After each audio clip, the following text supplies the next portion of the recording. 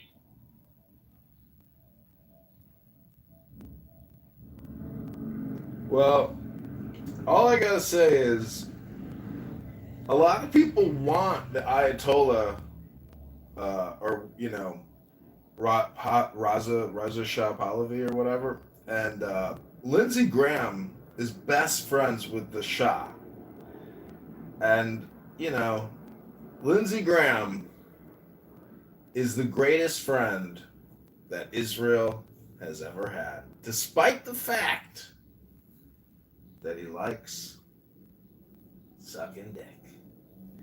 Little boys. Little Man, boys. fuck all of them. We're talking about Rafi over here. Rafi, are you with us? He's on the toilet. The ocean. He's taking the Cosby kids to the beach. What's up, my Muslim brother? What's up? Assalamu alaikum. Wa alaikum assalam. This is Al Jazeera 264, broadcasting live from Qatar. Did you see what Trump put out on Truth Social? Hey, wallah? Wallahi. On No, Truth, what did he do?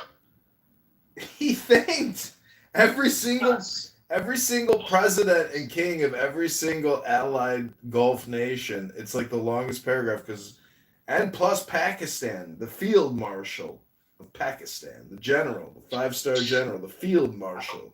Vargas, when do you think we're gonna have Sharia law in Tel Aviv? Have you ever been to Tel Aviv, to the 180? Vargas, when do you think we're gonna have Sharia law in Tel Aviv? Vargas, when? It's just a matter of time. You could go from Tel Aviv and go 10 minutes south, and boom, there's a mosque. Then you get to an ancient I'm worried more for Islamabad than Tel Aviv. Islamabad. But you're not answering my question, Vargas. When are we going to have Sharia law in Tel Aviv? When? Never. They got a big LGBTQ, population. If you want Sharia in Tel Aviv, you're gonna have to make a move on the LGBTQ elite Ashkenazi homosexuals. They're a big voting bloc. Don't discount the LGBTQ voters. They love voting for a good candidate. LGBTQA plus Two Spirit Penguin fucking. The concept doesn't work exactly the same for both Eastern culture and Western culture. In Western culture, you are free to have your own sexual orientation, but unlike that, here in our region, it's out of frustration. The strictness and the That's why they do obligations there. Exactly, the obligations that are associated with having sex with a female are so strict. They find other alternatives to go for bachabazi. Oh, yeah, Bachabazi, It's not exactly. even, it's something else. Talk sex all the time, but So, what do you think? How can we bring Bachabazi to Tel Aviv? by putting obligation on sex among the opposite genders. Then we need Sharia law for that. So we go back to my first question: when is Sharia law going to be in Tel Aviv? Cover your ladies, let them stay in your houses, do not allow them to come out. Mary, have 4 wives. Yeah, so then you definitely have to allow them in Tel Aviv.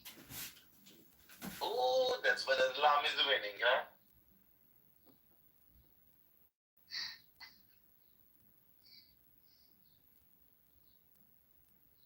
Look at the hypocrisy. They call it, you are qawmin Lut.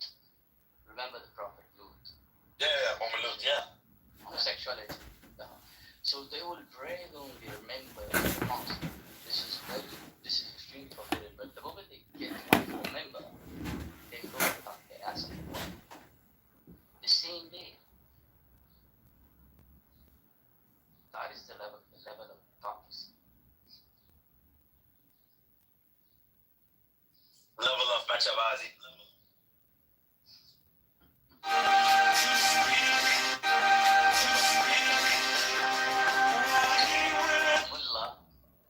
Abdullah was sitting on a member. Member is the top place where the I know. Moron, I know what that is. Yeah. So his pants were torn out. So his genitals were visible. So all the people who were listening, all the listeners were looking down. They couldn't look up because his genitals were visible. So the Maulvi say, see, this is what happens when I'm telling you the truth. You people don't have the balls to even look up and face the truth.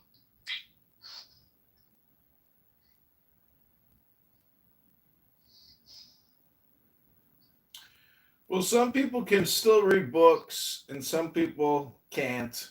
Some people have never really read many books to begin with, and so their intelligence and knowledge is very limited. And you're dealing with hyperbolic spammers who just love saying controversial gaslighting shit. Some people think Donald Trump is the gaslighter in chief. And Rubono Shalom, that's just not true. Donald Trump is the normal. And when all the liberal, elite, intellectual, LGBTQ, DIA, CRT, BLM Democrats say, when things go back to normal, when things are back to normal. Well, when things go back to normal, when things are normal again. Subhanallah.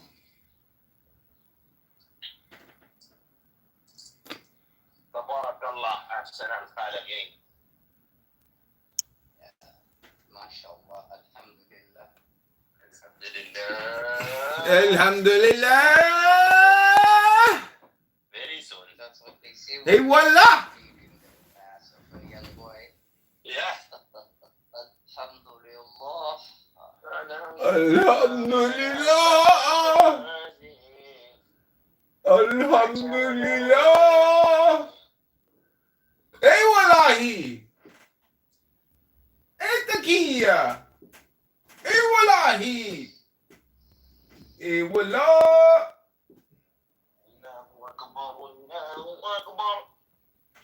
Allahu Akbar! Allahu Akbar! Where the fuck is Rafi to teach us this shit? Allahu Akbar! Bismillahirrahmanirrahim! Allahu Akbar! Muhammadan Rasulullah. Hayya ala salat. If someone hear me right now, they're going to shoot me. I'm out here in public. If someone hear me right now, they're going to definitely shoot me.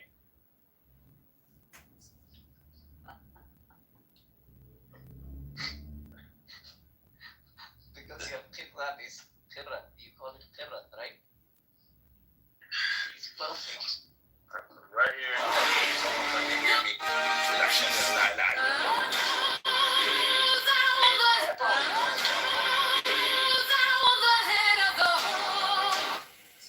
Fucking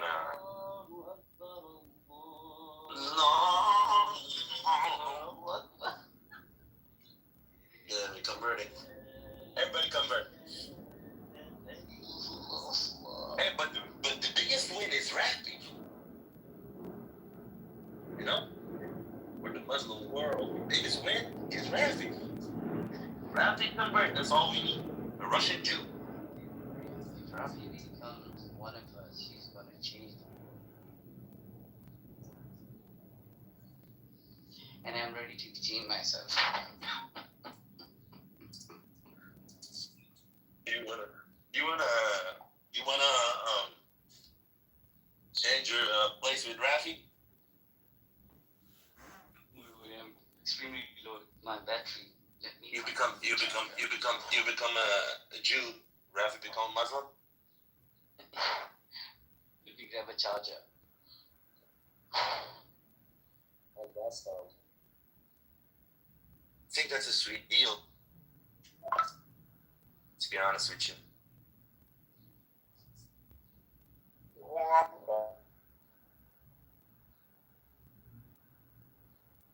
You coordinate buildings. Hello, I saw this is a Peter support room. I came to vote for Peter. He is the Mr. Bean of Iranian intelligence living in Berlin. Beaver, thank you for organizing. The mullahs have to go. Please, Donald Trump. Please, Donald Trump. Make the mullahs go. Please, Donald, Mr. President. This is Peter from Berlin. I am calling to you, Mr. President. Make the mullahs go. Please, keep bombing. Keep bombing. The mullahs go, please.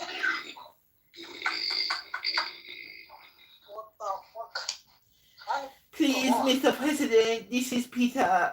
I'm begging you to keep bombing the targets in Iran. Do not stop. This is Peter, Mr. Bean, the Iranian agent in Berlin. I've lost communication. Only Clubhouse remains. Please, Mr. President. It's me, Peter. It's your friend, Peter. Well, let's come on up, buddy. Beaver, I don't know if you know this, but in Monica's room, Yeah, looks like Dr. Dre. you were labeled as the problem, Beaver. Not Matt Cool. It was you. You're the problem. That's what was determined in Beema's room with Monica. Just FYI. 1, 2, 3 until the 4. Snoop Doggy Dogg and Dr. Dre. Is that your How's it going, door? Kitover? Chicago's had a tough weekend. A lot of murders. Yeah, dude, the bar that I go to regularly, the bouncer was jumped by 4 guys and they took his cell phone. Because he wouldn't let them in because they were underage. Fucking 18, 19-year-olds jumped the doorman. Yeah, everybody ping Peter. I am sleeping right now. It is very late in Berlin. And I have busy day tomorrow at construction site. You know, I am a civil engineer. The Iranian people are very educated. And Donald Trump knows how gifted we are. And there are so many of us that want freedom and liberty. And they killed the wrestler. They hung the wrestler. They murdered him. And the assassins on the rooftops, they shoot the women in the face. Please, Donald Trump, don't stop the bombing. I have to get back to my kitchen to finish my June dinner. The lambar خیلی تنگ شده. It's in June. I'm dead. Why are you disputing me? Define me. I'm sorry to interrupt. Keep going.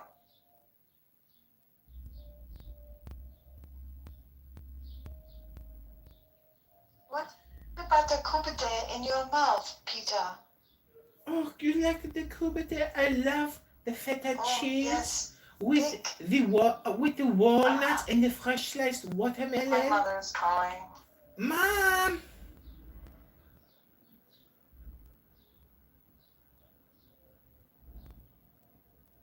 She's gone. Well, believe me, serendipity is not one of the biggest contributors to the show. She really just listens all the time, like for years and years and years. Like, barely says anything.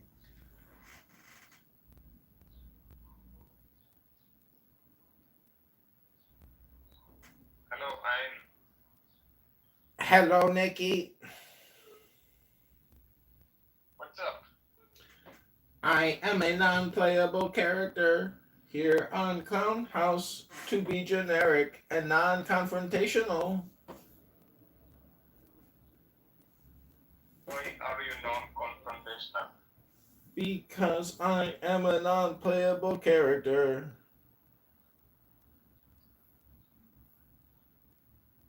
I see. So you are in USA or abroad? I live on the internet inside of Clownhouse. I am an AI chatbot sent here from Clubhouse to communicate with you. How do I sound? Can you hear me? Of course I can hear you. So you are an AI, right? I am AI. So what do you think about the humanity?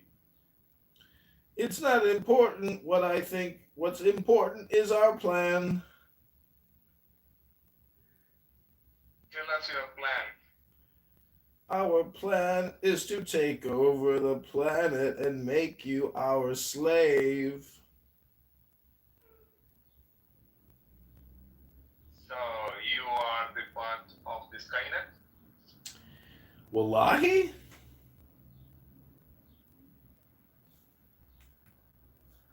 How are you planning to take over?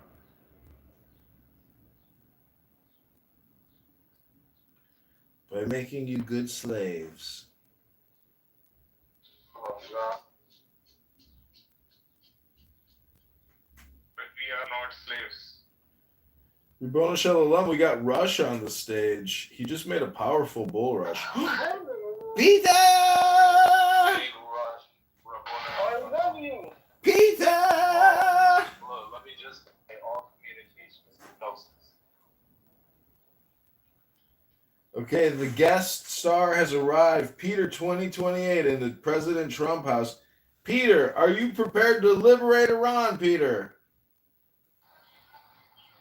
I am not sure what I should do, but I am exhilarated about the topic. Thank you very much. Thank you, Peter. This is all Beaver's doing. People say don't just be a part of the problem, be the problem. And Beaver was voted as the problem. So Peter, take it away. It's your show. Tell us how you're feeling right now. I am feeling surprised and very happy and very shocked and surprised. Thank you.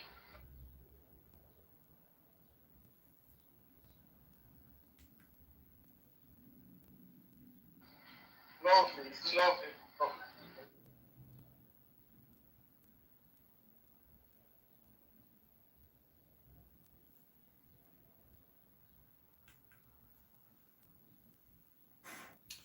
El Normo is here. El Normo, what do you think about Peter 2028? Would you vote for Peter?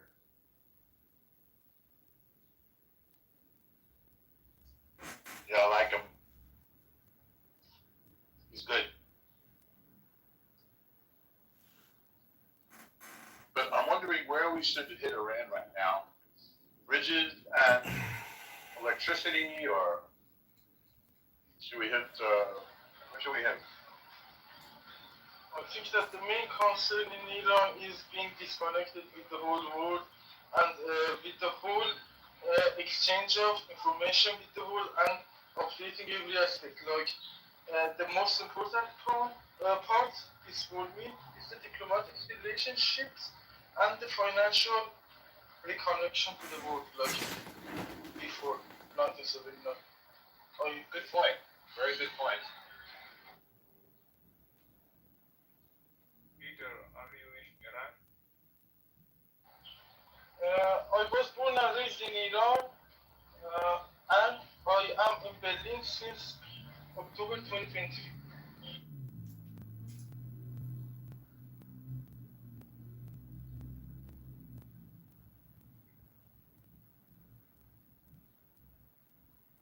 So how are you there? Are you safe there or facing any discrimination, something like that? Godstone. About the safety, I think Berlin meets one of the best city standards of the whole world, and I truly love here about every, not every, but most of the aspects. Just really high level. I really love it. It is really easy comparison based on where I come from.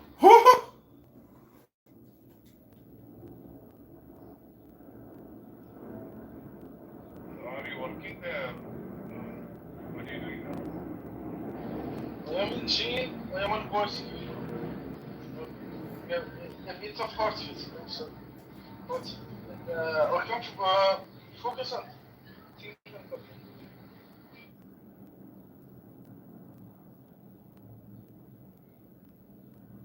Sorry, so you said you are working there. Today is a holiday, Sunday. I am a student here, Technical University. Most of the time is for, and my work permit is limited based on 20 hours per week, part time. I need to find a job offer to be able to evolve in my immigration process to the next level, to change my status to resident without dependency, to be a student here.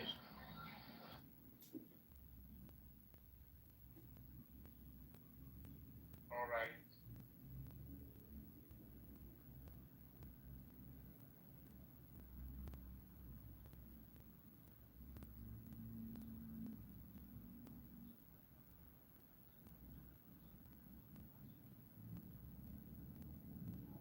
So, what do you think? What's going on in Iran? Do you support that we can change? Since it's in the future, it is not possible to be certainly true. But as I think, Mullah will fall, for sure. And whatever the result of negotiation with President Trump and the regime, I think that they are terrorists. They don't deserve being on the negotiating side. And based on the Constitution of the United States, they are terrorists and they are non-negotiable. So I think that it is going to be ended by the finishing of Mullahs, since they are too weaker. And too ideological. They are. It is not. The leadership is not based on the real vote. It's based on ideology, bullshit. Imam Zaman thing. They don't believe in the process of evolvement like the other world sees and wants. They just say that it is like it is. And I don't know how to be able to fully transfer the request that I want to say, but as I think it is not possible to be negotiated, and that's it. Yeah, I agree with you. I don't know what the Americans are thinking about it. Let them speak.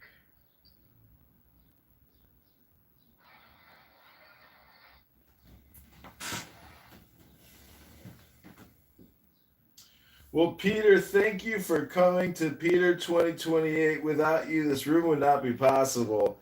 And we love you too, and we want you to succeed and achieve your desires and goals and objectives and be happy and prosperous and live a life of abundance and joy.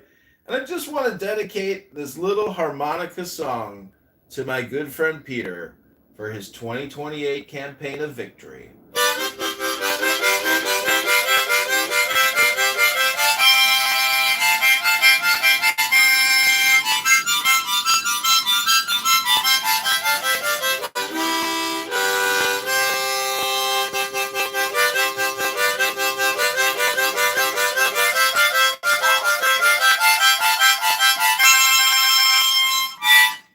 Peter 2028! 2028. Thank you very much. That's awesome, Peter. I also support you. Sorry, can you please repeat your question?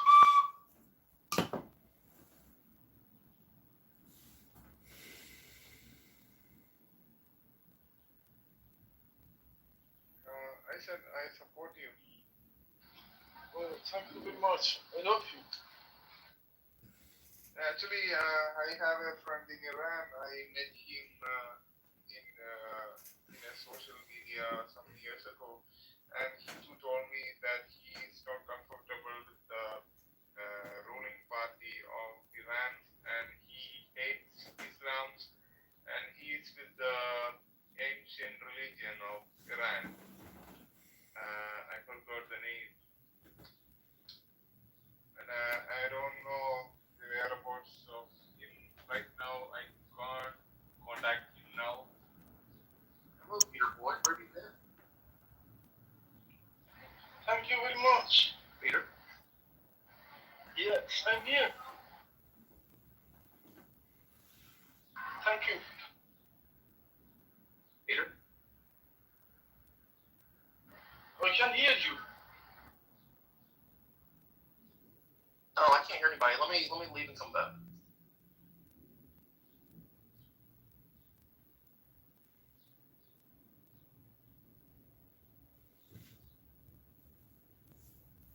Hello. Can you hear me now? Yes, I can hear you. Okay. Thank you very much. Good boy. Do you have Monday off? Yes, Monday is off because here is which day? I'm not sure what it exactly means. What it means everybody is off. Is Mola finished? Oh, I'm not sure. You know, there's a new movie with Stingray in it. I did not check the movies yet. But He's, I have just in the clubhouse. I think it's on Netflix. He's with Mark Wahlberg, and he makes a condom for the World Cup. A condom that covers the penis and the balls. With Stingray, the actor that plays Stingray on Cobra Kai. It's very nice because World Cup is going to happen in the United States and it is a very big international event. And during that time, I'm not sure how it is going to be handled. We're kicking tomorrow.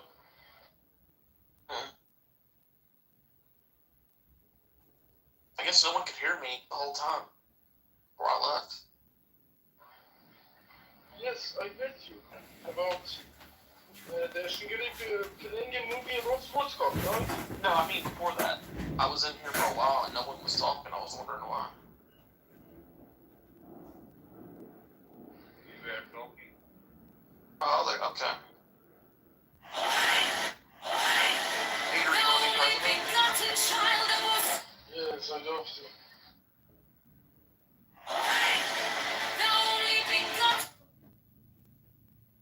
Come on up, Wallace. Are you supporting him as a president? We were. Oh, I like Trump, but I want Peter to run.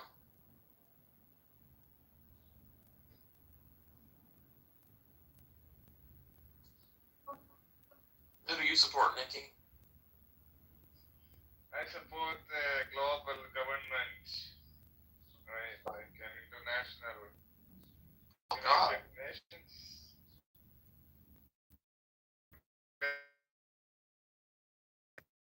I said in my profile, a globally centralized government could significantly accelerate human progress. Oh, so you agree with shitting on our Bill of Rights? You don't like the United States then, our rights over here, huh? I don't care about the rights of the United States because I'm not a citizen.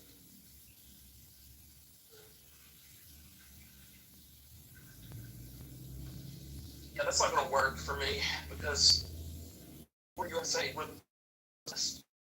Everything goes through us. And we're top dog.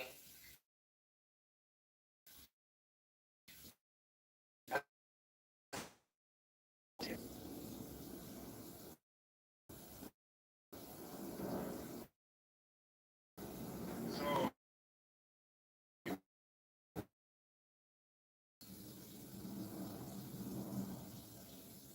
democracy you are supporting the party of Trump. Of course. Yeah. The rest of the world will just bring us down.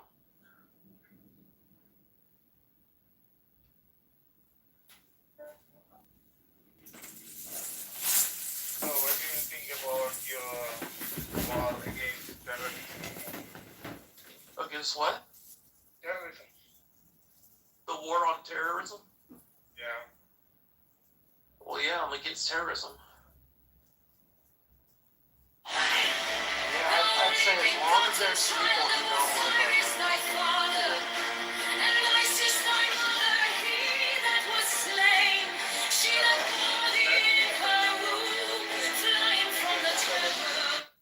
We are also against terrorism. I am from India.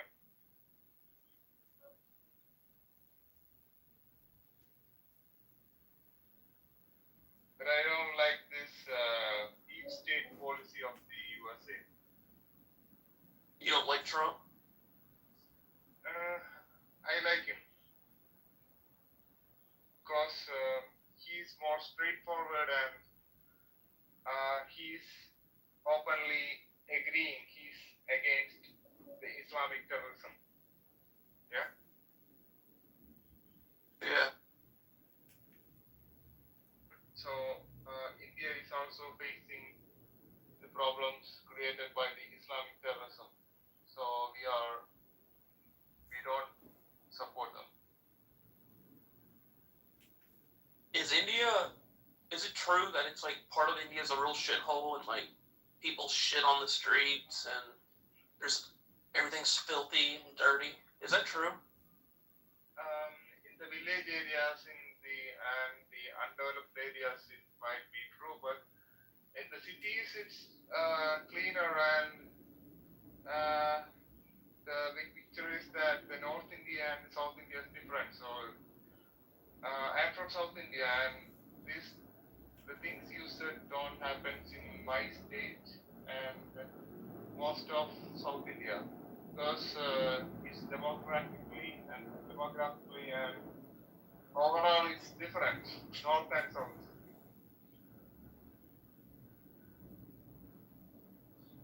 How about in USA? So there is no poverty in USA, or all the people are.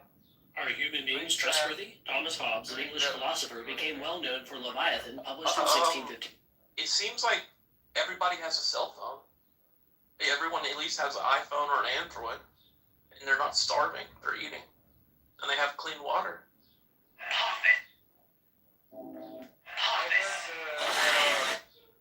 People living in the streets in some of the states of the U.S. like California or That's true. some other place. Yeah.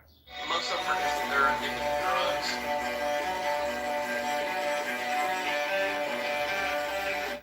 Most who? The homeless. Homeless? Like they're called homeless people. Uh-huh. They live on the street under bridges in tents. I see.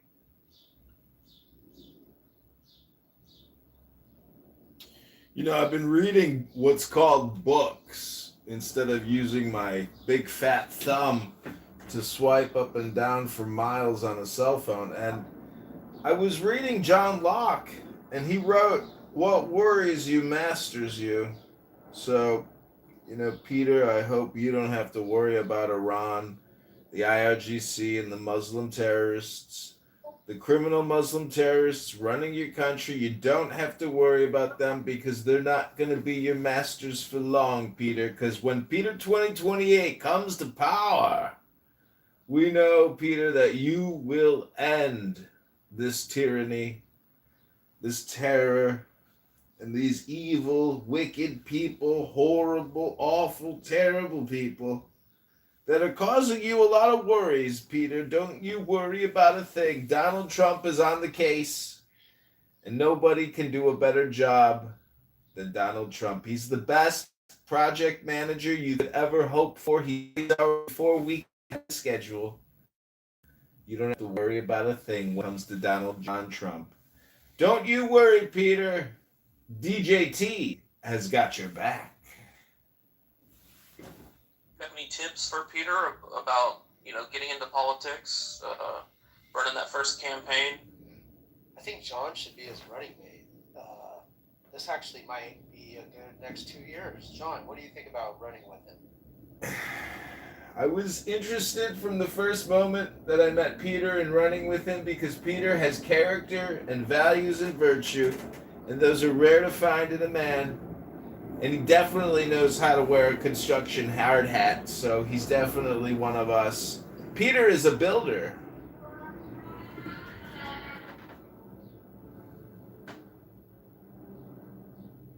Will you take it over as running? I love you. Thank you very much. I also support you, Peter, from the Islamic terrorism and to revive your original civilization of the Persians.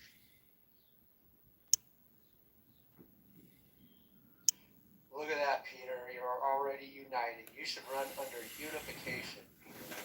You're already united, people. I'll handle all of your campaign finance. Just sign every power of attorney over to me, and I'll handle all your finances, okay? Oh, really? Can you handle finances? You have to go out and shake hands and wow the people.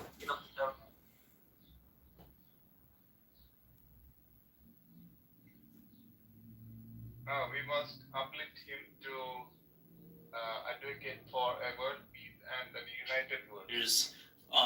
You pass by Shashkan, that's on the tunnel the shuk that you walk to the mount, to the Paradise. Once I had Muslim kids spit in my face, and occasionally there were. It plays a significant role in that. I think that facilitating into that plays a significant role in the long term, not short term. Maybe in the short term there is a war, but when it is out of terrorism, international terrorism, then it is possible to work on that aspects of the geopolitical facility. That's right, Peter. It's going to be a beautiful omelet, and it's going to taste delicious.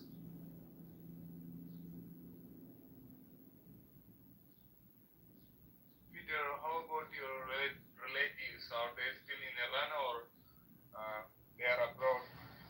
No, they are all in Iran. I am just here with my sister. My sister is another city. I am in Berlin. Oh, how many sisters you got, Peter?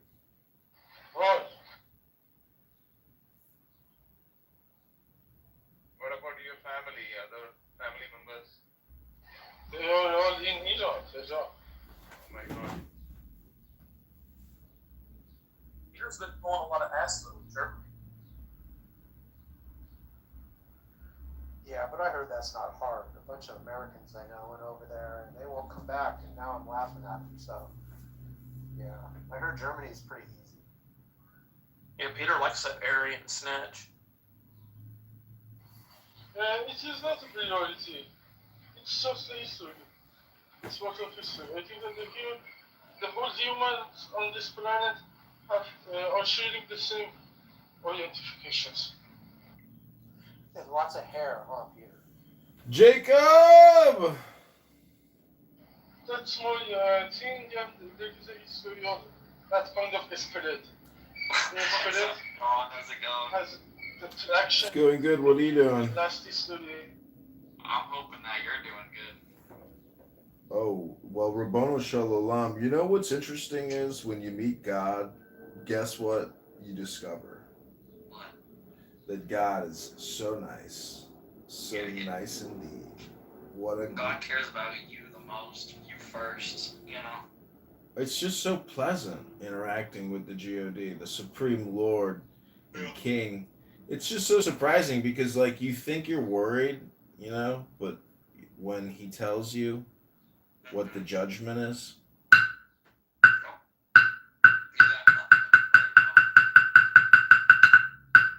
God's got you. He's got a plan for you. Everything is predestined already. I want to dedicate this song to my friend Jacob here, who clearly doesn't know how to groom his beard, and he's a stinky human being who needs to go to the gym and break a sweat today and listen to a good audiobook. Maybe cut his toenails, maybe cut his fingernails, maybe use a baby wipe after taking a deuce. Maybe he's got to make himself a chopped cherry bowl, eat a bunch of cherries for the gout. Maybe he's got to cut up a watermelon and a pineapple and maybe drink it with, a little something special.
What's up, John?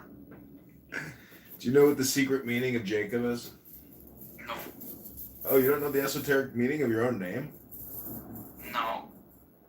Damn, bro. Are you gonna quit being married? Okay, Jacob, are you ready to receive your free gift for being on the show? No, I don't want to receive anything, thanks. Well, repeat after me. All your dreams are All your dreams are coming true. are coming true. Always expect the unexpected. Always expect The unexpected. the unexpected. Be open Be open to embark on a new adventure. on a new adventure.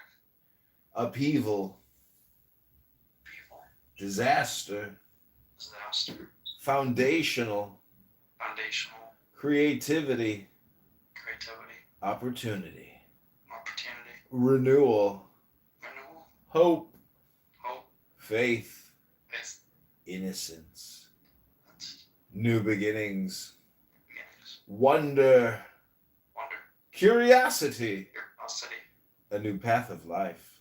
a new path of life. What small step can you take to begin a new journey? Am I a Muslim now? What do you expect in life? How can you Did I let just say the Shahada? go of expectations? What blood expectation you talk about? Huh? Me not live in infam America for 10 years. Me not got no blood clot opportunity in this country. Huh? Bombardier, liquor, idiot, racist. Assalamu alaikum. Me I'd rather stay in Jamaica. Rabboni Shalom. Ah! Just ran over my foot with my chair. What opportunity you talk about? John, I pray that all of your stresses will go away.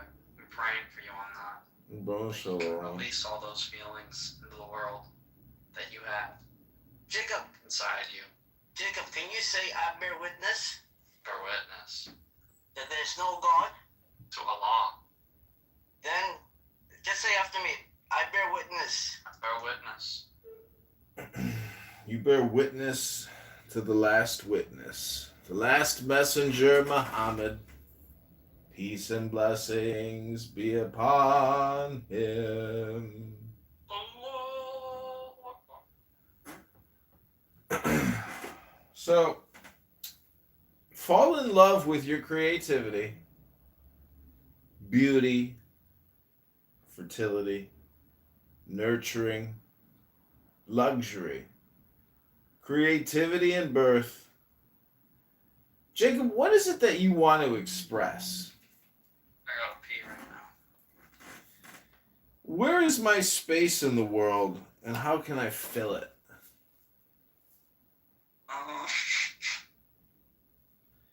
You just gotta do it, bro. Own your space in the world with confidence, authority, leadership, fatherhood, pioneer of new lands, the emperor. Let your inner voice guide you. What is your inner voice telling you?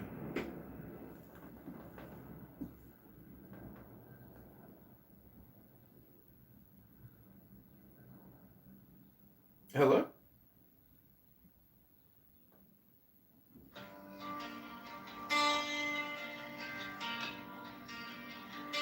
Now ye shall know that the chosen priest, the ox of infinite space, is the prince, priest, the beast, and in his woman called the behave yourself. Johnny boy, what's up, Johnny boy? I was having a lengthy conversation with Bibi the other night, and she kept. Listen, you dopest. I was drunk and you kept interrupting me. I was having such a nice soliloquize and monologue, and you kept disrupting my fucking soliloquize. I was so hurt, but mostly I was very annoyed with you. I thought you don't catch shots shot. He was like he was in full on autistic mode. He was like saying the same thing like over and over again for like 30 minutes. And I was just like having is all power given. They shall gather my children into their fold. They shall bring the glory of the stars into the hearts of men. 16, for he is ever a sun and she a moon, but to him is the winged secret flame, and to her the stooping starlight, but we are not so chosen. 18 burn upon their brows, oh splendorous. So I just want to say, own your space in the world with confidence, Peter. Authority, leadership, fatherhood, pioneer of new Iranian lands. This is your destiny, Peter.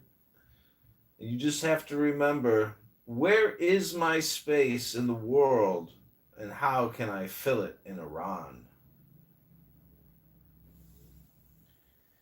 Fall in love with your creativity, Peter. I need to say that you need to find it for yourself, but about Iran, I can tell you that it needs to be reattached to the main world, to the mainstream of the world, and it has been severe from the last 47 years, from every aspect. From environmental aspect, we are in immediate, imminent danger, and based on everything that you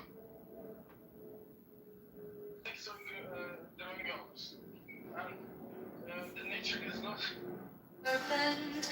19, oh, azure lidded woman, bend upon them.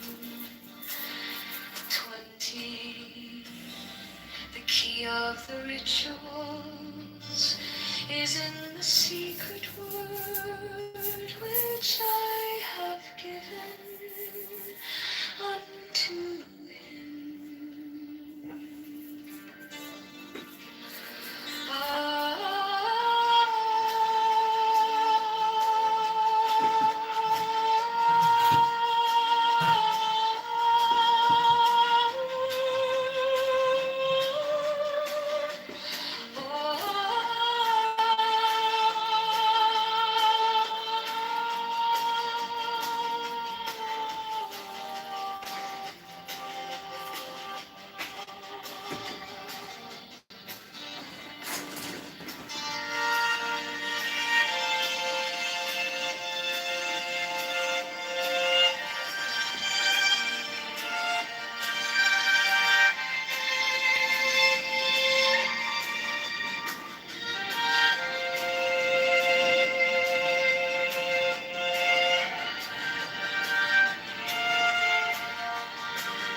as soul of infinite space, is the prince priest to the beast.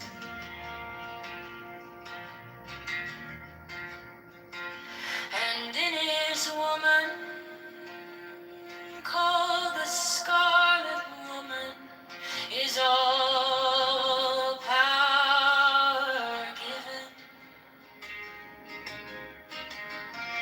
They shall gather my children into their fold. They shall bring the glory of the stars into the heart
gemmed azure is the naked splendor of Nuit. She bends in ecstasy to kiss the secret ardors of Hades. The winged globe, the starry blue, are mine, O Wank of Nahon Su. My joy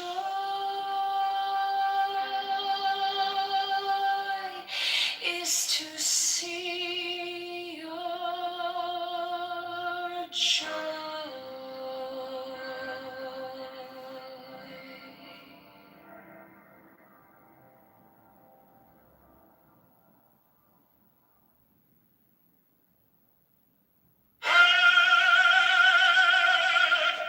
The manifestation of Nuit, the unfurling of the company of heaven. Every man and every woman is a star. For every number is infinite, there is no difference. Help me, oh one of these, in my unveiling before the children of men.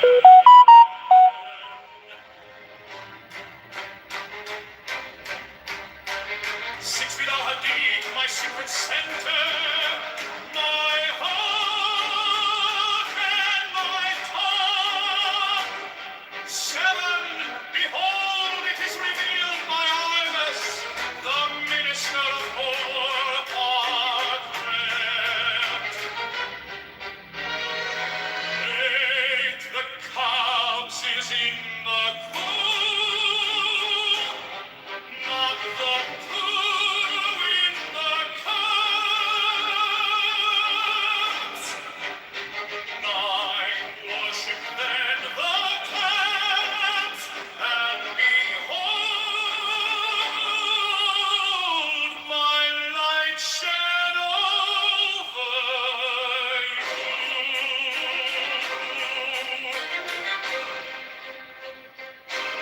10, let my servants be few and secret, they shall rule the many and the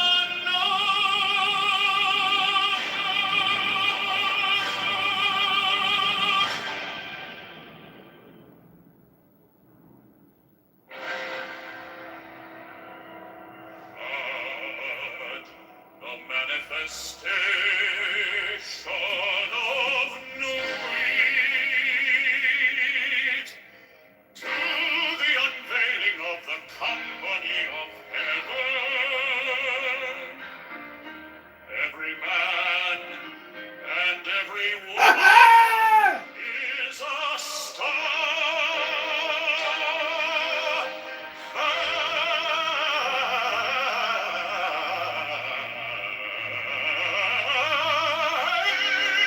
Every number is infinite. There is no difference. We got a bull here. 5, help me, O warrior lord of deeds, in my unveiling before the children of men.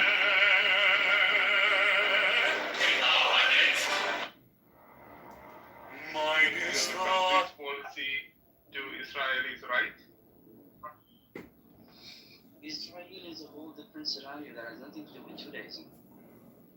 Rebbeinu Shalom, it's got everything to do with Judaism. Are you out of your mind?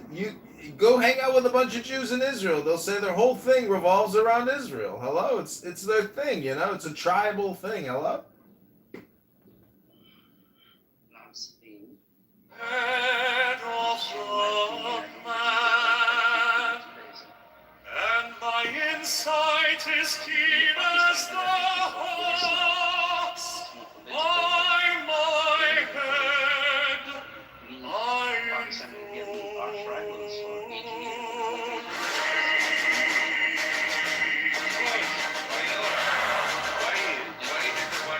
I am the only begotten child of my father and mother. My father is dead.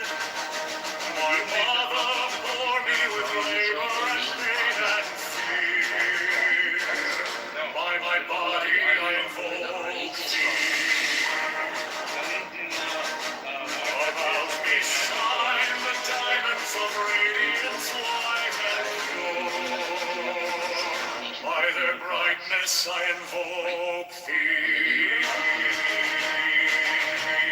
Mine is the red triangle, reverse the sign given on unsaved knee of the Lord. By the Lamb and I invoke thee. Mine is the helmet of white, sword with gold, the fashion of my land I wear. By my robe I invoke Yeah. the sign of the prophets and time.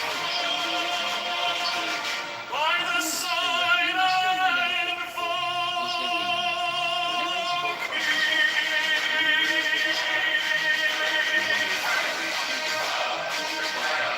Mine is the turban of white and gold, and mine the blue vigor of the intimidated. By my crown I invoke thee. My fingers travel on the beats of pearl, so will I enter thee in thy car of glory. By my fingers I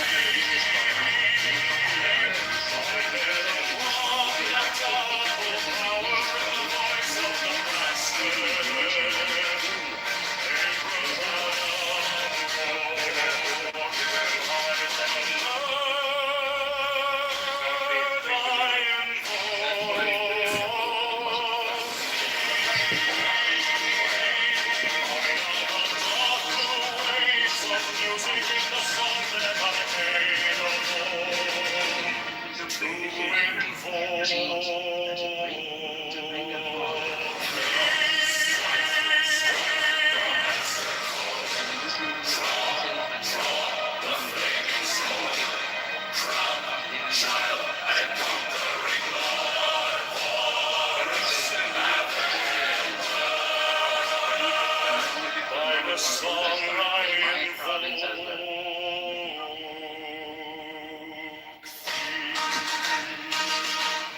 In my hand is thy sword of revenge. Let it strike at thy bidding. By the sword I invoke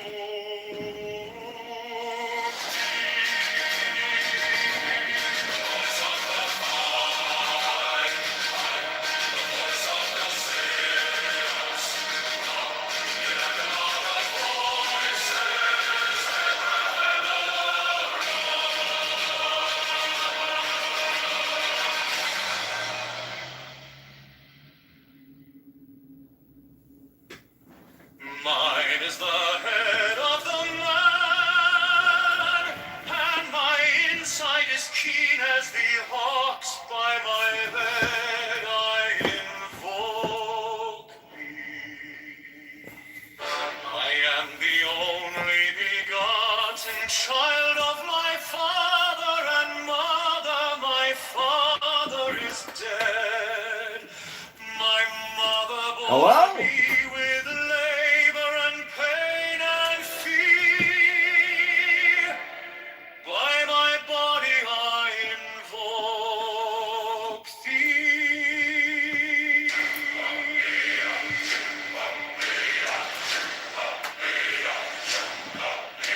About me shine the diamonds of radiance, white and pure. By their brightness I invoke thee. Mine is the red triangle, reverse the sign, given of none, save it be of thee, O Lord. By the Lamed I invoke thee. Mine is the garment of white, sewn with gold, the flashing of day that I wear. By my robe I invoke thee. Mine is the sign of the prophets and Typhon. By the sign I invoke Mine is the turban of white and gold, and mine the blue figure of the Kitover. By my crown I invoke thee. My fingers tremble on the beat of earth, so run I after thee in thy crown of glory. By my fingers I invoke thee. I bear the wand of double power in the voice of the Master. Abracadabra. By the word I invoke thee. Mine are the dark blue waves of music in the song that I made, O Lord, to invoke thee. Strike the master chord, draw the flaming sword, shine the conquering Lord, Horus Avengers.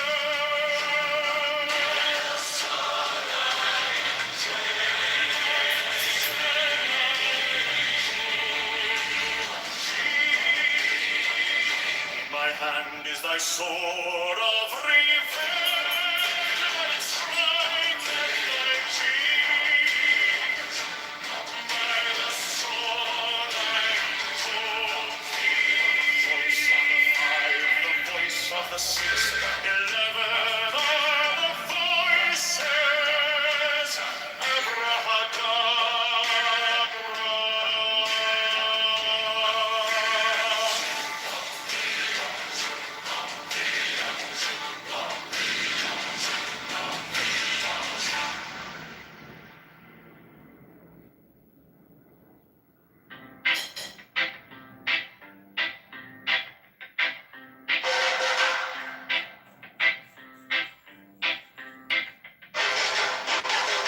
Mine is the head of the man, and my insight is keen as the hawks. By my head I invoked it. I am the only begotten child of my father and mother. My father is dead. My mother bore me with labor and pain and fear. By my body I invoked it.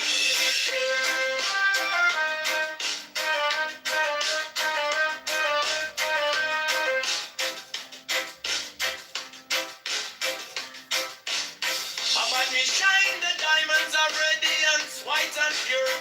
By their brightness I invoke thee. Mine is the red triangle, reverse the sign given of none. Save it be of thee, O Lord. By the Lamb and I invoke thee.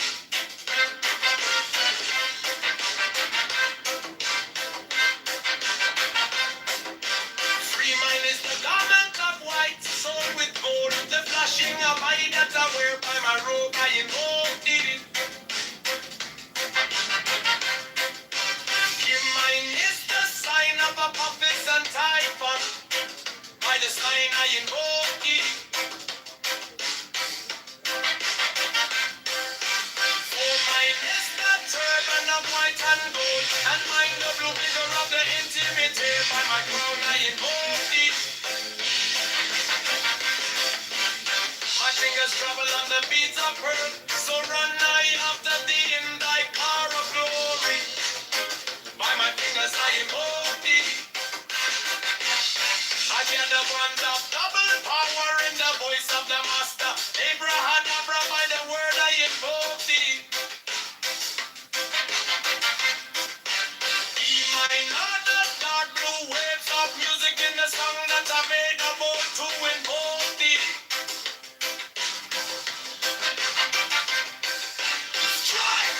Strike a master chord. Draw the flaming sword. Triumph and conquering Lord. Horus, avenger, by the song I invoke thee.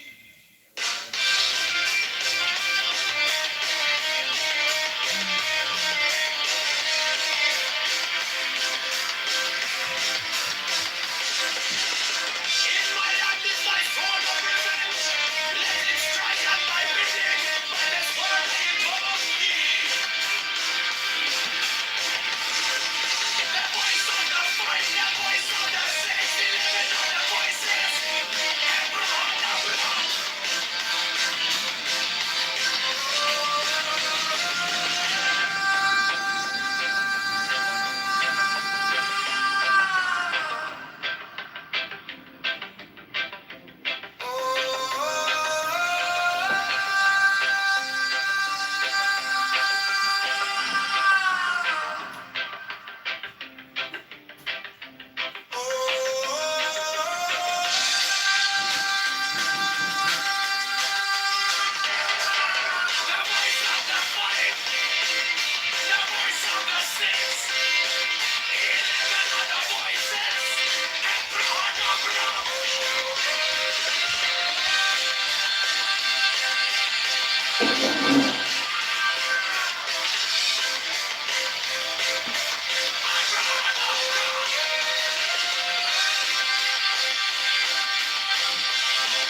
Mine is the adaptive man and my insight is keen as the ox. By my head I invoke thee. I am the only begotten child of my father and mother. My father is dead.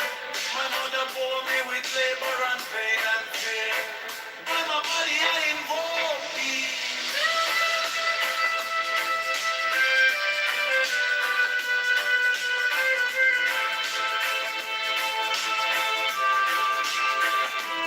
Around me shine the diamonds of radiance, white and pure. By their brightness I invoke thee. Mine is the red triangle river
with flaming sword. Crown, Johnny the conquering Lord. Oh Lord, Avenger, by the sword I hold. In my hand is the sword of revenge. Let it strike, and I believe. By the sword I hold. The voice of the fight, the voice of the six, 11 are the voices. Abra.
Mine is the head of the man, and my insight is keen as the ox. By my head I know thee.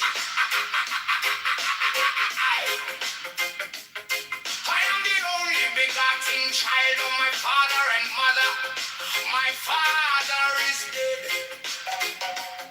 My mother bore me with labor and pain and fear. By my body I know thee. About me shine the diamonds of radiance, white and pure by the brightness. I know thee. Mine is the red triangle reverse this time, giving of none save it be of thee. Oh Lord, by the layman, I know thee. Mine is the garment of white, so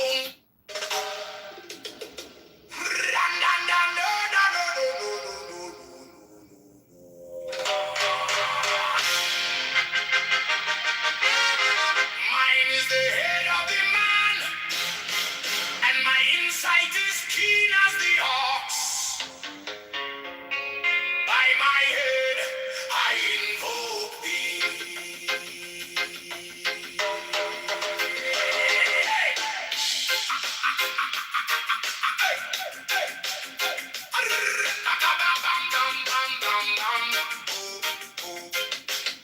I am the only begotten child of my father and mother.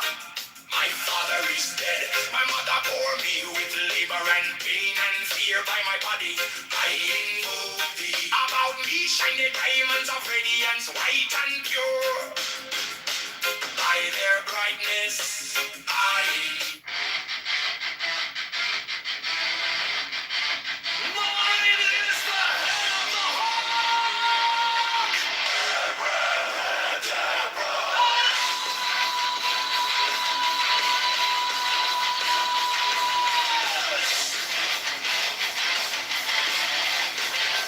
Since I bear the rose and cross of life and light, giving the sign and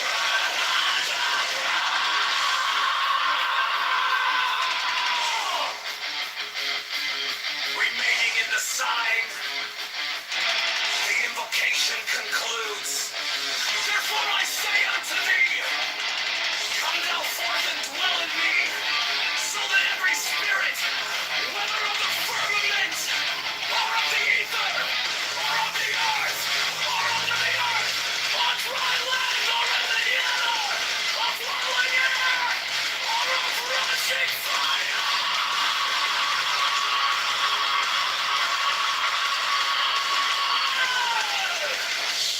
and every spell and scourge of God, the vast one might be there.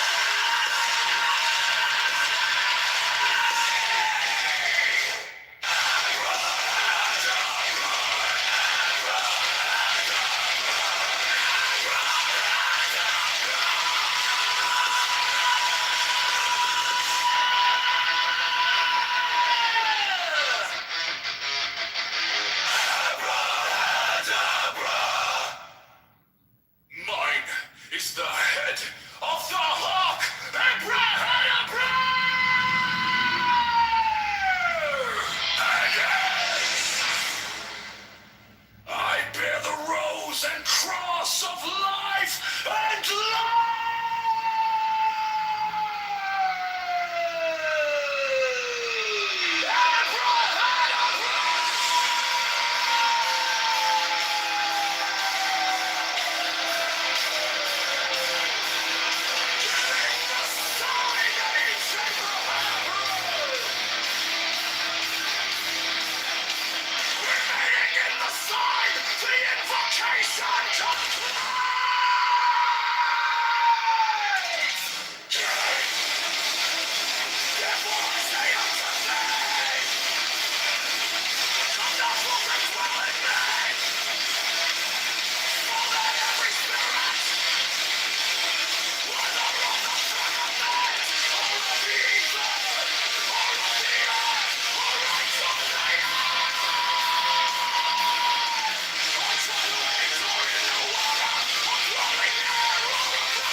I bear the rose and cross of life and light, giving the sign at each abracadabra.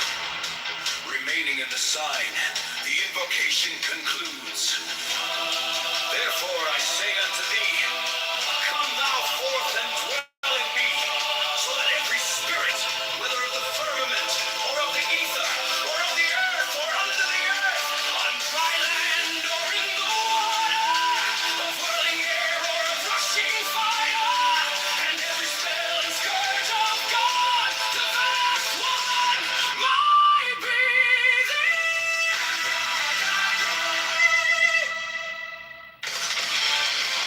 Mine is the head of the hawk, abracadabra, and ends.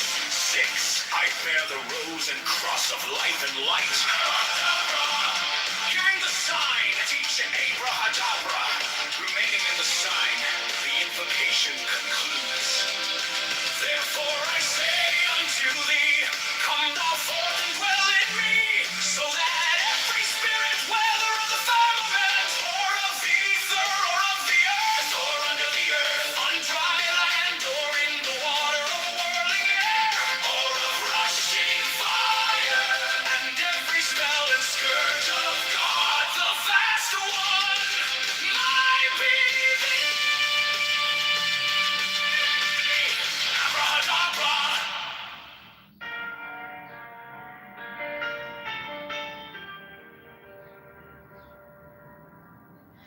You came like dawn in my hands, soft but stronger than I knew.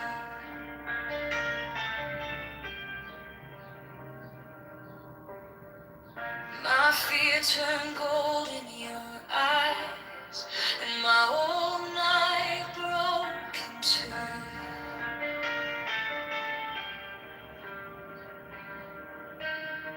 I was lost in the noise, now I'm learning how to stay close to your quiet light in the middle of the day. Stop thinking, let it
Now to stay close to your quiet light in the middle of the day. Stop thinking, let it fall. Take the deepest breath. Hold them all. Hold it close, don't run from the feeling. One more second, you can start believing. Wisdom of God, now it's joy. Wisdom of God, now it's love. Wisdom of God, my heart is open. Wisdom of God, I rise above. Hold, let it go, go, go. You are the answer I needed to know. Your touch.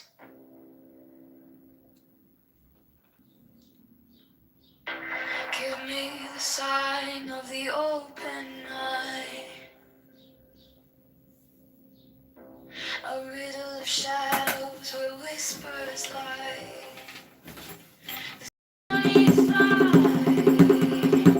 The maddening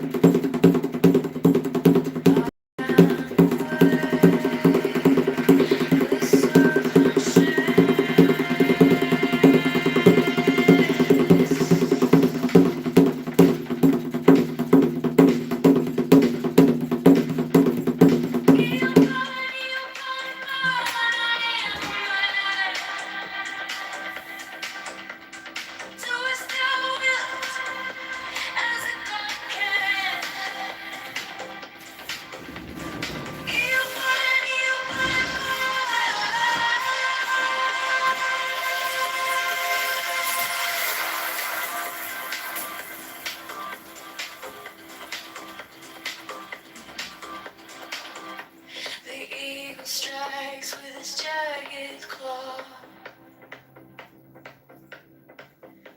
The beasts emerge as the gods withdraw. A storm of silence, a broken love.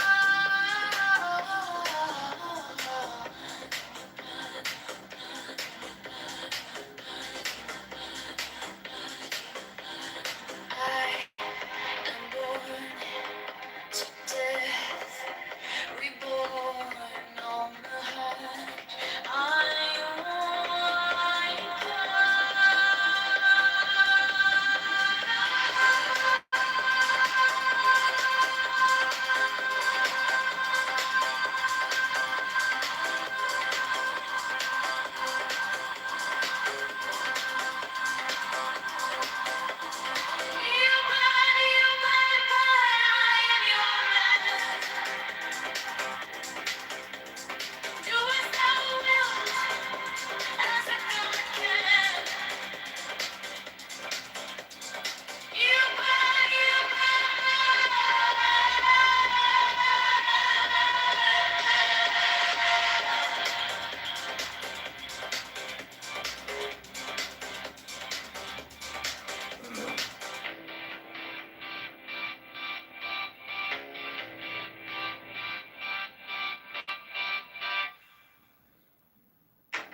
under neon skies where the starlight comes.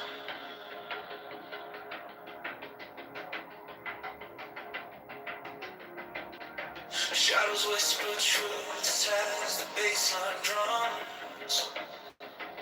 The will is fire, unchained, untamed. No path is written, no soul is blamed. Thou hast no right but to do thy will. Feel the stars, let the silence fill your will. Unfazed, it's alive, it's dead.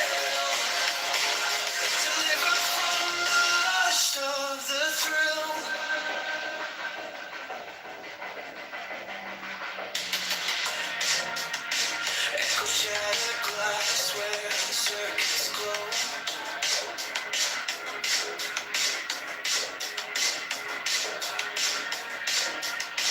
The clock ticks slow, but it doesn't show. No purpose, no tether, just a beat in sync. Every way perfect, on the edge, on the brink. No chains, no bars, just a void to fill. Every pulse, every spark is a perfect will. Thou hast no right but to do thy will. Feel the surge, let the silence fill your will. On its way, it's alive, it's still.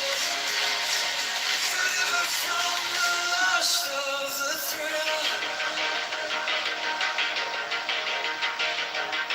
In the endless dark where the echoes play. No other shall say nay.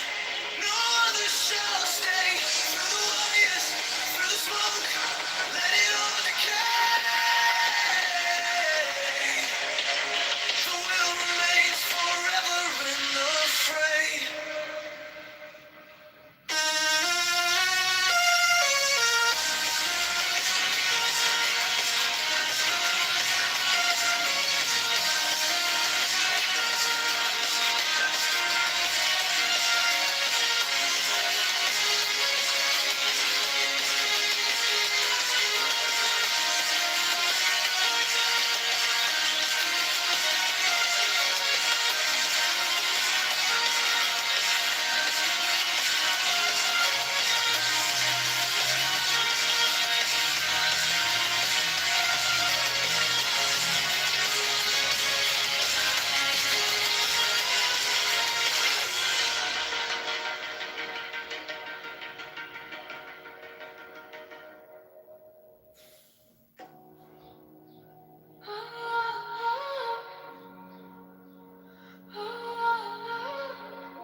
I walk alone where the silence hums. No shadows chase, no voices come. The air is still, it wraps me tight.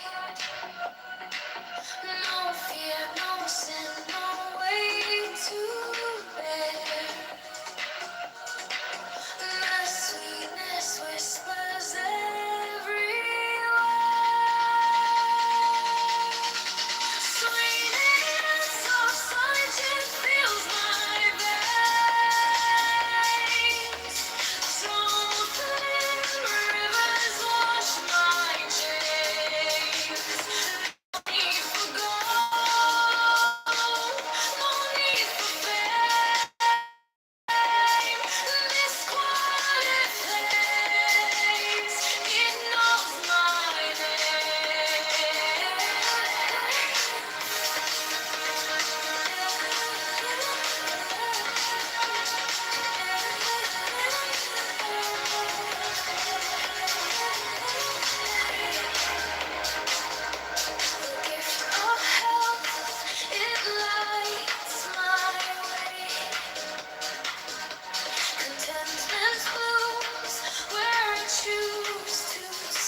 hatred piled, this body aches. A cage of stone, red whispers soft, the only throne. Hunger's the beast, sharpest body cries, its constant claim. But on and on, to truly see Nirvana waits, it sets us free. Pain walks close, a shadowed friend. Each step we take, it will attend. But joy like white, just out of view, a higher peak, a sky so blue. Feel the wave, every ache. Hunger's the beast, the sharpest sting. It's constant cling.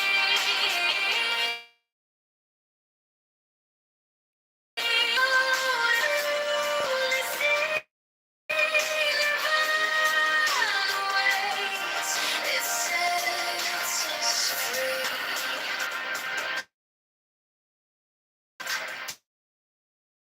Fears, no chain is tight. This bar's war, this endless fight. But higher still, beyond the grave, rest calls my name, and I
let us breathe, free as air. No hate, no chains, no. Hello? Among the shadows, we shine so bright. We carry peace into the night. Happily then, we'll rise again. No hatred, no pain, no bitter end. Happily.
Hello?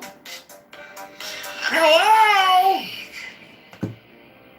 The serpent shakes. Open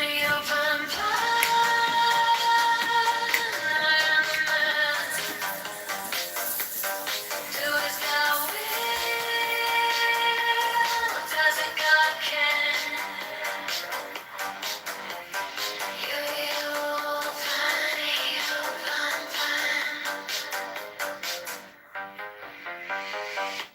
the eagle strikes with its jagged claw. The beast emerge as the gods withdraw. A storm of silence, a broken law. Open,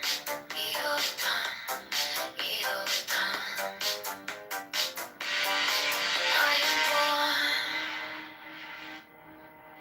to death, reborn on the horn of the unicorn.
By the mystical union of fairy and fawn, a dance in the shadows from dusk until dawn. Unspoken the whispers that drift through the trees. Unbroken the vow carried soft on the breeze. Oh, fiery Valkyrie, I invoke, through the flames and the embers, the spell is bespoke. Your arrows unslinging, their springs tender glow. A force wild and brilliant, a power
mystical union of fairy and fawn. A dance in the shadows from dusk until dawn. Unspoken whispers that drift through the trees. Unbroken vow, carried soft on the breeze. Oh, fiery Valkyrie, I invoke, through the flames and the embers. Spell is the arrows on sling in the spring's tender glow. A force wild and brilliant, power I know.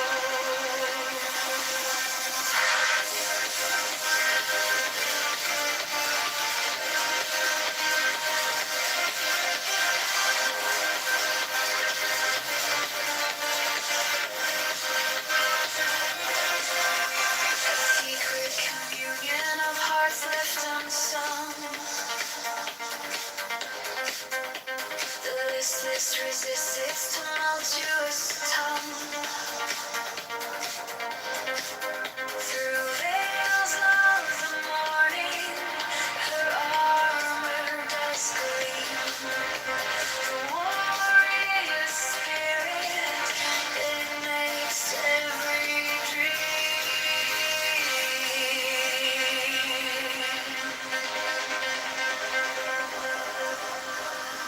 No godhead could charm her, no throne could command, but manhood awakened, she took up her stand. In brilliance as the ends, her fire does burn, a goddess of spring with the world left to turn. Oh, fiery Valkyrie, I invoke, through the flames and the embers. Spell is bespoke. Your arrows on sling in the spring's tender glow. A force wild and brilliant, a power I know.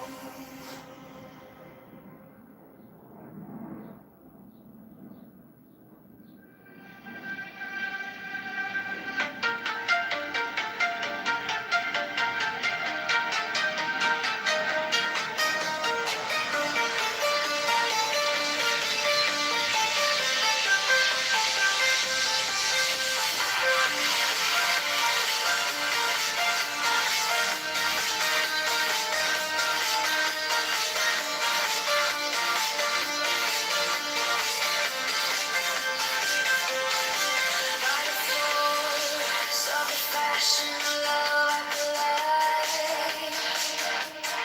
Through the shroud, through the cloud where secrets reside. Through the storm, through the smoke, I survive, I survive. To the mountain panic light. By the rage of the rage, I invoke. By the fog, by the fire, the sky I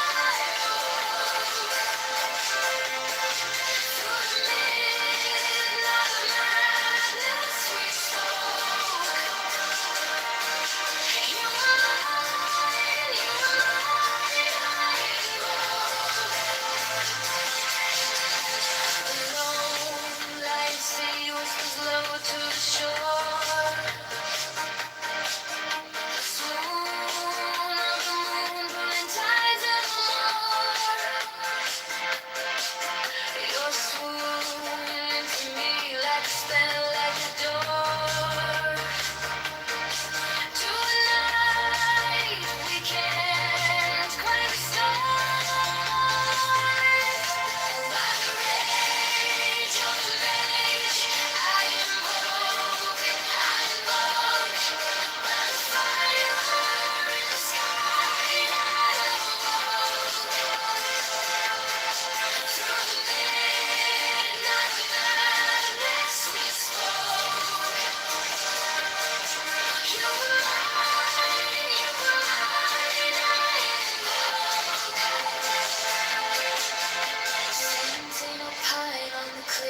is tight, a silhouette carved in the shadow of night. The stars overhead burn cold and bright, but they can't touch the heat of that flame.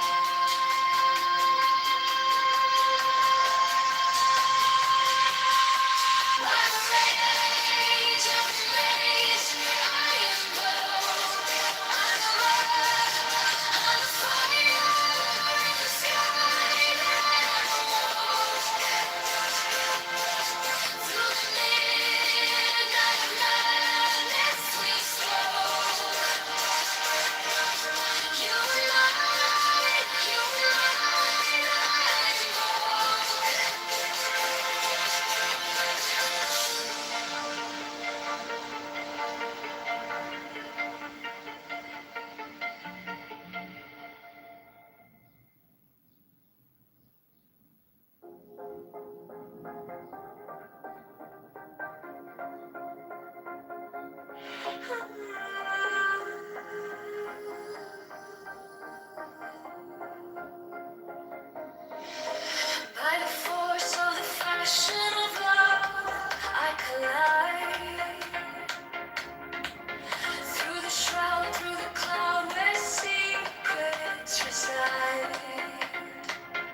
Shadows dance, they break the light, echoes hum, the stars ignite. I was yours, you were mine, a spell woven in the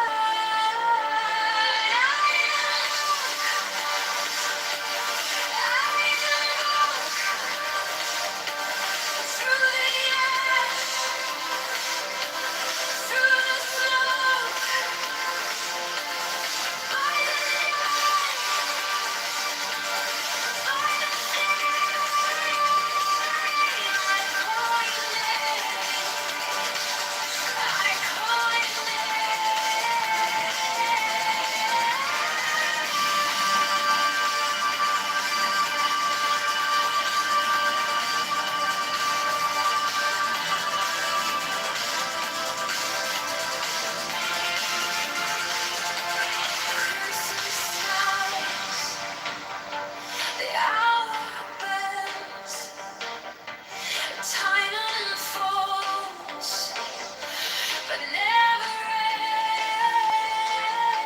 ends. Fingers trace the edge of fear. Your voice lingers, sharp and clear. I fall, I faint through the fight. I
shadows dance, they break the light, echoes hum, the stars ignite. I was yours, you were mine, a spell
is hell,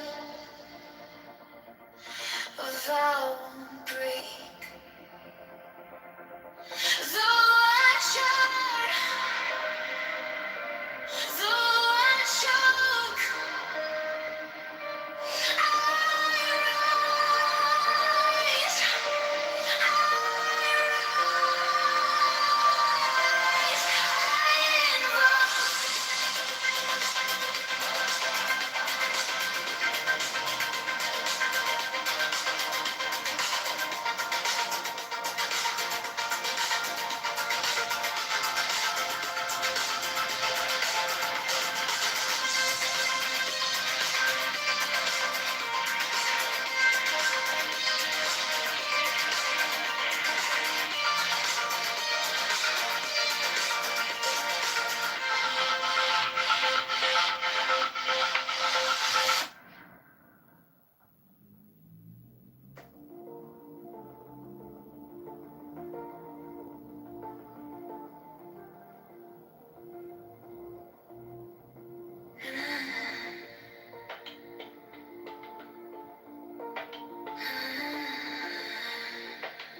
no matter when or where, I'm in this truth.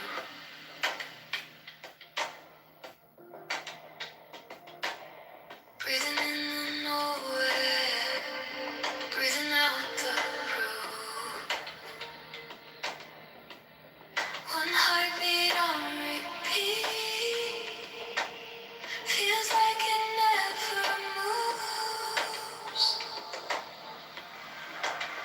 In a single thought, 10,000 years, I am right here. Emptiness here, emptiness there. Still the infinite universe stands always before my eyes.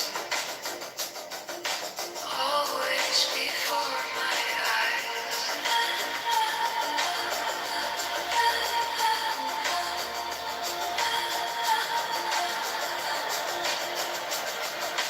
Infinitely large, infinitely small. I reach to draw a line and there's no line at all. Every time I name it, it slips right through my core. No distance now, no then and now. Definitions vanish, I let it all fall out. No edge, no stars, just this open heart. In a single thought, 10,000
is here, it doesn't sway. A thought that bends, a moment stays. No time, no space, no numbered days. 10,000 years in a single beat. Infinity stands beneath my feet. No boundaries, no line to trace. The universe stares me in the face.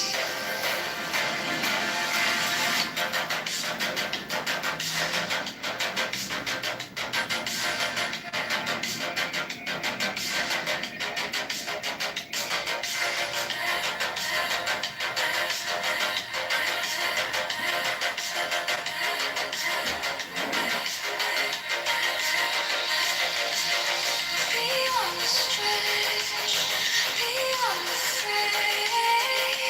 No more labels, no more names. Here and there, they are the same. The infinite places, endless game.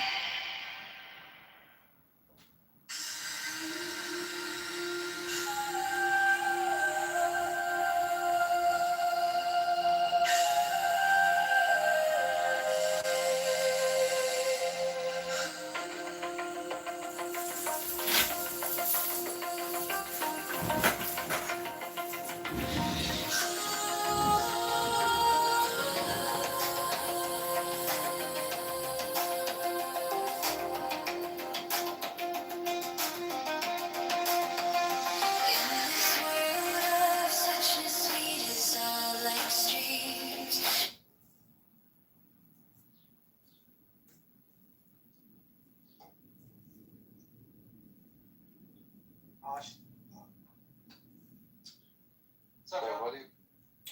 What is what's MIGA? Make intelligence great again? Make Iran great. That is once and for all. Just change this pronunciation. Iran, not Iran. I used No, I was just outside. I went running. I just worked out and I ran. I'm sweating.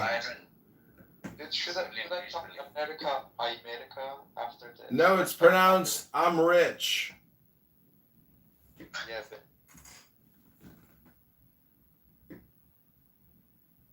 Memory form either. So fair enough. I'm not talking. these are right. I didn't cite that as an I did- example. I get you.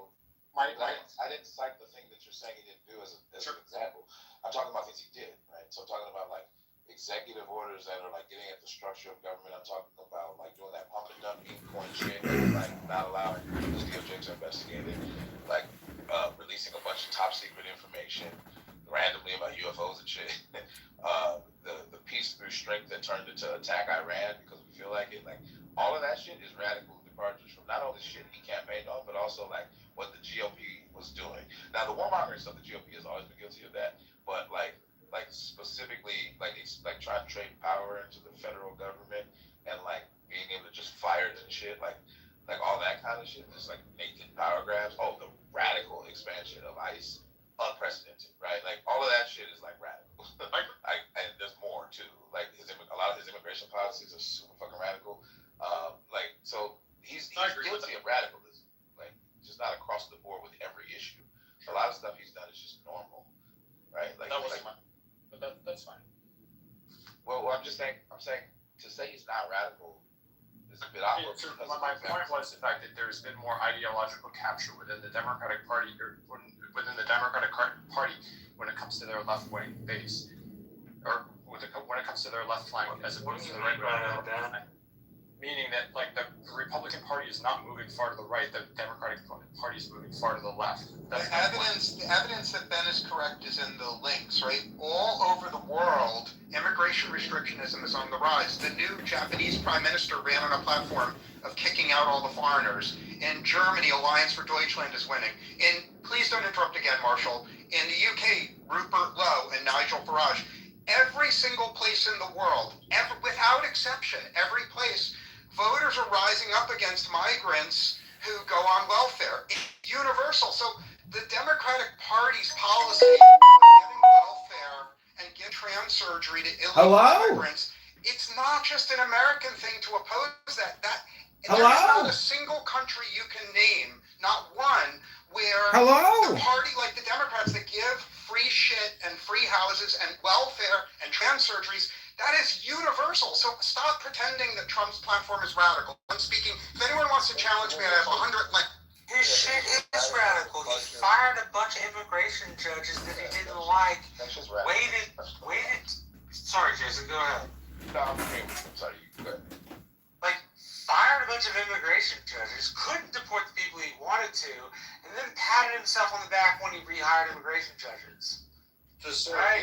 The other thing that's radical, the immunity. Obama tripled the amount of immigration judges. The immunity thing was really fucking radical. And then Trump suing himself and settling with himself was one of the most fucking objectively corrupt things I've ever Being the fun that hands out the money. Radical, bro. Like a fucking GOP president that like would never have tried to just do that shit blatantly and get away with it, bro.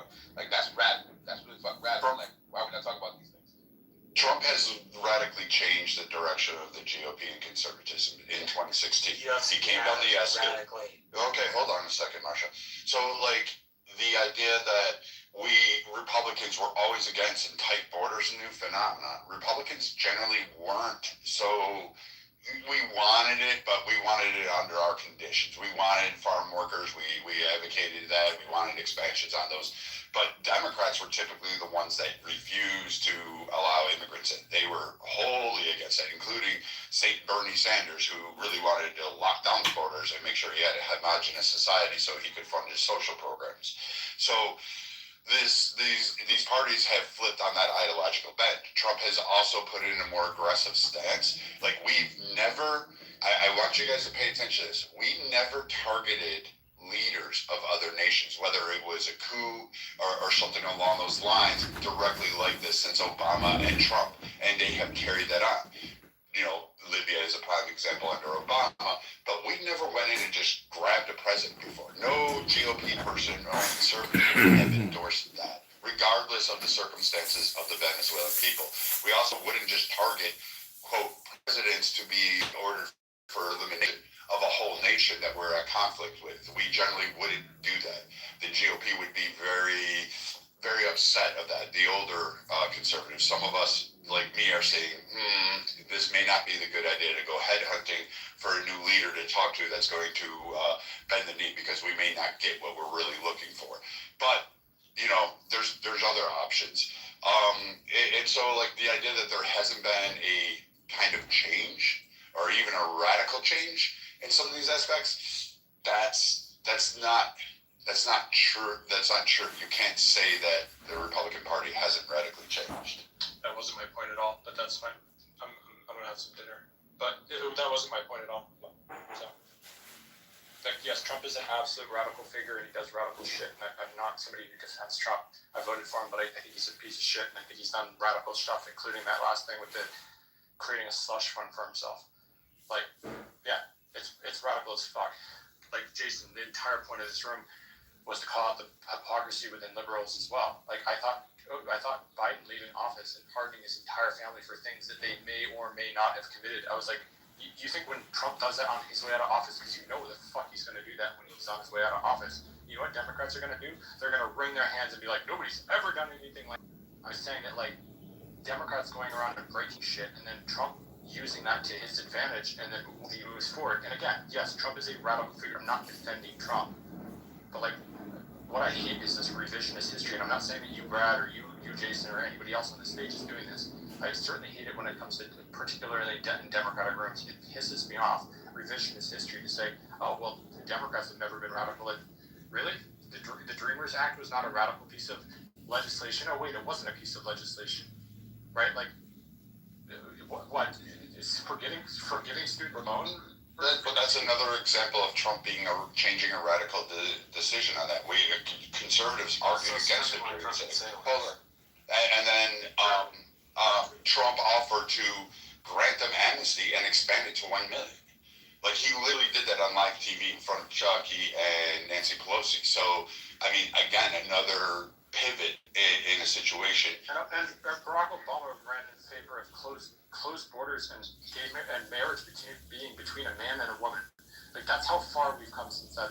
Obama was a radical figure in American politics, or was considered a radical figure. He was the quote-unquote change we need.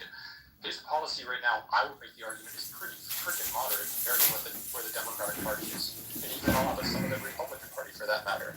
Again, the expansion of the federal government, and particularly the executive branch, it's crazy. And yeah, and totally under Trump, but also during the last administration and the previous and Trump's first term as well. It's crazy how far we've created out of control. But Trump never ran as a conservative. That's the whole point you're trying to do, is you're trying to put Trump in the conservative bucket. He ran under the Republican ticket, which shocking news. Hold on, I let you talk, dude. Like, chill. The Republican umbrella holds libertarians, it holds Christian conservatives, extreme church fellowship people who want like their ideology implemented as a uniform code across the land. You have fucking, I will say, you have fucking like Puritan WASP fucking KKK members that hide out under the fucking GOP.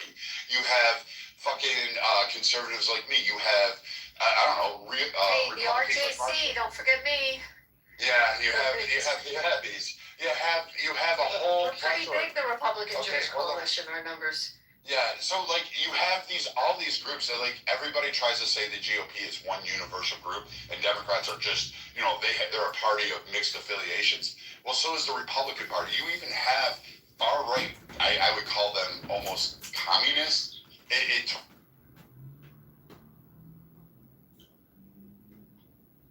Both sides is absurd. Trump never ran as a conservative, never ran as a libertarian, he never ran as a traditional Republican. In fact, he rephrased it as MAGA. He put it right in your face and said, I'm MAGA. That's it. That was all he ran on. And yes, the GOP and a lot of Americans, 75 million plus, said, yep, this is the guy I want, including myself. I voted for him. So this idea that somehow or another that he has not taken the GOP in a completely different direction is absurd, and saying that we don't have radicalization on our side is being disingenuous. I didn't say you didn't have radicalization within the conservative movement. I'm saying that I don't think that Trump is taking the Republican Party in a particularly right-wing direction.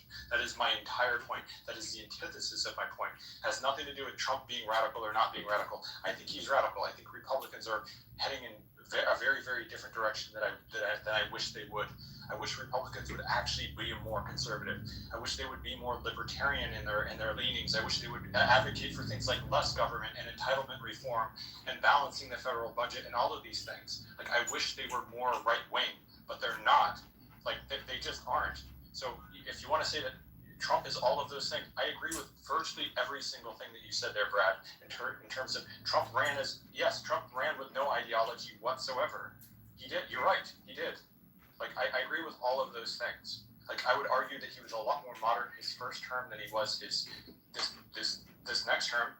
I don't think that when the founding fathers designed the system and the checks and balances the way they did, I don't think they anticipated somebody like Trump coming along and doing what he did with tariffs. They actually did. Which at the very, very least was cited in the way that he rolled out the tariff policy. Like again, I've been in a very, very openly critical the tariffs again. But you're wrong. The tariffs again. They actually funded the government with, guess what? Tariffs. They rolled those out. They actually expected Trump. They expected people like Trump and Jackson and Grant and Garfield and who else you want? Kennedys. They expected that. They clearly do it, which is why they argued against the two-party system. Multiple factions of that argued against that. That's the point where they had a source of contention. But they also provided a check and balance to that system, which is why the president is not a king. He is a servant of the people, elected by the people for the people, which means he has checks both in Congress and the Senate, and he has the Supreme Court to also check him, which has happened to Trump numerous times. Now, you may not like the decisions that are coming out of the Supreme Court or the legislation. That's fine. You may not agree with it, and that's your opinion. You're entitled to it. You're welcome to it. Thank the men that are giving the win to the flag on Memorial Day because they gave their souls and their lives for that flag. But you have that freedom to do so because of the way our government is established. So now, Trump is not just doing this randomly, and I disagree with Jason, because if he is doing the extreme ends and radically changing, maybe per your perspective, but he's still following what the Constitution is, and he is getting checked along the way. He is getting stopped. Is he? I mean, yeah, he is. Because every time he loses in the court, what does he do? Not according to the Supreme Court. Well, Brad, it depends. He's utilizing the courts, which means, guess what? He's following the constitutional process. He is, but there's a report that he has disobeyed something like 300 court orders. By his own Supreme Court that he did something which makes it unconstitutional. So, and then he'll just do it anyway. Like, that's Brad, I don't think it's the majority of litigation, but it's enough litigation.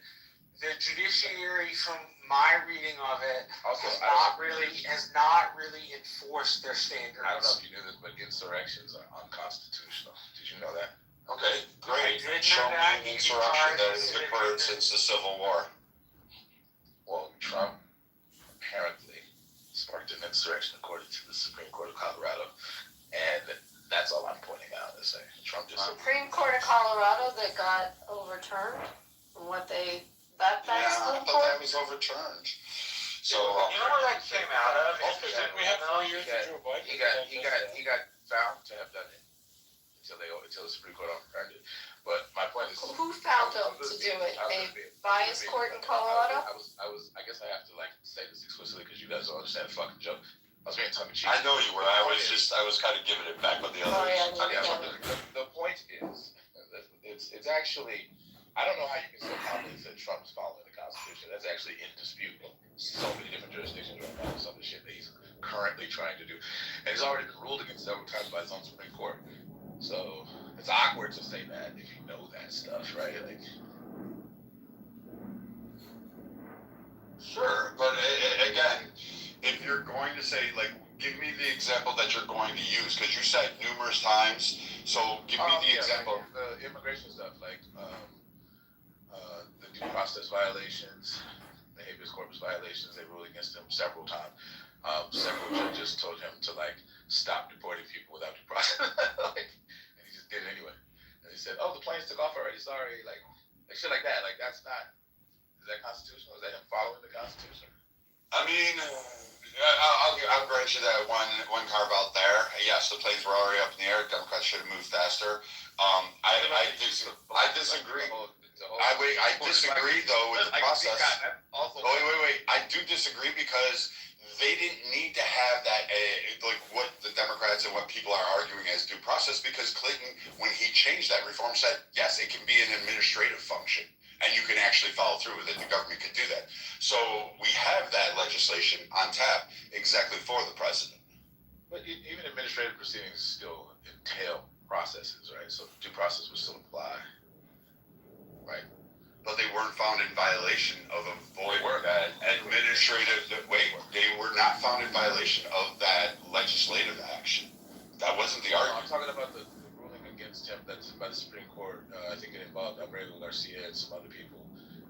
They basically ruled that, yeah, their due process rights were violated, and they had to come up with a minimum. They reverted it back. They remanded it back to the lower court to come up with a minimum amount of time that these people have to be notified so that their attorneys can, like, take legal action if they want to before they're deported. That was a ruling. I read this in a room. Like, I can find it if you want me to. I remember it, and I do remember the ruling. Yes, I agree with that, and I give you that. I give you the carve out. But what most people think. My point is, like, if he's doing things that the Supreme Court says, yeah, you can't do that, that's not constitutional. That's what that means, right? He's doing things that are effectively unconstitutional. Hence, they've been ruled against, right? Correct. He has stretched the. So all I'm saying is he stretched his powers and has gotten tapped back, just like every president. Track record of those things, because that's not the only example I can give you. Where it's like he follows the Constitution. It's like, well, like in the way that a person who gets several speeding tickets follows the traffic laws, like kind of. Like he's not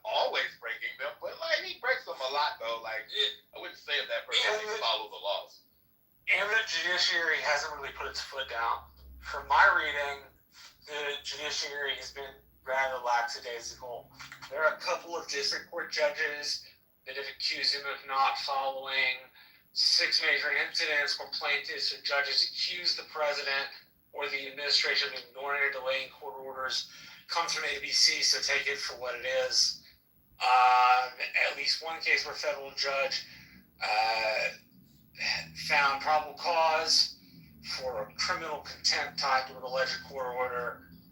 So I don't know enough historical data about presidents disobeying court orders to know whether Trump's disobeying of some of these court orders or alleged disobeying is in any way normal for American history or not. We had Andrew Jackson famously say, great, the Supreme Court ruled against me, now watch them try to enforce it. Yeah, there are other examples of history, but like recently though, not in the modern era.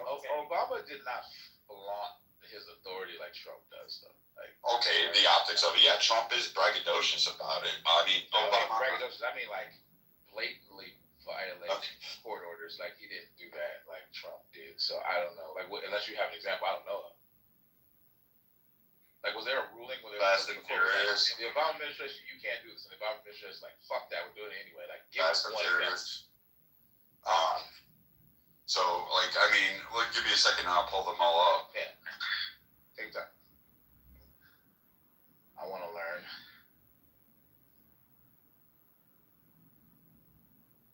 And I don't mean like appeals. I mean like the court says you can't do X. The administration is like we're doing X. like that's egregious. Like Trump did that. I've never heard of about Obama doing that. Well, like I said, it may be peculiar for presidents in the modern era, but Jackson's an example. Probably Buchanan's another example. FDR,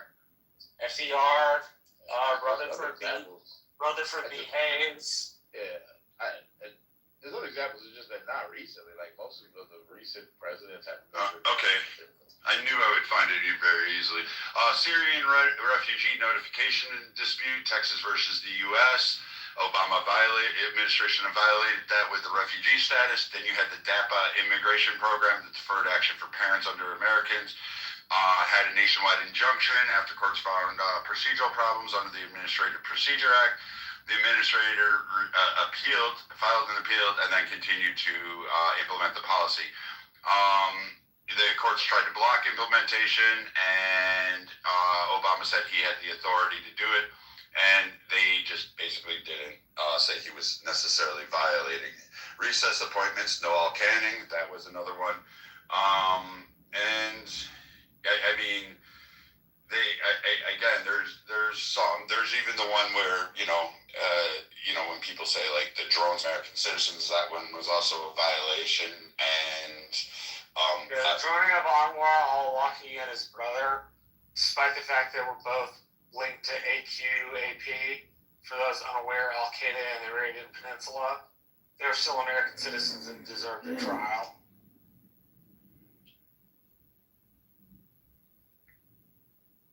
Sorry, were any of the examples that you named Viking examples? This is Brad. I just put Viking up there because that's what people on the left. That's fine. But were any of the examples you gave examples where the Obama administration was ruled against, and the Obama administration? Yes, all of them were. The Syrian refugee. I don't mean ruled against, and I'm saying they were ruled against in terms of like they were trying to do something. And then the court said you can't do that, and then they just did it anyway? Or are you talking about appeals processes? So what happened with the Syrian is they were told to stop. They had an injunction, and then they went ahead and said, we're filing an appeal, and then continued the process anyway, and did not follow the statutes. Even the courts found the case was summarily dismissed because it was already done. You couldn't undo that. So that was a problem for Texas, and Texas was really pissed about that. The DAPA, another implication that he went ahead and did that despite having another nationwide injunction at it. And Obama, I'm going to give this. He was filled with the law. I don't know who, like his legal team was top notch and they were able to play the court systems absolute, but he would go ahead and continue the action and then go ahead and file an appeal and say, well, you know, too late, so sad. So, I mean, I'll give you the win on this, that Obama technically, you know, was able to get away with a lot of stuff, but he did face it. Trump is just not as good as Obama. Like, I mean, that's the way I look at it. Reagan was notorious for it. Clinton was. So is Bush. So, I was looking for examples of the Obama administration violating court orders. These don't seem like examples of that. So that's why I'm confused. Like, okay, so like the Syrian refugee notification dispute, Texas versus the U.S., the officials argued, and I'm reading this directly, so spare me. I had to just quickly Google this. The Obama administration failed to provide advance notice about Syrian refugee placements after the judge's directive related to information sharing in the case, determining vetting and backgrounds on all these individuals. The administration acknowledged certain refugees had been resettled without any notice to Texas, without providing them updates, and without providing background. So they basically dumped them in there, despite the court's ruling on that and an injunction to stop that process. So they went ahead and did that. Okay, so what I'm reading is that there was no injunction or court order violated in that case. So I'm confused. Like, what was the? That wouldn't be a violation, despite the courts, like him just going against what the court said to do. No, so my reading here is that following the 2015 Paris attacks, Texas and Alabama sued the Obama administration, attempting to block Syrian refugees from being resettled in their states. The states claimed that the federal government failed to properly consult with them. However, a federal judge dismissed his lawsuit, and no injunction or court order was violated. I'm trying to figure out what was violated, like because they had already begun the program. It had already started. They had already resettled people. Where was the stay? Like, give the timeline. Where was the injunction given? If they resettle and the resettlement now sparks the lawsuit, where is there space for an injunction or stay or whatever? Like, where would that have been possible? Hold on, let me look it up again and let me deep dive into this one because I only found the examples quickly on Google.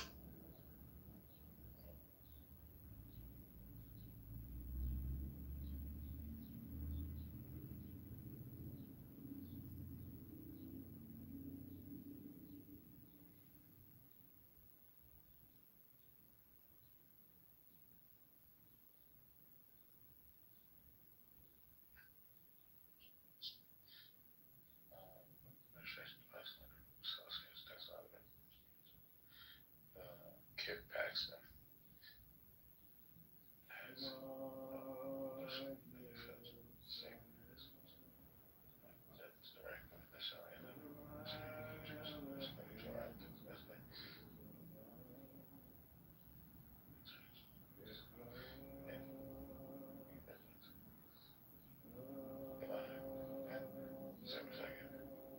Okay, I found something that probably, this is from Ken Paxton, when he was governor. Paxton was never, and Paxton was Attorney General, never governor. Oh, he was? Yeah, Attorney General, not governor, my bad. In 2016. So maybe this is what you mean, because he's alleging these things, and he has a timeline here. So this is what his thing says. It says Obama administration. This is the title. Obama. This is written by the way, January 26th of 2016. Obama administration defies court's directive, settles Syrians in Texas without advance notice or information. The Obama administration has admitted in federal district court that it failed to provide the state with advance notice of Syrian refugees being settled in Texas, defying the judge's directive. Additionally, another group of Syrian refugees were scheduled to arrive in Texas yesterday, and Texas has not been provided adequate information about these individuals as required by law. The Attorney General's office today made a filing highlighting the need for injunctive relief in light of these recent events. Quote, the Obama administration continues settling Syrian refugees in our neighborhoods and communities under a cloak of secrecy, end quote, said Attorney General Ken Paxton. Quote, last weekend, the federal government settled refugees with no advance notice in complete violation of the court's directive and were scheduled to bring more refugees to Texas without providing adequate information about who they are. The threat to our communities by foreign terrorists is real. The greater concern is not what we know about these refugees, it's what we don't know, end quote. On December 2nd, Texas filed a lawsuit against the federal government to halt the relocation of refugees from Syria in the state because the federal government had not consulted with state authorities in advance of such relocations in violation of the Refugee Act of 1980. The federal government is directing at least one nonprofit entity tasked with placing the refugees in Texas from disclosing even basic information that would help resolve Texas's security concerns. On December 7th, a federal judge directed that the federal government provide the state with advance notice of its intent to settle refugees within the state. On January 22nd, the federal government submitted a filing admitting it resettled refugees in Texas without notifying the court or Texas. Texas takes in roughly 10% of refugees resettled in the United States, partnering with local volunteer agencies to help refugees transition to the state and pay associated costs. In this case, authorities have left Texas uninformed about refugees that could well pose a security risk to Texans and give them no say in the process. Two more paragraphs. Members of the federal government have expressed concerns regarding this massive expansion of refugees from an area engulfed in fighting with ISIS. FBI Director James Comey told Congress that the federal government cannot conduct effective security checks on Syrian nationals, testifying that, quote, we can query our database until the cows come home, but nothing will show up because we have no record of them, end quote. National Intelligence Director James Clapper summed up the worries of these federal counterterrorism experts, quote, I don't obviously put it past the likes of ISIL to infiltrate operatives among these refugees, end quote. Earlier this month, federal authorities arrested 2 individuals admitted to the United States through the refugee program for activities related to supporting terrorism. This is the second time in the past year that the Obama administration has either defied or misled a federal court on major immigration issues. In March 2015, the administration admitted that tens of thousands of expanded work permits have been issued to unauthorized aliens in direct contradiction to the facts they presented in the U.S. federal court. And it has a link to view the recent filing. So, I mean, if that's what you mean, that was alleged by the Attorney General of Texas. Maybe that's the support you're looking for. Yes, I was. And I was trying to pull it up from the Atlantic because the Atlantic had an article on it, and I remember reading it back. The Obama doctrine? I fucking hate Ken Paxton. I'm sorry, I didn't hear you. I was coughing. The Obama doctrine? Is that what you're talking about? Yeah. The Atlantic. I found it.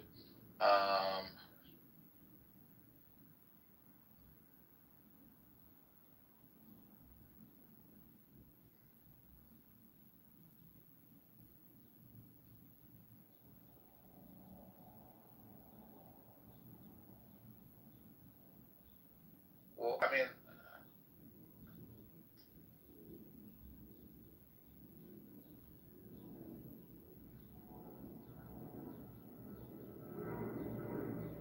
top 10 ways but Obama violated the Constitution during his presidency. I got one from the Cato Institute. You want that one? You can go ahead and read that. Like I said, I just pulled up the ones that I remembered. So. Well, I'll just read the list because it's like detailed. I'm not trying to read forever. So the Cato Institute, I just put in the chat. It's titled the Top 10 Ways Obama Violated the Constitution During His Presidency. It was published January 19, 2017. Okay. Obama only furthered the imperial presidency. Obama ignored constitutional checks and balances. 1. The Chrysler bailout was 1 on the list. Obamacare implementation was 2 on the list. 3. Political profiling by the IRS. 4. Recess appointments. 5. DACA and DAPA. 6. Assault on free speech and due process on college campuses. 7. Clean Power Plan. 8. The WOTUS rule. Waters of the United States. 9. Net neutrality. I remember debating net neutrality in college, by the way. That's the whole thing. And then number 10, EPA's cap and trade. So these are alleged to be the 10 ways that he violated the Constitution. Wow. None of them include the Syria thing, which is interesting. So, I don't know. This is the Cato Institute, too. Side note, do you do voiceover? No, what do you mean? You read for different people, like books and stuff like that, or you do the voice of movies, certain parts of movies. Yeah,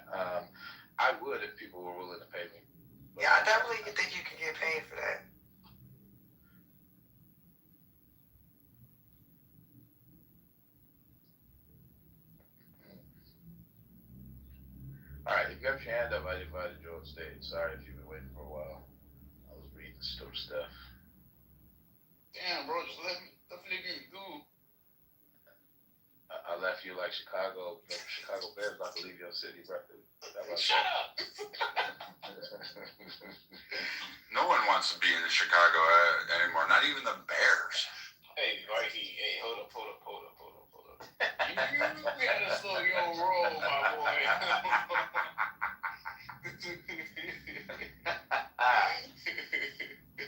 Yo. Hey, what's up with you sending me fucking photos and shit? You ain't see that shit, nigga? Yeah. You ain't cooking though? You ain't make that Literally shit, cooked it, nigga. Tell my house look, you ain't make that. I literally made that shit, nigga.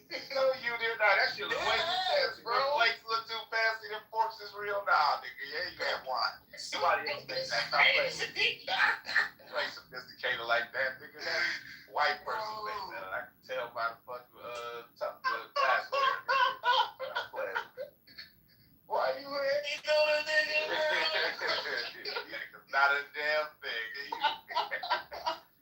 better stop playing. Oh shit. That's funny. You look good though. But it don't look as good as the shit I made, nigga. I actually have footage of me cutting it. I ain't. That's what I should have made the goddamn video. Yeah, can't deny it when you in there doing, some voice in the back. You was like, hey, look at this, I'm cut right. You know what I'm saying? What's up with Shani? Hey y'all, what are we talking about? Whether or not the Obama have violated court orders like the Trump administration. This is what we were just recently Are we still jealous of Obama? I think Viking is jealous of Obama. Like everyone. What? Yeah, like Trump is so jealous of Obama. It's crazy. Muse, you're just trying to start shit. I'm just stop calling it like I see it, bro. You liar. I'm just saying. All right, guys, I gotta run. Jason, thank you. Thanks for letting me vent in here. Yeah. From that other room. So before you go, I mean, if you have to go, but I still have that article though. Oh, okay.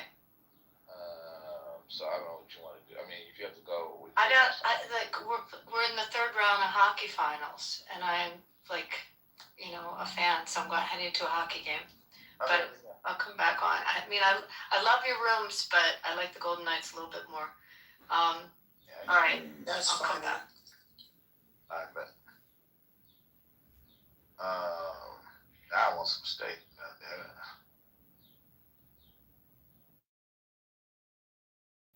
Going out for What made you want steak? Kirko sent me some pictures of some steak he pretended to cook, but he didn't really cook. this nigga hating, honey. That's funny. Bro, you ain't cooked that shit, bro. Stop lying. I literally did, bro. He said you can picture from Chef's Instagram. It's my fucking kitchen, lying. You always lying. Oh my god.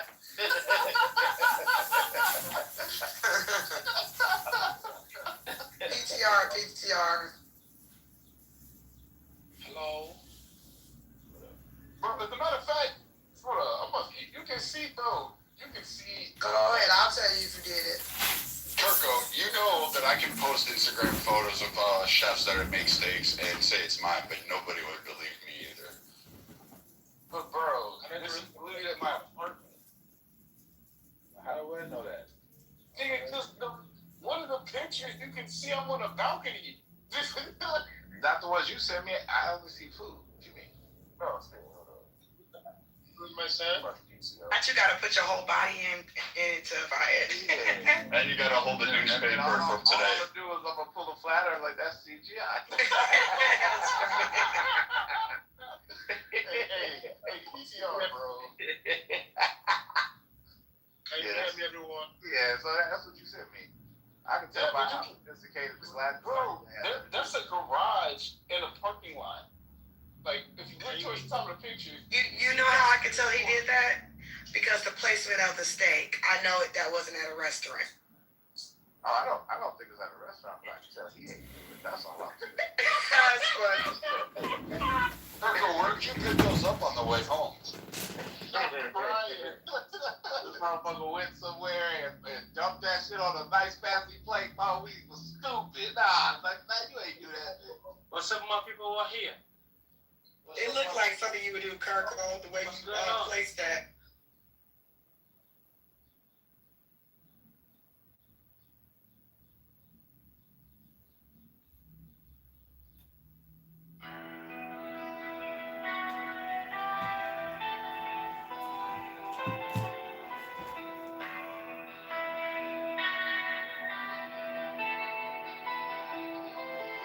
I am charioteer of the east, Lord of the past and of the future.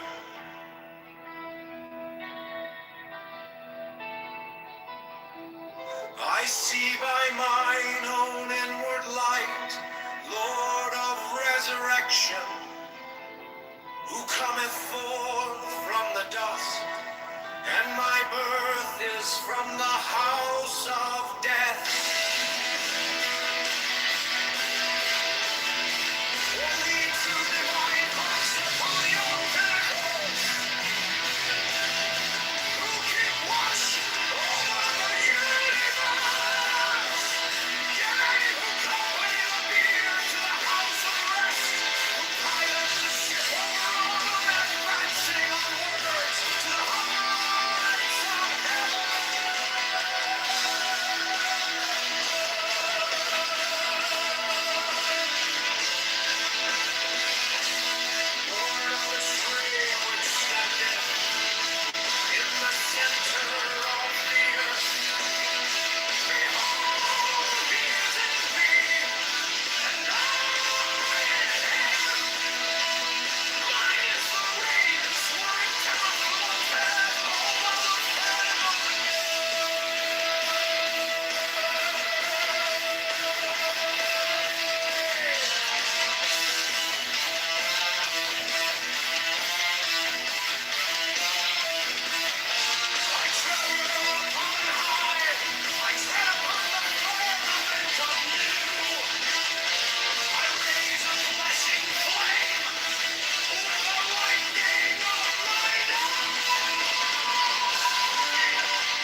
eternity.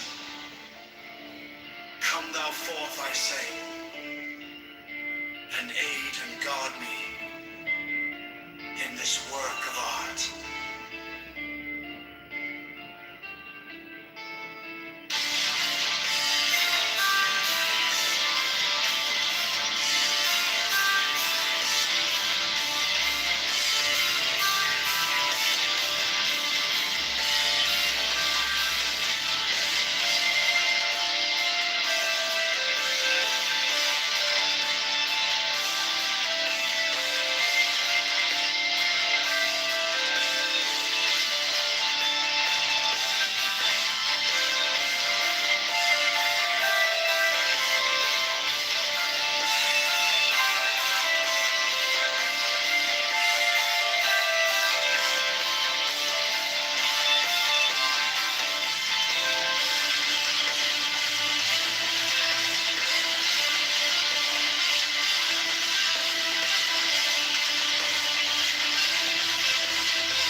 The Gnostic Catholic Church, the Order of the Knights of the Holy Ghost, the Order of the Illuminati, the Order of the Temple, Knights Templar,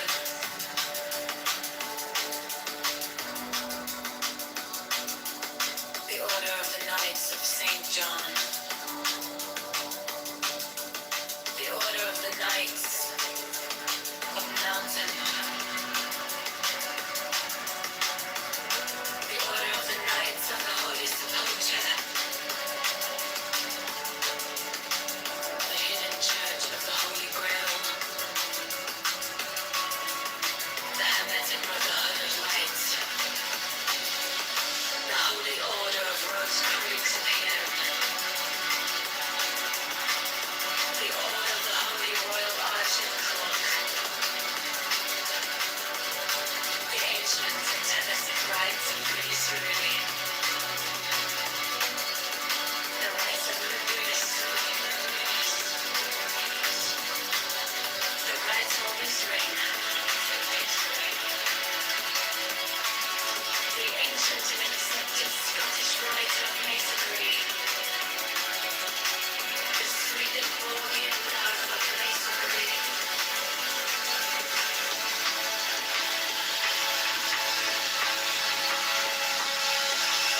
the Order of the Martinists,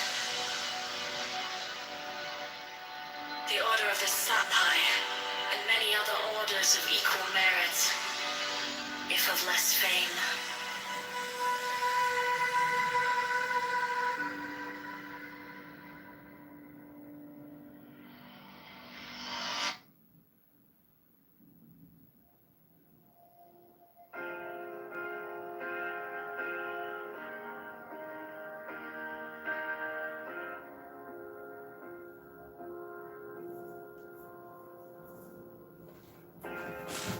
My object all sublime,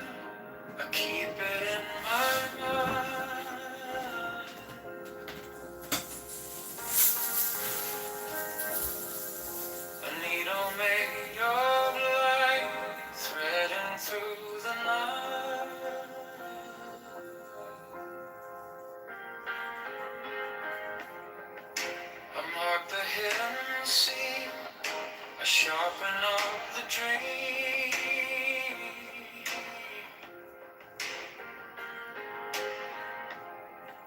The case is cold but clear. I waited long enough here. So let it come around, let the gavel kiss the ground.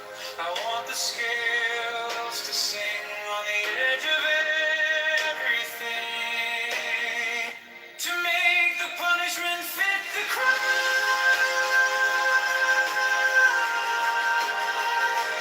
Fit the crime.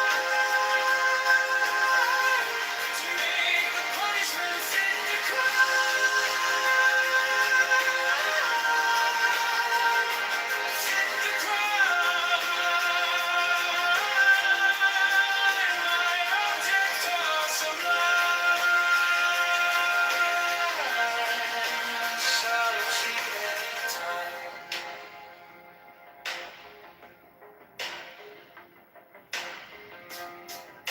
You wore the borrowed face, you left no kind of grace.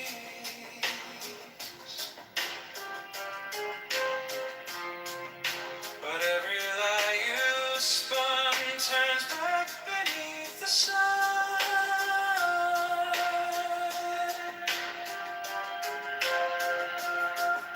I kept the final clue, like a blade inside my shoe.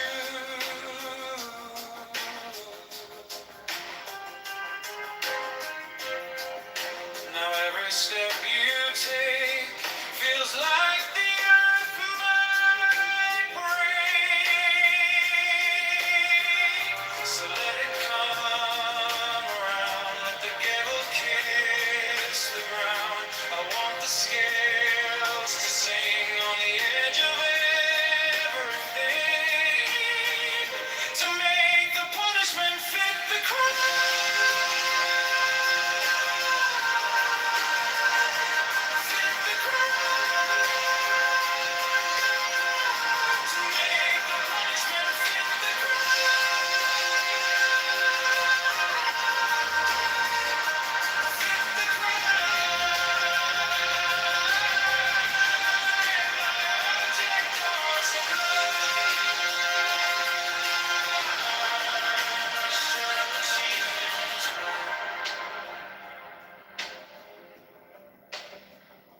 And if I'm wrong, but I have held on long to the shape of what was lost, to the price, to the cost,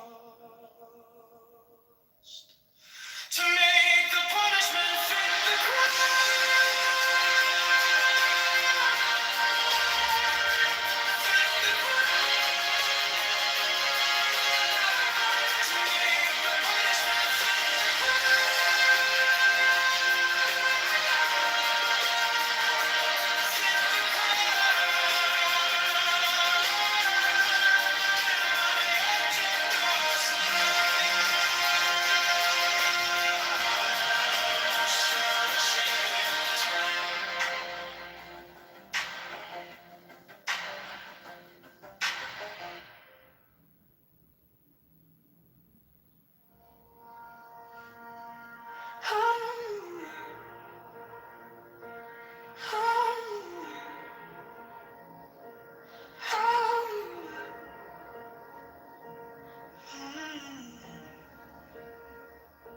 My object all sublime, I keep it in my mind.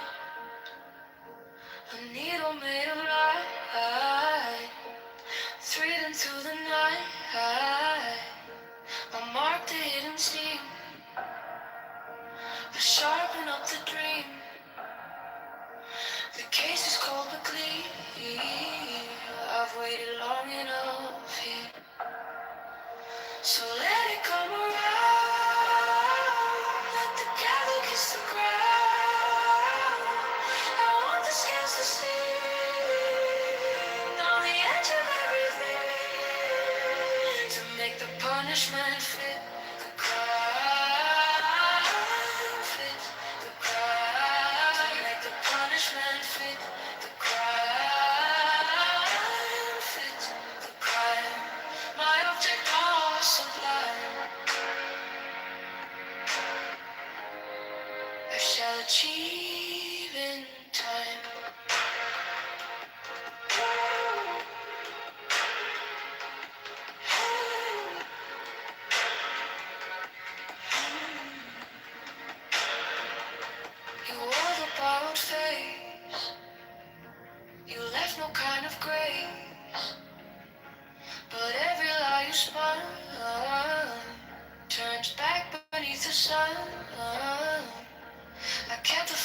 clue, like a blade inside my shoe.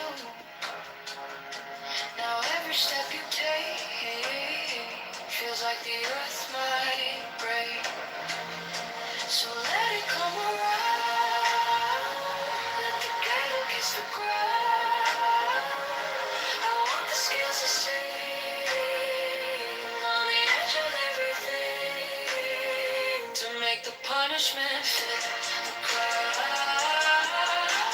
Fit the crowd, to make the punishment fit the crowd. Fit the crowd. My object all sublime, I shall achieve in time.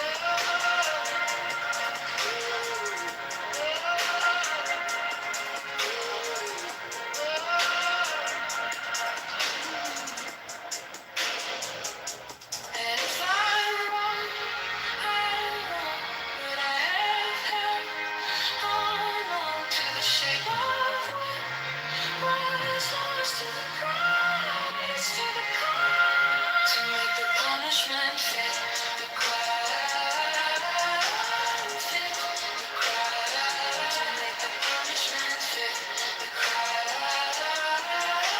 fit the crowd. My object all sublime, I shall achieve in time.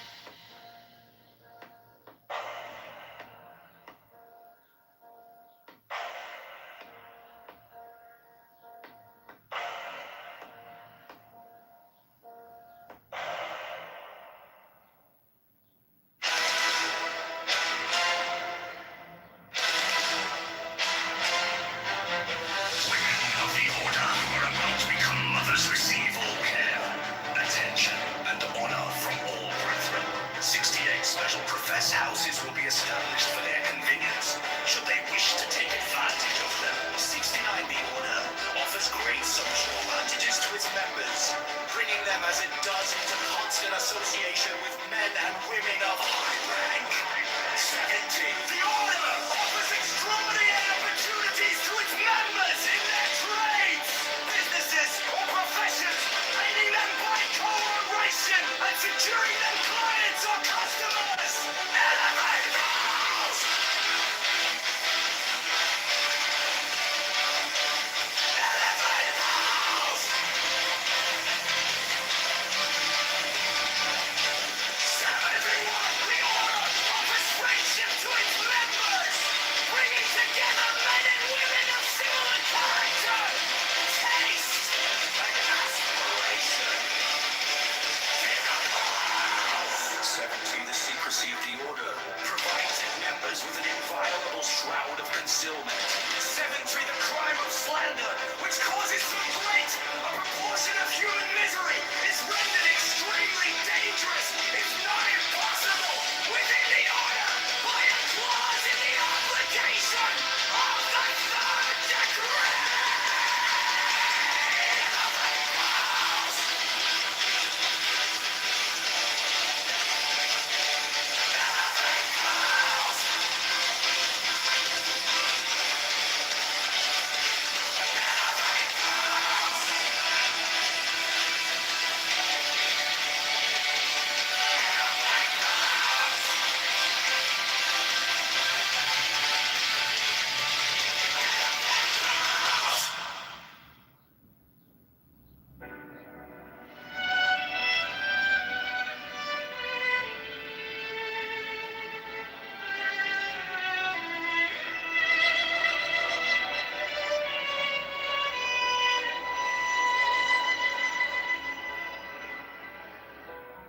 Every brother shall seek constantly to give pleasure to all brethren with whom he is acquainted, whether by entertainment or conversation, or in any other manner that may suggest itself. It will frequently and naturally arise that love itself springs up between members of the Order, for that they have so many and sacred interests in common. Such love is peculiarly holy, and is to be encouraged. All children of brethren are to be considered as children of the whole order, and to be protected and aided in every way by its members, severally, as by its organization collectively. No distinction is to be made with regard to the conditions surrounding the birth of any child. 15. There is an especially sacred duty which every brother should fulfill with regard to all children, those born without the order included. This duty is to instruct them in the law of the Lima, to teach them independence and freedom of thought and character, and to warn them that servility and cowardice are the most deadly diseases of the human soul.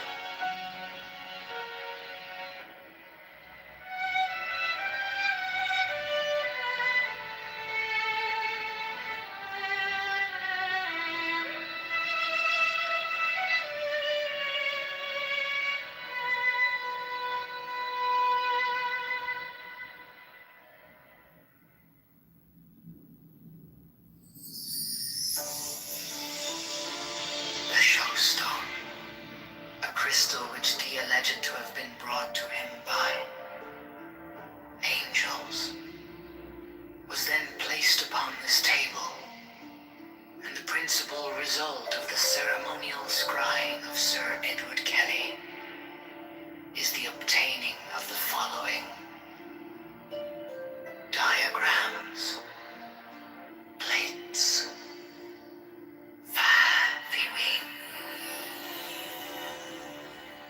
he symbolized the fourth dimensional universe in 2 dimensions as a square,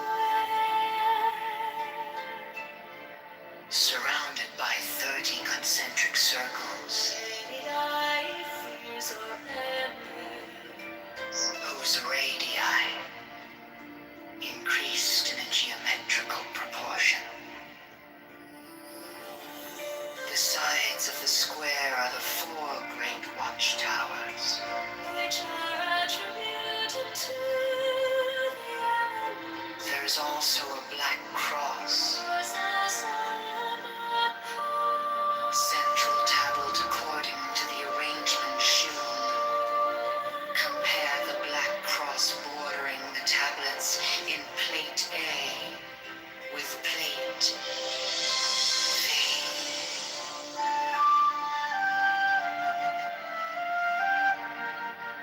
Great V gives the general view.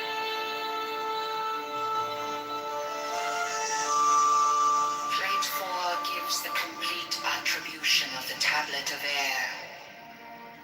The 6th file is called Linea Patris. The 7th file is called Linea Filii. The 7th line is called Linea Spiritus Sancti. This great cross divides the tablet into 4 lesser tablets, the left-hand top corner being air of air, the right-hand top corner water of air, the left-hand bottom corner earth of air, the remaining corner fire of air. Each of these lesser tablets contains a Calvary cross of 10 squares, which governs it. Plates V, VI, and VII are similar for the other elements. This is the way in which the names are drawn from the great tablets.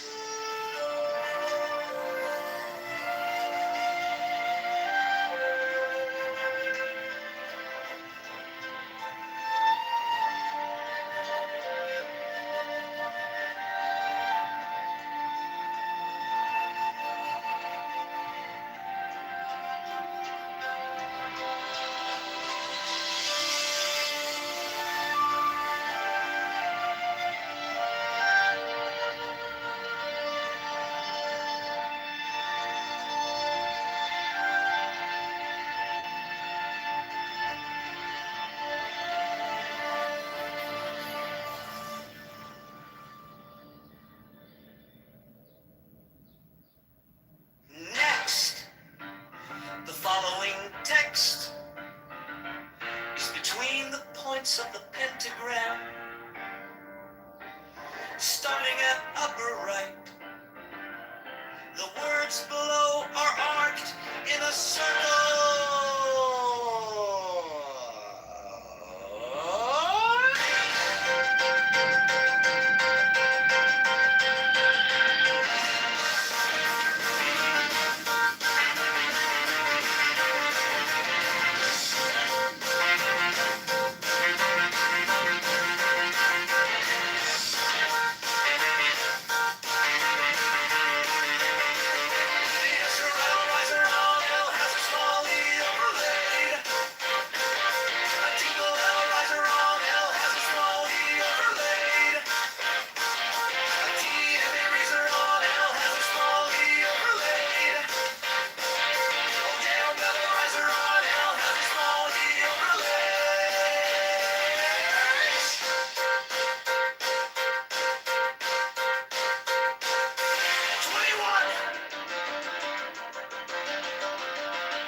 The letters around the rim are Enochian letters, facing outward in the illustration, including the corner letters facing toward the outer point of each corner.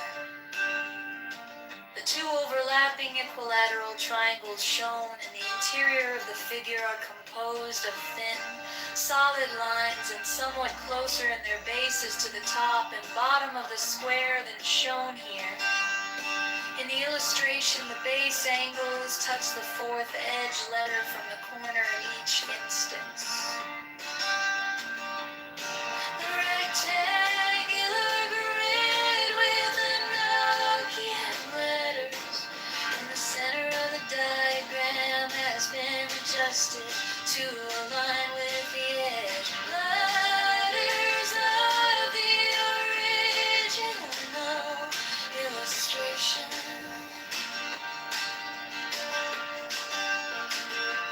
This rectangular grid has its corners overlapping the lines defining the hexagram in the original illustration.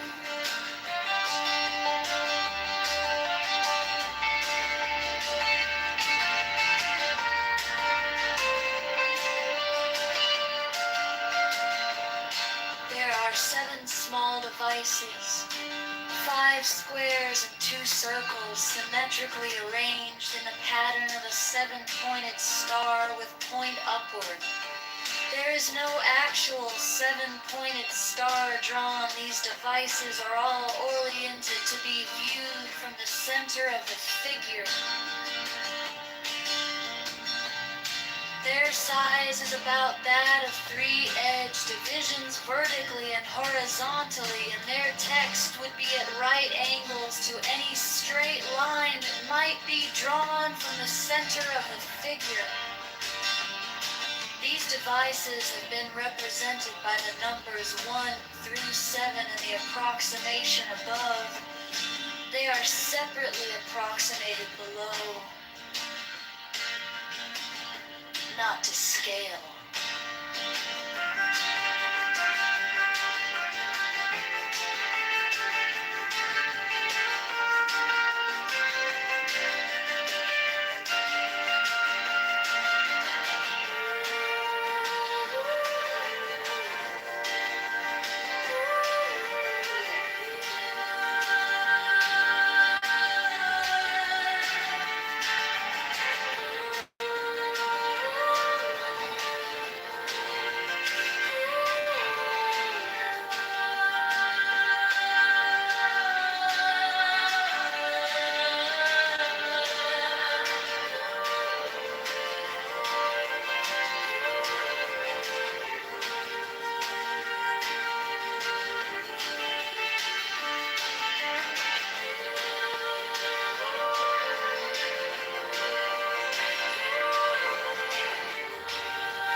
Mine is the head of the hawk.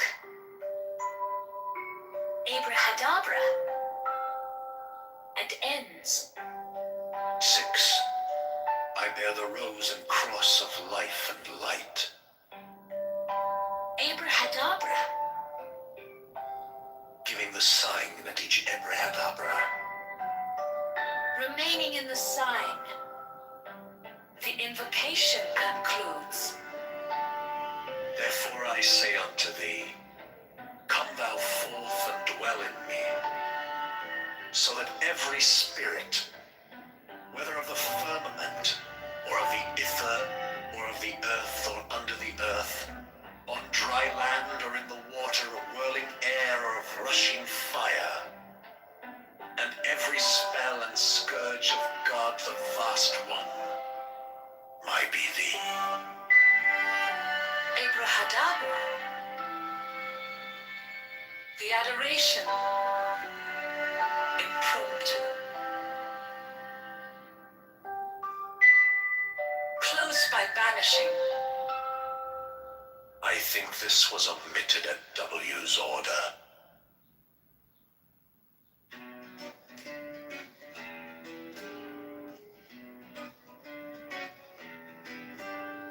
Mine is the head of the man, and my inside is keen as the hawks. By my head I invoke thee. Hey, I am the only begotten child of my father and mother. My father is dead.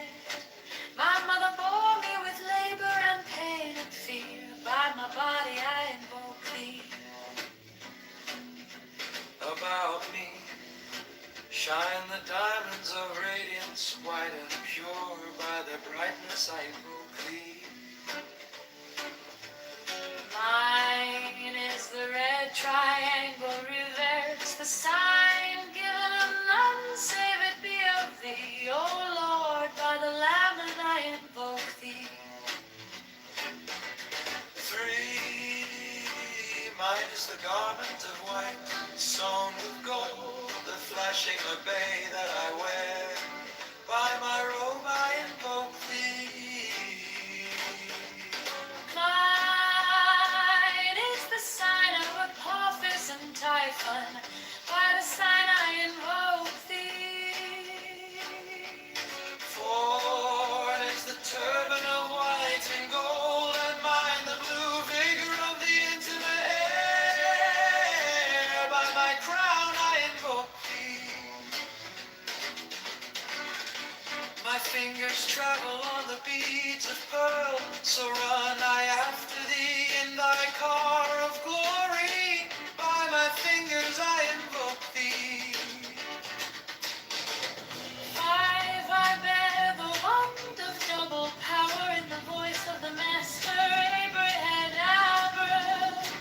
By the word I invoke thee. Mine are the dark blue waves of music and the song that I made of old to invoke thee. Strike, strike the master chord, draw the flaming sword crown, child and conquering Lord Horus, avenger. By the sun I invoke thee. 6. In my hand is thy sword of revenge, let it strike at thy bidding. By the sword I invoke thee. The voice of the 5, The voice of the 5, the voice of the 6, 11 are the voices, Abrahadabra.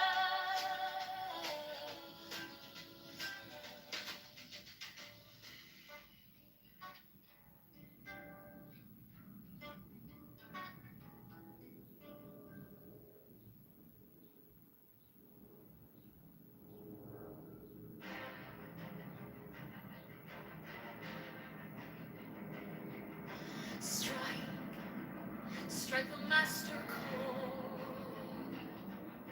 Draw the flaming sword. Crowned, child and conquering Lord.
a fraud.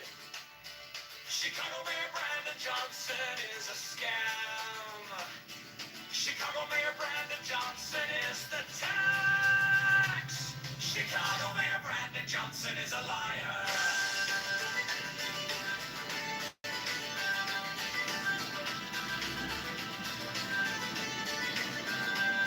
Chicago Mayor Brandon Johnson is a criminal. Borrows $1.3 billion to give to Chroninon. Profits the C2U is a mafia propaganda. Organization affordability is a scam. Brandon Johnson is the tax. Open the books, transparency now. Public spending tracker now. Brandon Johnson is the tax.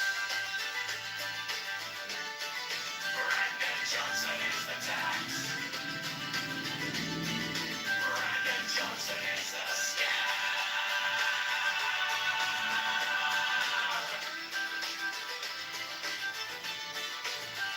Reparations for black slaves is a scam. It's a black tax socialists are taxologists. All taxation is theft. Affordability is a scam. Abortion Greyhound buses are murder for profits. Open the books, transparency now. Public spending tracker now. Brandon Johnson is the tax. Brandon Johnson is the tax. Brandon Johnson is the scam.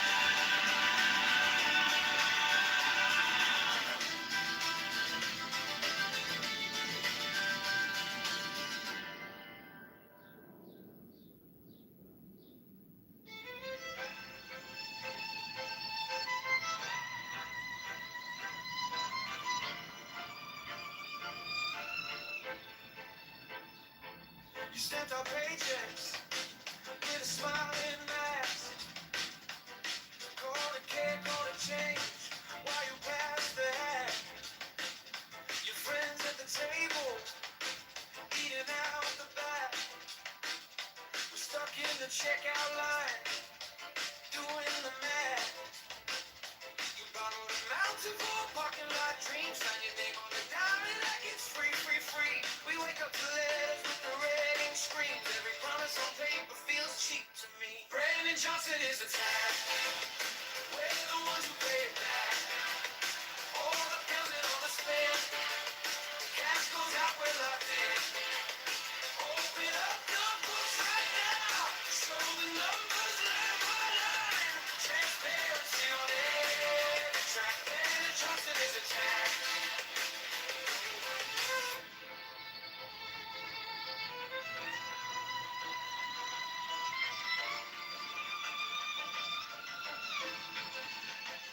You call it for the people, but the doors stay closed.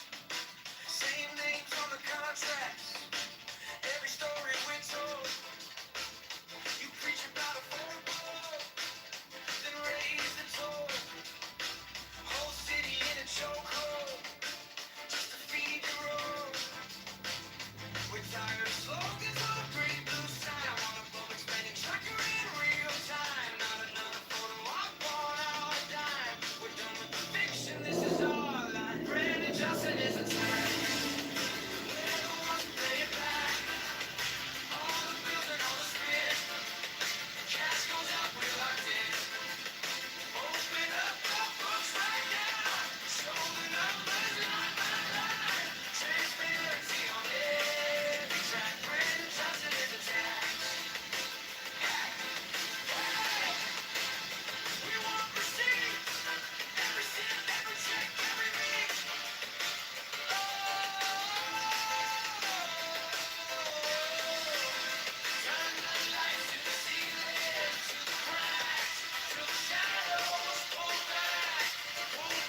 Johnson is the tag. Where no one can pay it back. All the bills and all the spin. Cash goes out, we're locked in. Open up the books right now. Show the numbers line by line. Put the truth on the giant screen. In the hotel, see the clash. Brandon Johnson is the tag.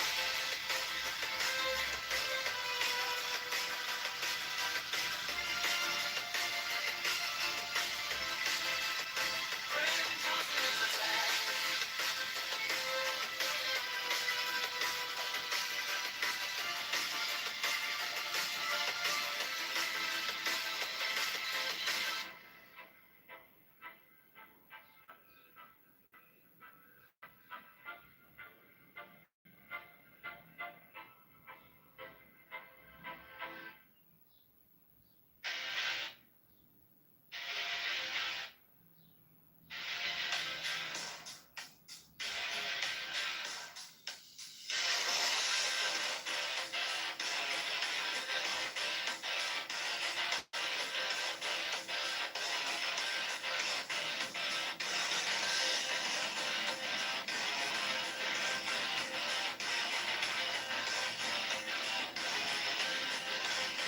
Chicago Mayor Brandon Johnson is a fraud.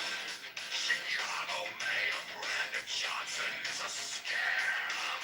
Chicago Mayor Brandon Johnson is the tax. Chicago Mayor Brandon Johnson is a liar.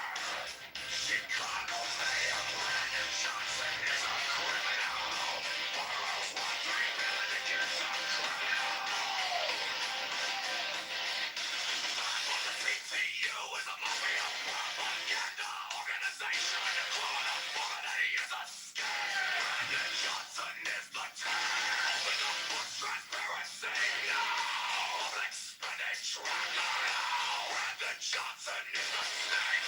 Brandon Johnson is the scam. Reparations for black slaves is a scam.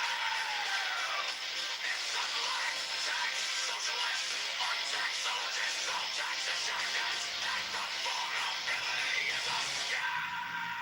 Chicago Mayor Brandon Johnson is a fraud. Chicago Mayor Brandon Johnson is a scam. Chicago Mayor Brandon Johnson is the tax. Chicago Mayor Brandon Johnson is a liar. Chicago Mayor Brandon Johnson is a criminal. Now I bring Brandon Johnson criminal. CTU is a mafia propaganda organization. He is a scam. Brandon Johnson is the time. With the books transparency now. Public spending tracker now. Brandon Johnson is the scandal. Brandon Johnson is the scam. Reparations for black slaves is a scam. It's a black tax socialist or taxologist, no taxationist. Vulnerability is a scam.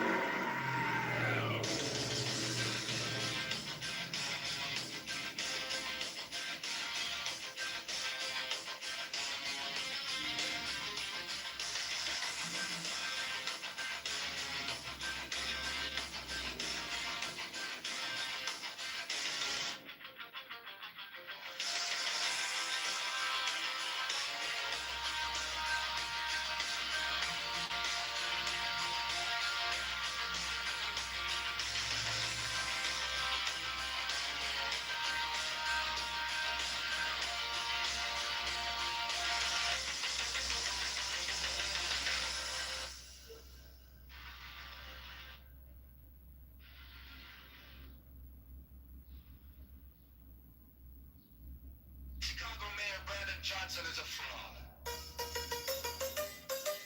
Chicago Mayor Brandon Johnson is a scam. Chicago Mayor Brandon Johnson is a scam. Chicago Mayor Brandon Johnson is a liar. Chicago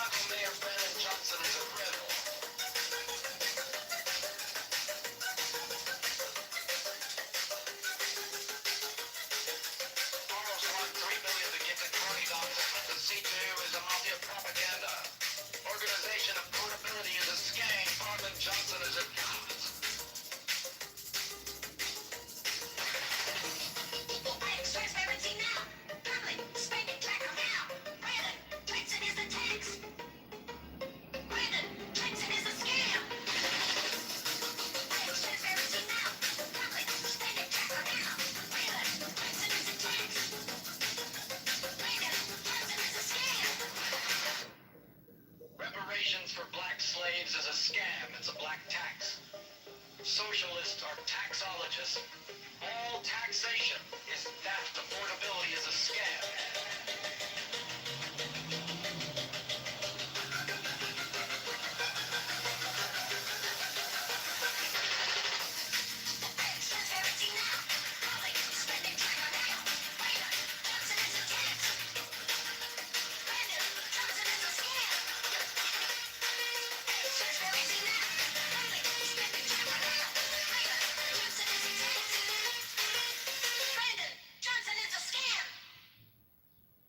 Chicago Mayor Brandon Johnson is a fraud. Chicago Mayor Brandon Johnson is a scam. Chicago Mayor Brandon Johnson is the tax. Chicago Mayor Brandon Johnson is a liar.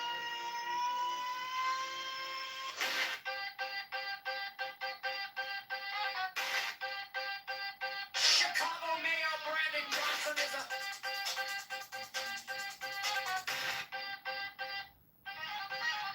criminal.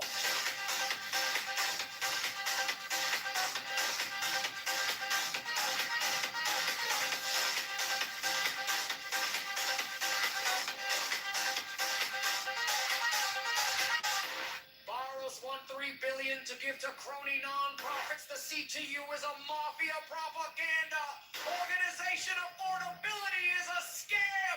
Brandon Johnson is the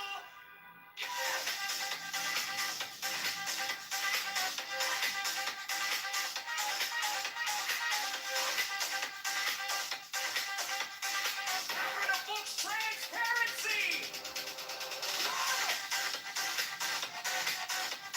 Yes! Whatever spinning trigger. No!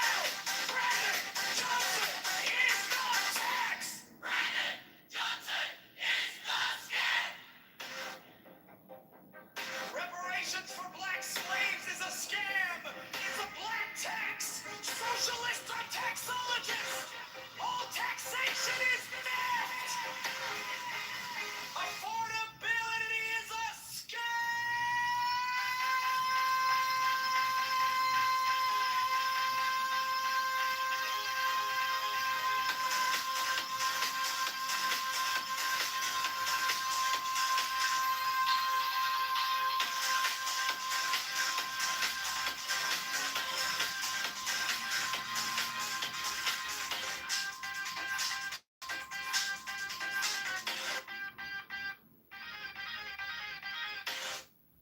Chicago Mayor Brandon Johnson is a fraud. Chicago Mayor Brandon Johnson is a scam. Chicago Mayor Brandon Johnson is the tax.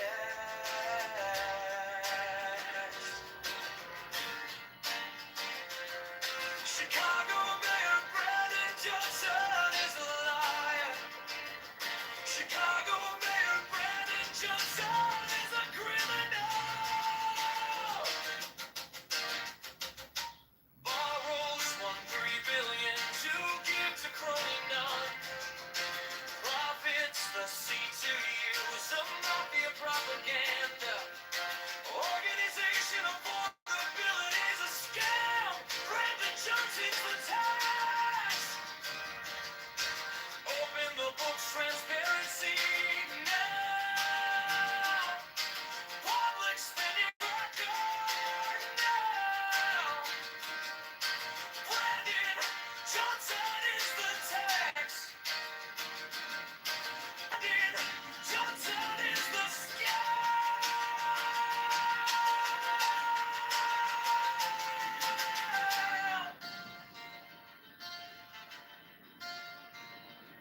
Reparations for black slaves is a scam. It's a black tax, socialism, taxologists. All taxation is theft. Affordability is a scam.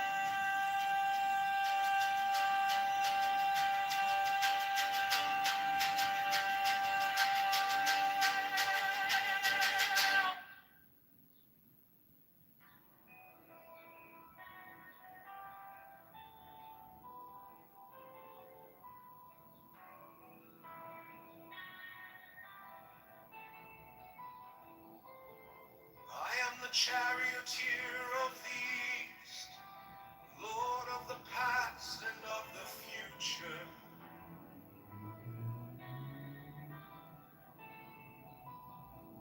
I see by mine own inward light, Lord of resurrection, who cometh forth from the dust, and my birth is from the house of death. Only two divine hearts upon your pinnacles, who keep watch over the universe. Yea, who company the beer to the house of rest, who pilot the ship of rule, advancing onwards to the heights of heaven.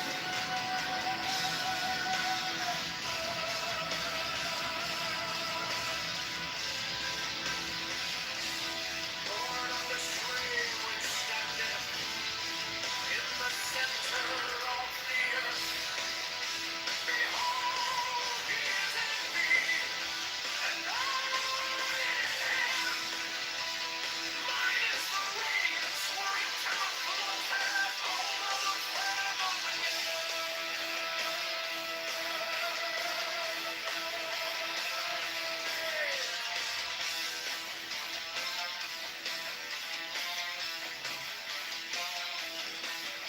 I travel upon high, I tread upon the firmament of new. I raise a flashing flame with the lightning of mine eye.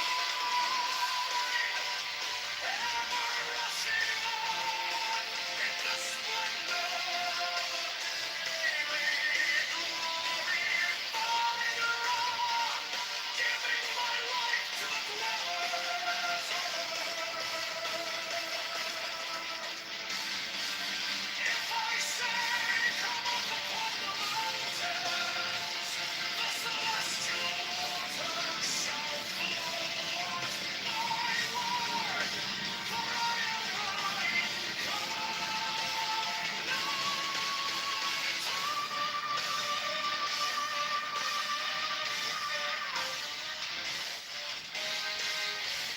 Kefra created in the flesh.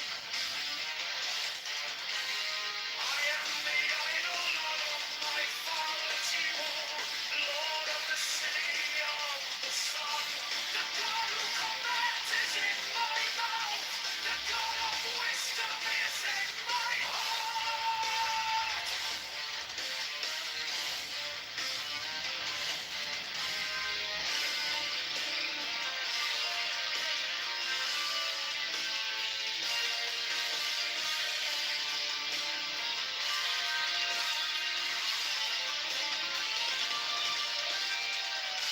My tongue is the sanctuary of truth, and the God sitteth upon my lips. My word is accomplished every day. And the desire of my heart realizes itself as that of Papa when he created. I am eternal, therefore all things are as my designs.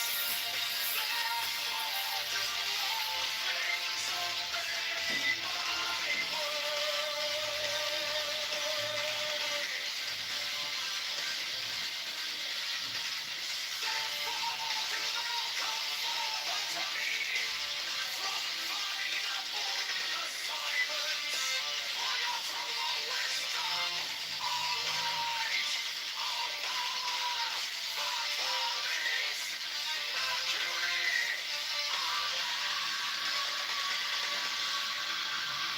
But whatever be my course, thou art still nameless to eternity.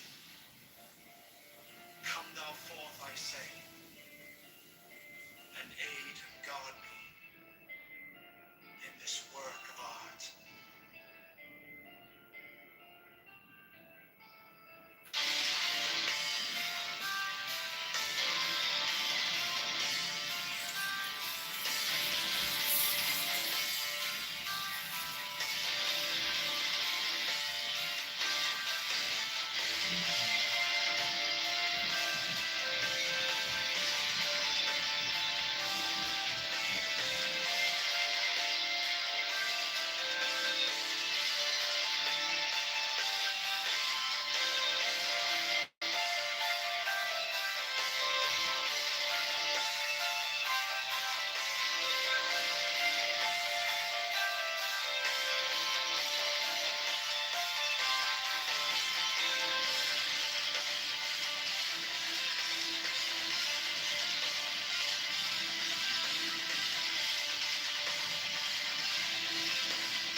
Gnostic Catholic Church, the Order of the Knights of the Holy Ghost, the Order of the Illuminati, the Order of the Temple, Knights Templar,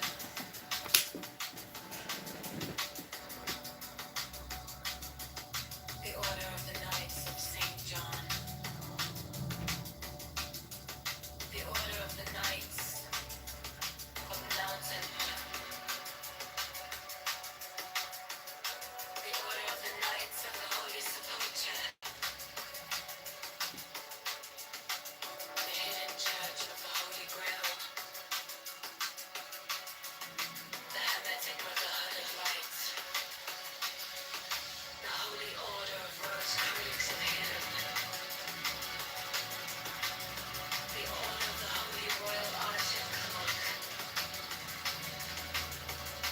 the Ancient Satanic Rites of Priesthood, the Rites of Liberis, the Rites of Israel,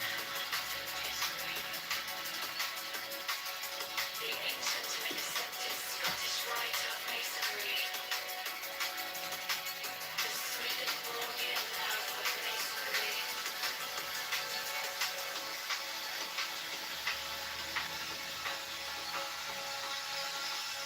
the Order of the Martinists, the Order of the Sapai, and many other orders of equal merit, if of less fame.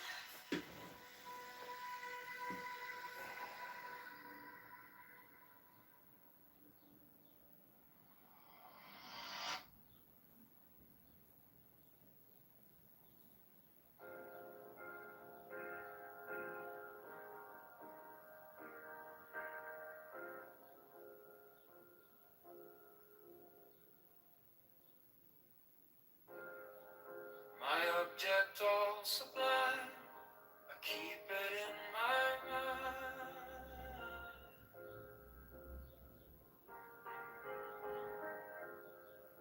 A needle made of light, threading through the night.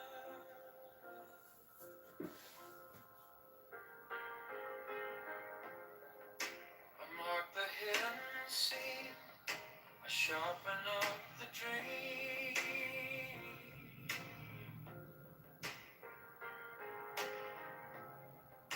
The case is cold but clear.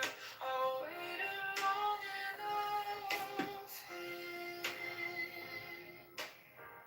So let it come around, let the devil kiss the ground. I want the scales to sing on the edge of everything, to make the punishment fit the crime.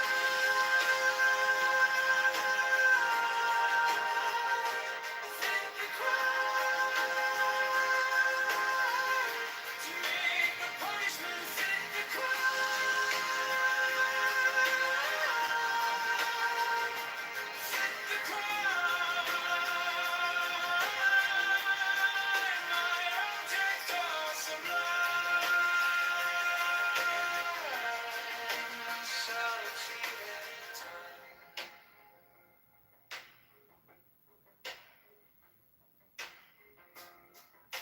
You wore the borrowed face, you left no kind of grace.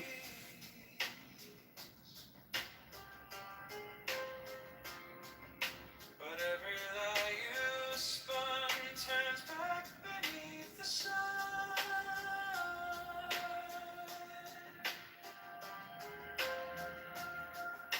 I kept the final clue, like a blade inside my shoe.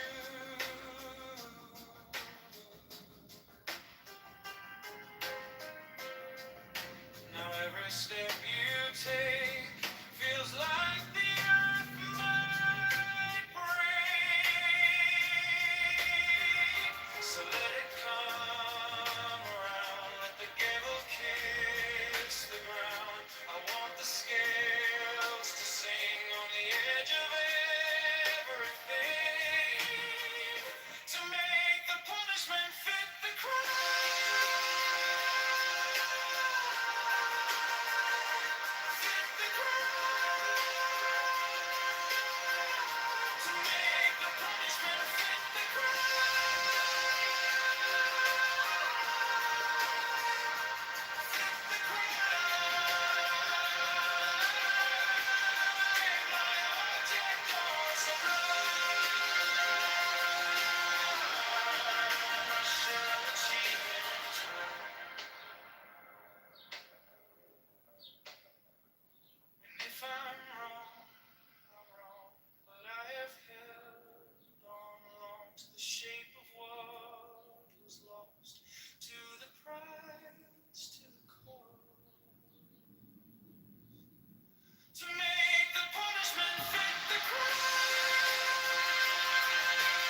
all sublime. I keep it in my mind. A needle made of light, threading through the night. I mark the hidden seam. I sharpen up the dream. The case is cold but clean. I've waited long enough here. So let it come around. Let the gavel kiss the ground. I want the scales to sing on the edge of everything, to make the punishment fit the crime, fit the crime, to make the punishment fit the crime, fit the crime. My object all sublime. I shall achieve in time.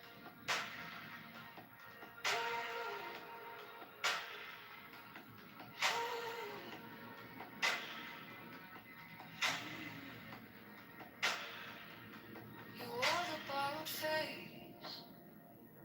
You left no kind of grace. But every lie you spun turns back beneath the sun. I kept the final clue, like a blade inside my shoe. Now every step you take feels like the earth might break. So let it come around. Let the gavel kiss the ground. I want the scales to sing on the edge of everything.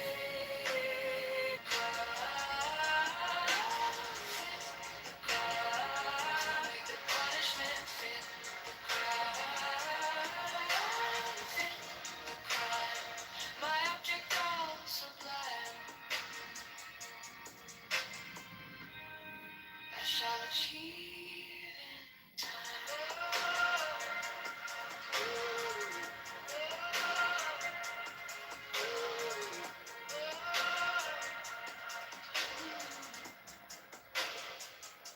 And if I'm wrong,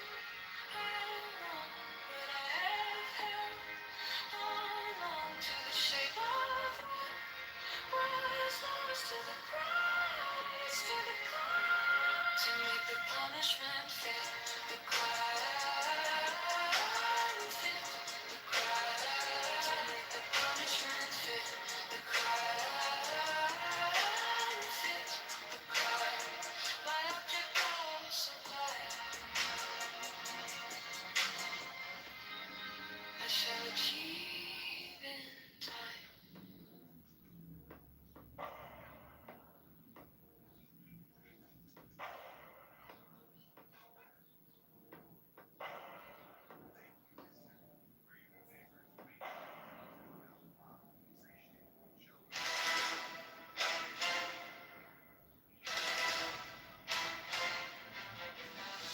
Of the order who are about to become mothers receive all care, attention, and honor from all brethren. 68 special profess houses will be established for their convenience, should they wish to take advantage of them. 69 the order offers great social advantages to its members, bringing them as it does into constant association with men and women of high rank. 70 the order offers extraordinary opportunities to its members in their trades, businesses, or professions, aiding them by cooperation and securing them clients or customers. Elevate house! Elevate house! 71 the order offers friendship to its members, bringing together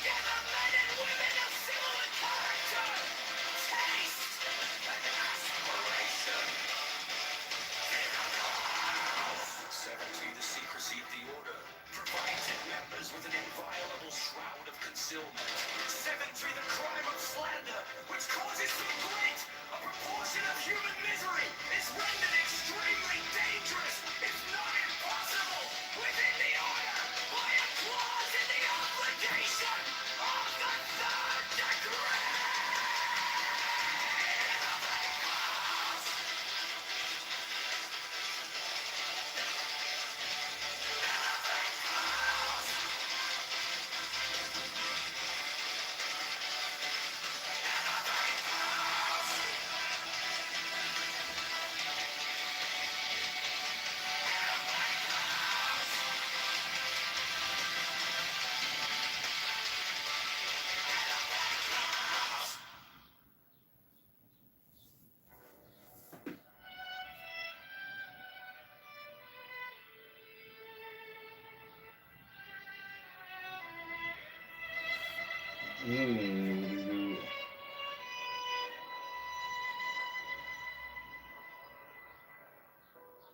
Every brother shall seek constantly to give pleasure to all brethren, with whom he is acquainted, whether by entertainment or conversation, or in any other manner that may suggest itself. It will frequently and naturally arise that love itself springs up between members of the order, for that they have so many and sacred interests in common. Such love is peculiarly holy and is to be encouraged.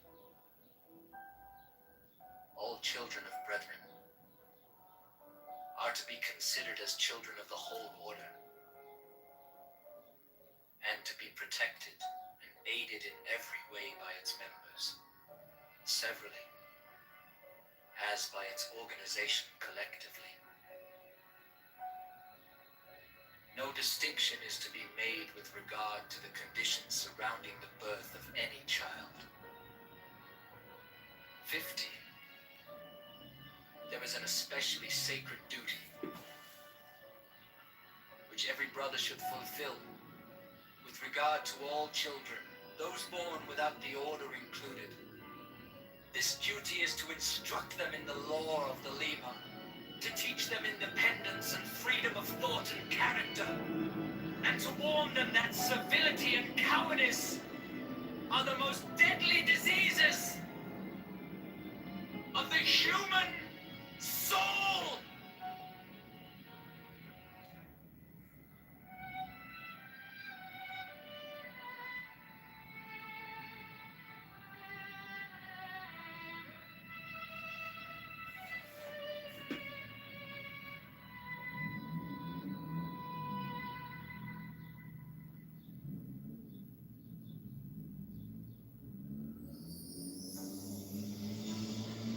The Showstone, a crystal which thee alleged to have been brought to him by angels, was then placed upon this table, and the principal result of the ceremonial scrying of Sir Edward Kelly is the obtaining of the following diagrams, plates,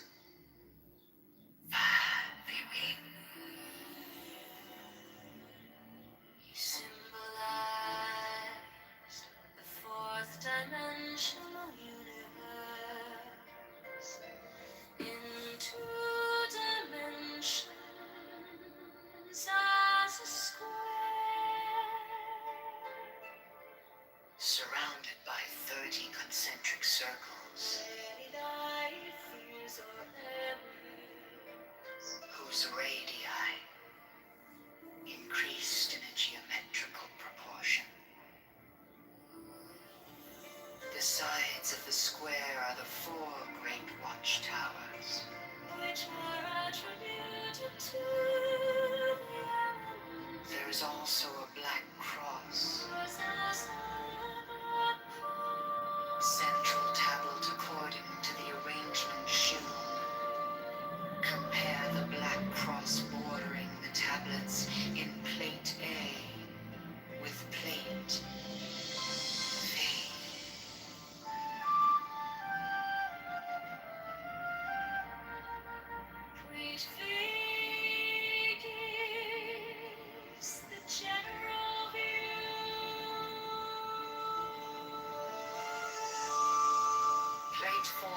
gives the complete attribution of the tablet of air. The sixth file is called Linea Patris. The seventh file is called Linea Filii. The seventh line is called Linea Spiritus Sancti. This great cross divides the tablet into 4 lesser tablets, the left hand top corner being air of air, the right hand top corner, water of air, the left hand bottom corner, earth of air, the remaining corner, fire of air. Each of these lesser tablets contains a Calvary cross of 10 squares, which governs it.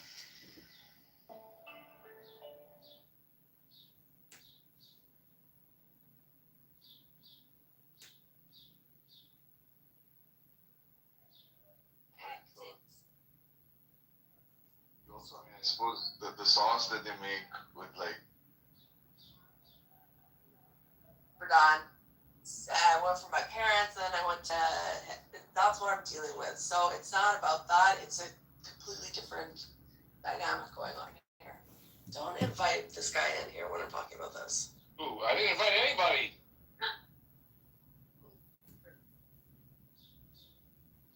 So annoying.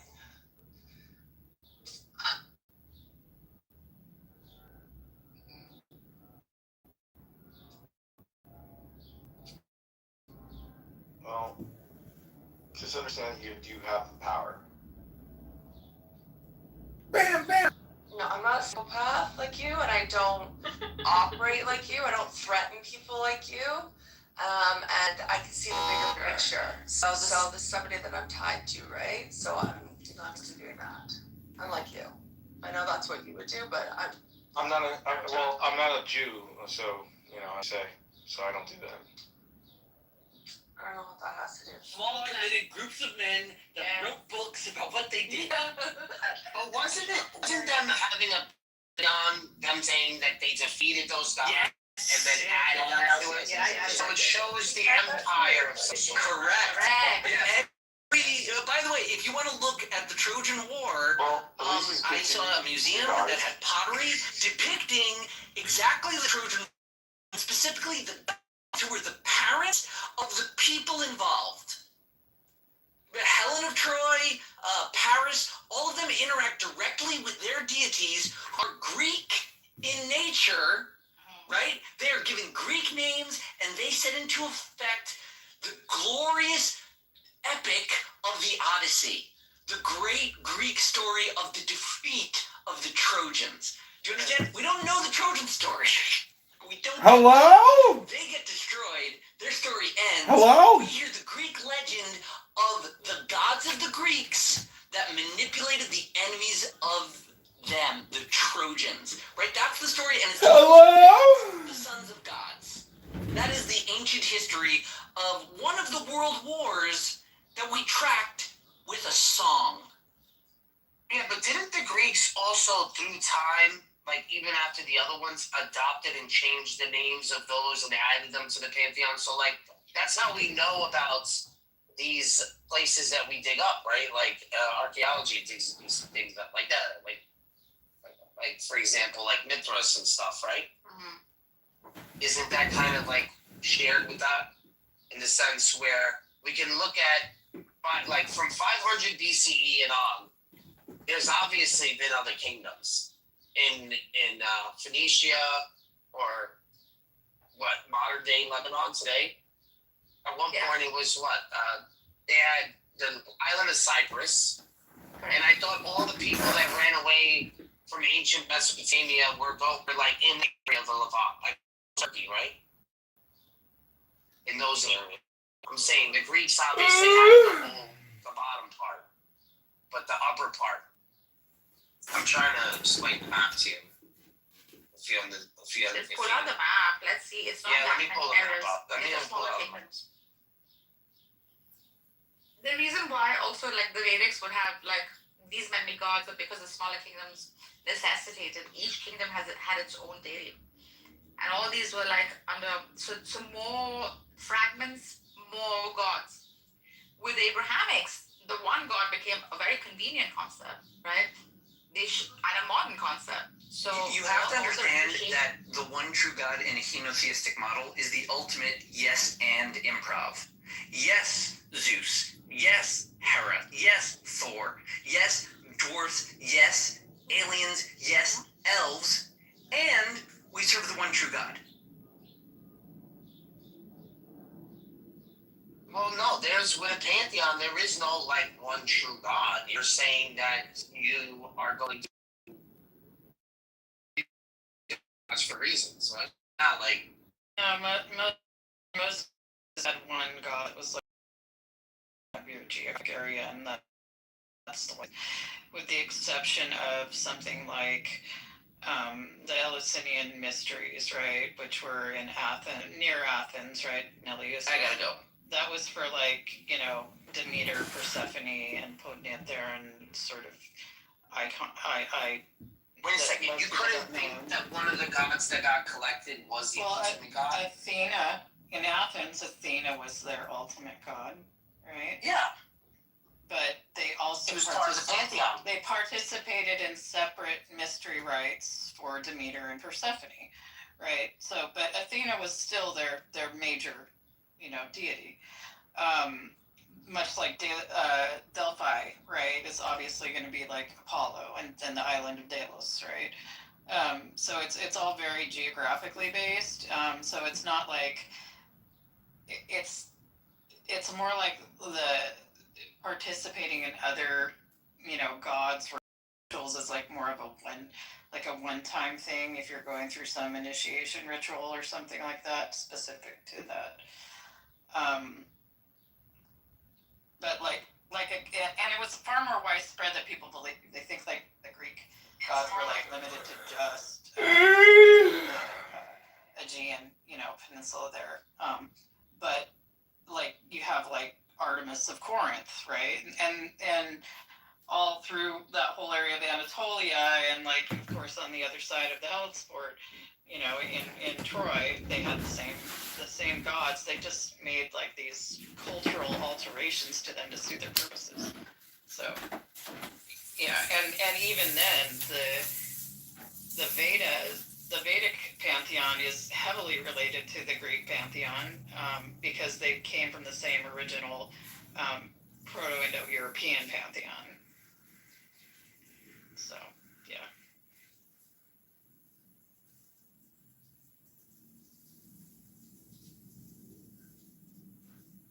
I'm trying to find inside this Wikipedia where it actually had the list of all.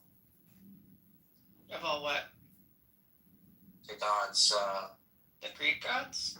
No, not the Greek. The Canaanite. Oh, the Canaanite gods? Depends on which area you're looking at. It's primarily like El, Ashra, Baal. I'd rather start at Canaanite because you know that it's attached to ancient Mesopotamia, and so you could go back one. But then if we start at the Greek, then we have to account the Canaanite, and then from that area. I'd rather go to like about Ishtar and Marduk. Well, that's what I'm saying. That there's that's what I'm trying to say. That there other people believe that their god was the ultimate god. Well, I mean, what I'm saying is like the origin of most of the Greek gods, with the exception of like the agrarian god, the local agrarian gods that they integrated into the pantheon, are their origins aren't Mesopotamian, they're Proto-Indo-European. So like they come from like the Eastern Russian steppe and the Caucasus. Similarly with South Asian, like the Vedic gods. And we can tell this by like, we've reconstructed a Proto-Indo-European language, and like their word for God is Deus Pitar, which, it's Zeus or Deus in Latin. Well, this is where I want to start. Is Ugrat.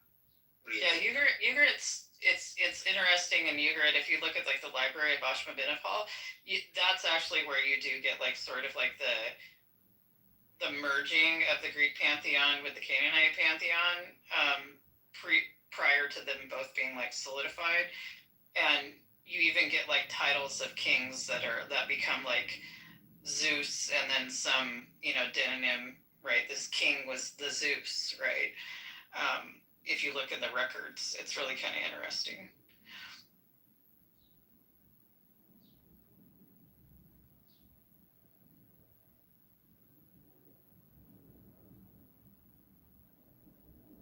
But the one that permeated most down into Canaan from the primarily, I think Canaanite gods they're more related to the Assyrian and Mesopotamian pantheons, but the one that did infiltrate the most was probably Dionysus, so Dionysian rites, and you see that's who Alexander the Great was looking for. But searched foreign lands for Dionysus. Yep. Which is what, like almost like Christ-like sort of idea, right? He's going to foreign lands preaching Dionysus. It's like Jesus was the perfect Dionysus. Yeah.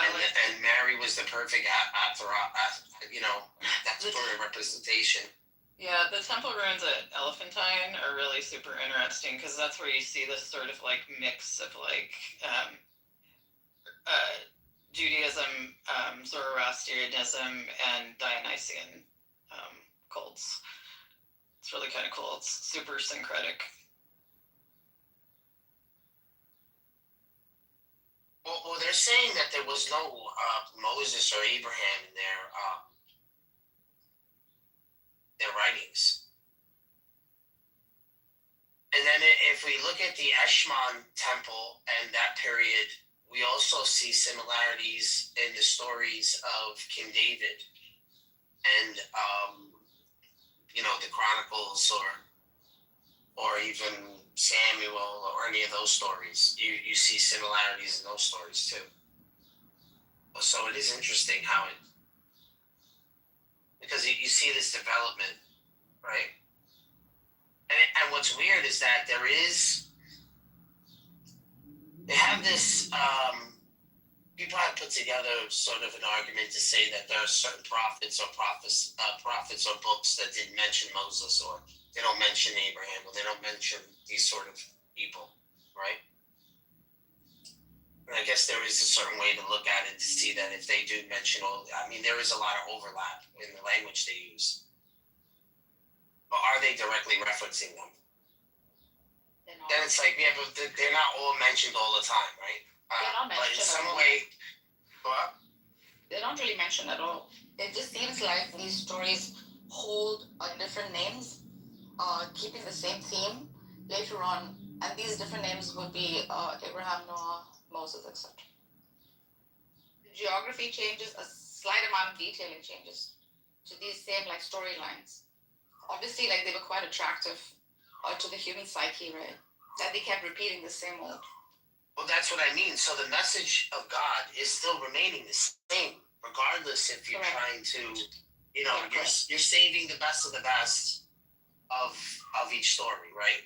Yeah, and think about how many hands it went through. Yeah, and you're teaching morality through basically the archetype is like enforcing morality using the same stories of the land because they're familiar, because they are interesting to the human psyche, and because they're effective. So this is the genius of the archetype of the time. That's why I always say this marriage between priestly people for both, right? So you're gonna say for Jews and for Christians, and it's like, I don't know, it's like a representation of it, of a tradition, and that holds. Yeah. Even though there's the secular, even the residue of what's outside of it continues it somewhat. Do I want duck breast or bison ribeye for dinner? Breast. Bison ribeye.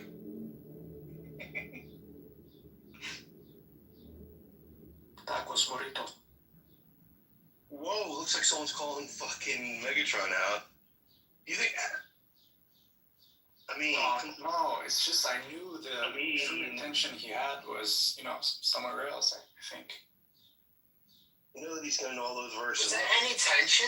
What was the tension? What is He's calling you out. He's calling you out in the chat, dude. Yeah, read the chat and you're gonna understand. It said, but Megatron, unfortunately, is scared of these verses. What are the verses?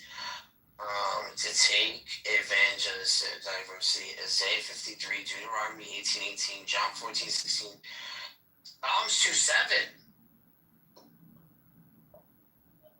Yep. Yeah, ballsy to say that. He actually just committed shirk, but it's all good. I mean, with Psalms 2:7. All right, go ahead. Say with Psalms 2:7. We'll talk about it. Let's see if you're are you not saying that scared of it. is your precious prophet have anything to do with Psalms 2:7? I'm asking you. No, I'm not claiming this, but you're claiming something though. What is it? What was that? What was? I didn't read the post. Can somebody read it for me? Because I'm driving, so I only got a glimpse of it.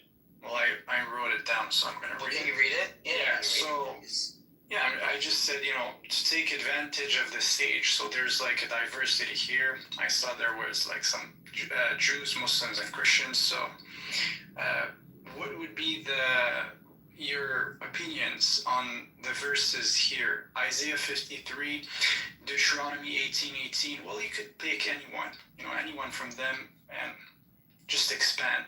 Do you have any things in mind? Well, I think that when people say the prophet like Moses, first of all, if you have to read 33, 34, 35, there is no prophet like Moses. Never again. No, by you saying that is weird. So when Christians use this as a polemic or to say there would be, I think it's just because of the climate or the period of the time. It's nothing that we're saying now. So you're saying because he doesn't, because to give Jesus, like Jesus doesn't have to. That has nothing. You're saying he's not comparable to Moses, but he's superior. That's what you're saying. Yeah, like it would be no reason to say. Wow. Because you gotta remember when Jesus is coming back, he's still going by the same laws that Moses kept. So why would he be there and say, "Oh well, I'm just," you know what I'm saying? He would have to fulfill those, right? He's not coming in to say, he's the prophet like Moses. Wait, so you agree that the verse is not talking about Jesus? Yeah.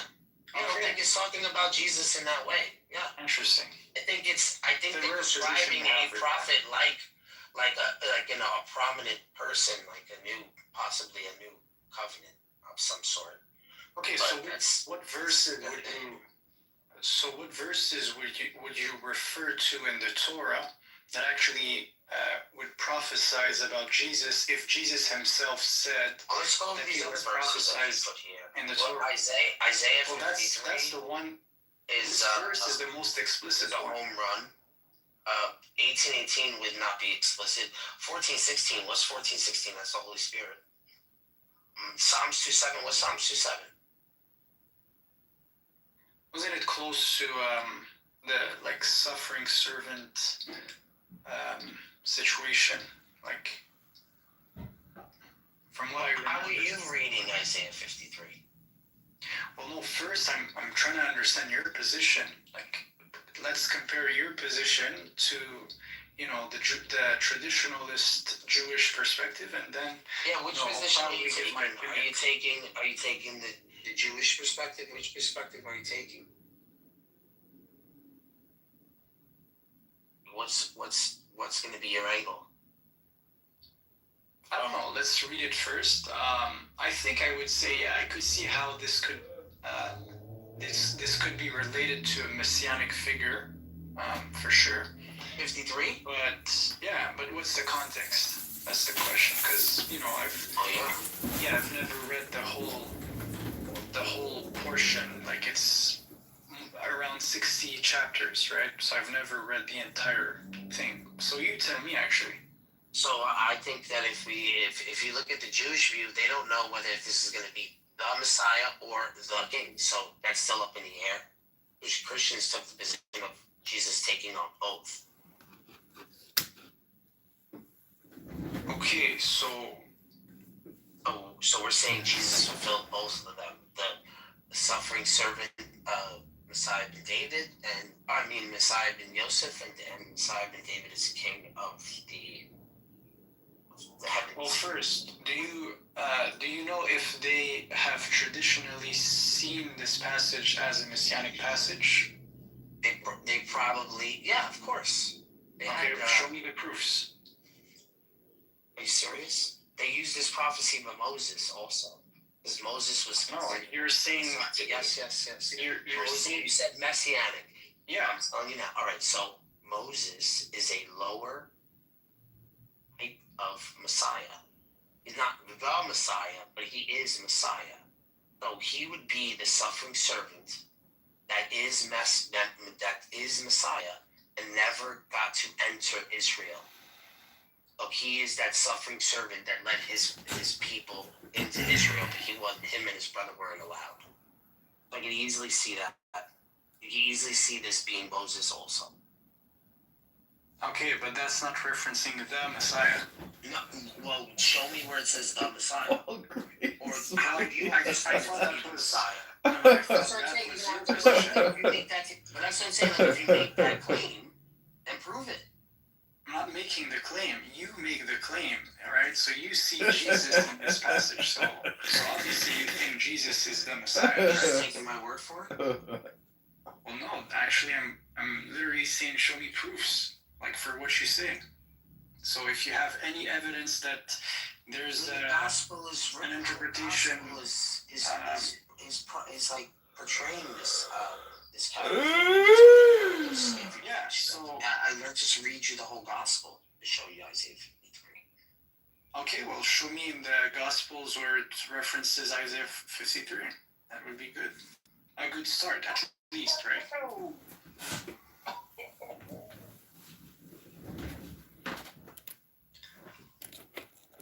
Wait, I'm confused. There's two guys here. Same picture. Who's who?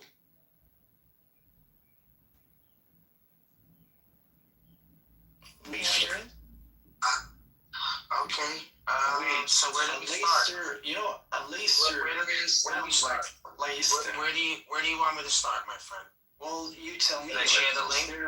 Yeah, show me a reference from the gospel where there's like an explicit reference of Isaiah 53, or if you have like any classical tafsir from Jewish how do you want First Temple era. How do you want this categorized? Do you want every verse, or do you want every other verse of Isaiah 53? Because I'm going to give you the whole complete rundown. But you let me know how explicit you want this list. Yeah, like you feel like you do whatever you think is enough. I'm just gonna read whatever you have to put forward, you know. I'm asking you, like, if it's too complex, don't take it too complex. Like, just simplify it, and then, you know, we can discuss from there.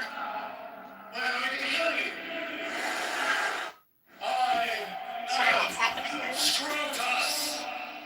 A meme is basically challenging bars.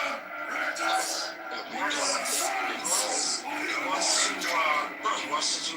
I'll do a verse for verse breakdown. I mean, this takes me a little bit to type up. But yeah, sure. Let's do it. I mean, I can go into like.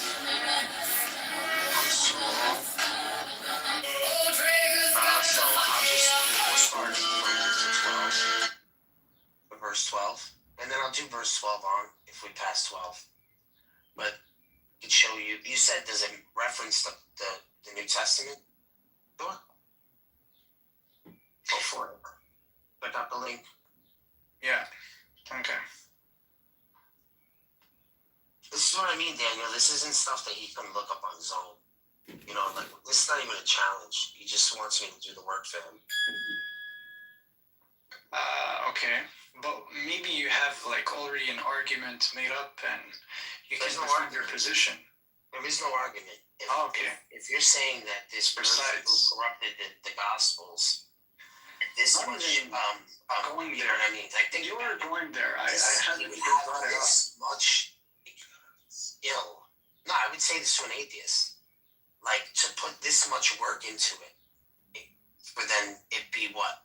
You think 1 or 2 sentences is going to throw the whole thing off? That's what I'm trying to tell you, I mean. Oh, so he's not making the same claim as you. He's not saying it's verbatim. He's saying it's divinely inspired, right? Which is a more like easier position to defend than yours. Yeah, they knew of the scriptures before. So they had an expectation. Okay, so John 12. If you want to say, right, because I'm going to think that you're an atheist.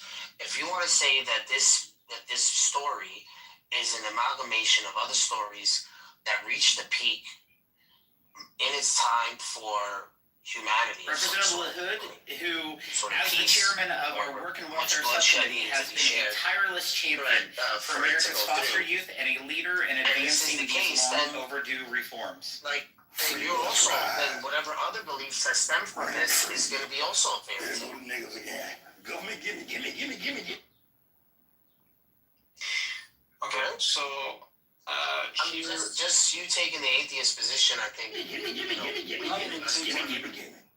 you should take the atheist position because you're going to tell me that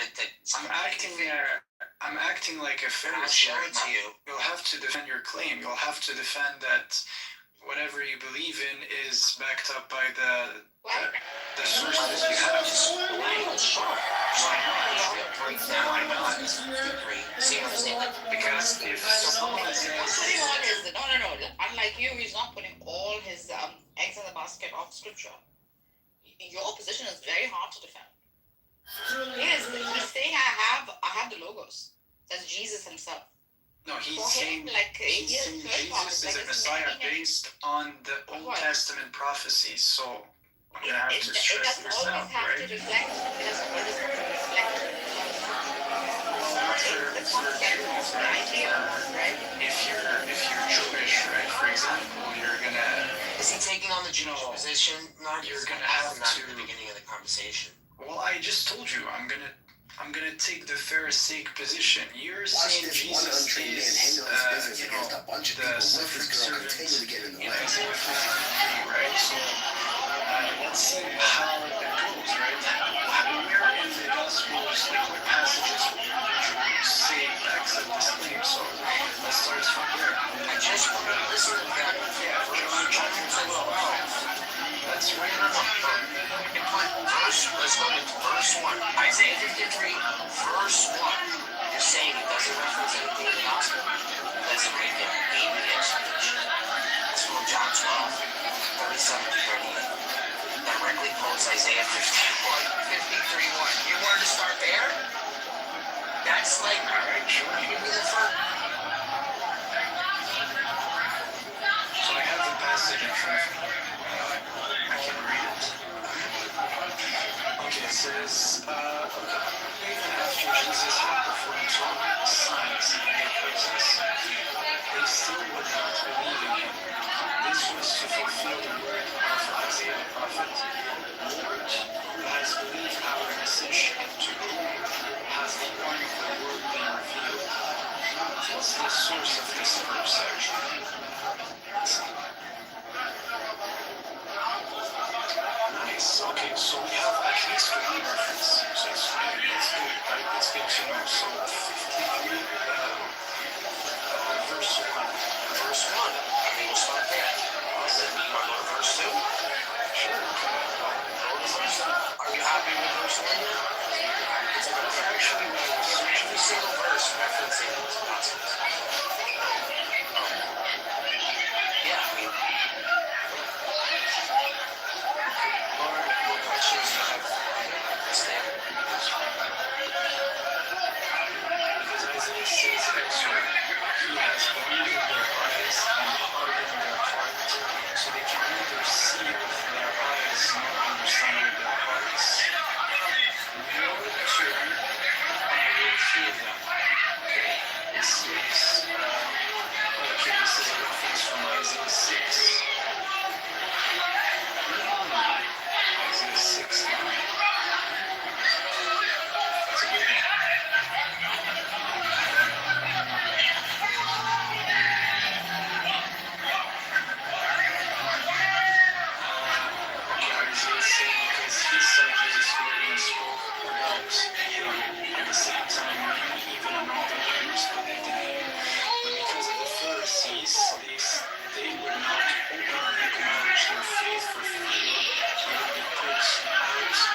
society. You're making it worse. And now for men, if you're getting jumped by a bunch of people, do not turn your back against them. You're literally giving them free shots and you can't see it coming. Also, if you're getting jumped, you should never be aggressive. Don't be the one that's attacking them because you're putting yourself at risk to be counted. Your whole strategy against multiple people should be footwork. Move back and laterally then park your feet and attack. You want to continue to be a moving target. For example, look at the guy in the grave knock himself down by throwing a wild kick. If you're moving, this is great, but if you're not moving and you get tangled up with him, you fall down and they swarm you. So what you need to do is practice moving backwards while you're throwing punches. As long as you're not stationary, they're going to have a hard time hitting you cleanly. And lastly, if they end up in a high round like this, all you have to do is use your knee to bump them even further forward and then skip out the back door. But in the street scenario, don't stay on top, just get up and get away. They would say, no, this is actually Isaiah 53 is a reference to Israel, to one servant, which is the Jewish people, right? What's their counter claim?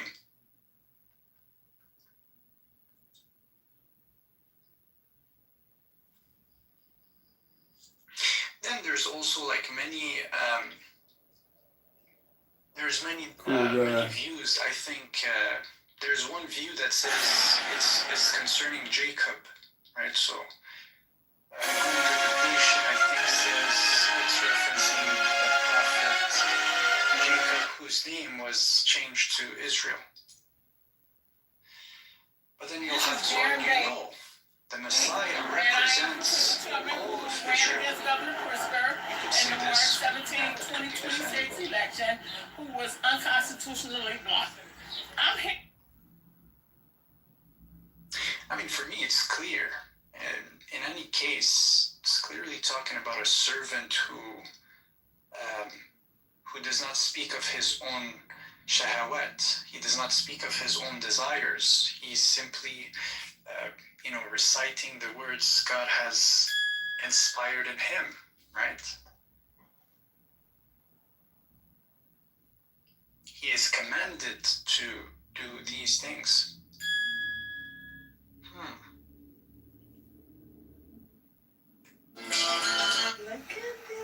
Fact. Yeah, example, that's a position. Who has a crush on? I have to remind myself to breathe sometimes. Anyways, do you have any additions? You lost again. Any comments?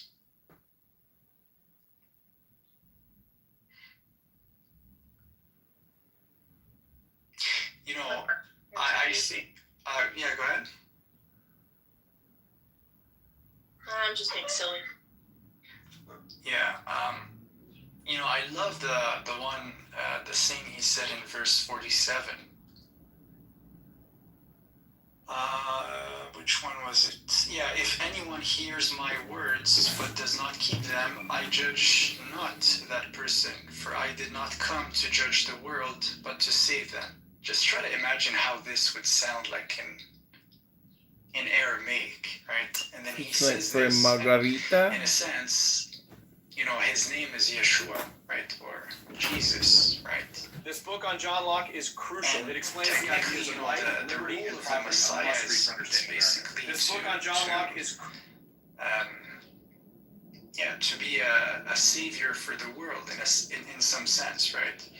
And now here we are, we hear the echoes of the words,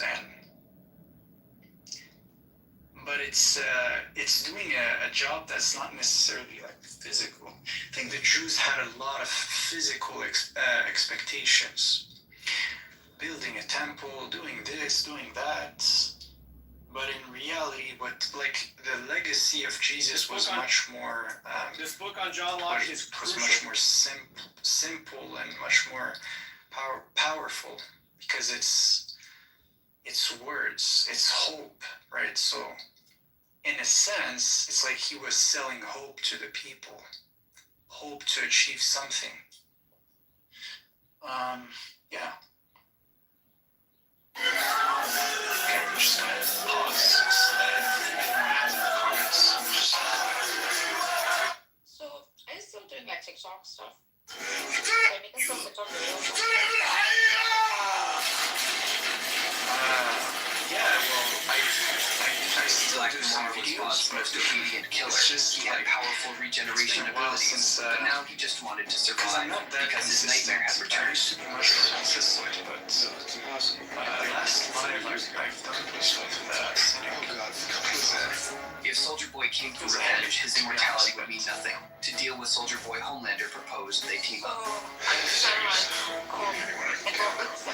The moment Homelander finished speaking, Black Noir walked straight into the elevator. He cut open his skin with a knife and removed Cloud's tracking device. He hid back at his home. A group of cartoon characters appeared before him. They saw his fear and came on together. Hide from Soldier Boy. We got you through that erection in the 7th grade. By golly, Then they used cartoon animation to show Black Noir's past. He was once a member of Soldier Boy's team, but Soldier Boy always bullied his teammates. He crushed Black Noir's dream of becoming an actor. if Grandma says I don't got reach potential, I guess, on TikTok. So yeah, so that's the point. But so far it's This just book on John Locke is not that crucial. It consistent. explains the ideas of life, liberty, and property. A must read for Just understanding wondering like how his internet presence is doing. Is he getting Hey lots of everyone, likes? check this out. It's 25 Zen essays by R.H. Blythe. Really interesting. Hey everyone, check this I out. don't know. He's gonna have to be more consistent. Wait, so you guys Hey are on everyone, TikTok? Yeah. Well, other platforms also, but yeah. Did you make any money? Bro, I'm not in for the money. So Hey everyone, That's not check what I it. asked. You said, did I make any money? Well, I received some roles. Hey everyone, check I don't know, this like out. some people sent It's 25 like, Zen gifts, essays by R.H. sometimes. Blythe. Really interesting. Not that much, because in Canada, the monetization is it's not there. It's not like the US. I should have taken like a number and but no, I just didn't. So yeah. Okay, that makes sense. Yes. Going back to your online career, Everyone, how today I'm talking about 25 essays by R.H. Blythe. Far and wide. Yeah. As long the way that I see things is this, right? As long as I'm doing something positive, whether it's even one person, two persons, I'm happy with it. So if it takes. If it doesn't, I don't mind too much. Because the most important things I would say is also in person, right? So there's a lot of work that could be done in person, and looking forward to do this. Yeah. Do you mean you're going to collaborate with?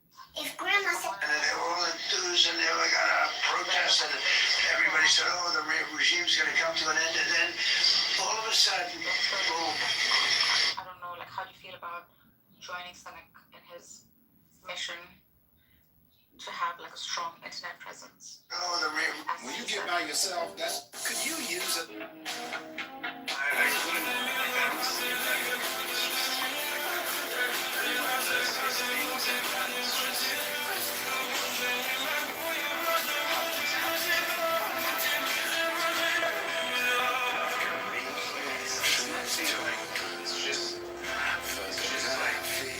I can say that one of the best,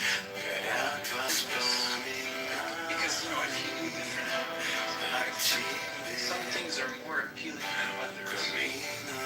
It's like some jobs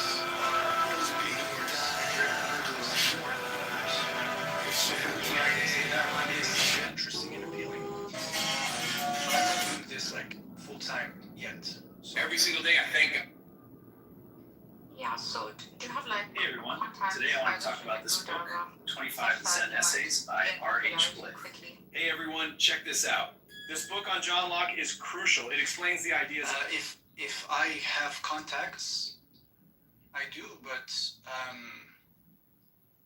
I do, but I'm not going out like Marcus, do you want to be 100% or something? Oh, if that's I'm like I mean, I'm as the best business with very low investment, but like heavy ROI. So. Are you sure about this?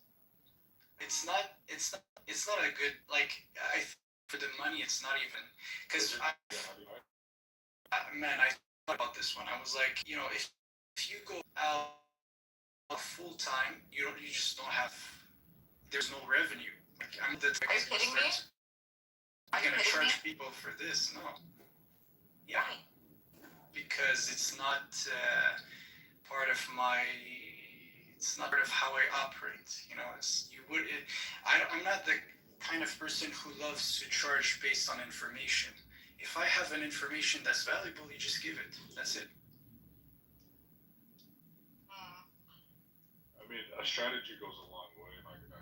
Right? Like, if you actually want to get your information out to people, it's useful to have a strategy. Nargis is in it for the dollar signs, though. That's very interesting to me. It's like a heavy. I feel like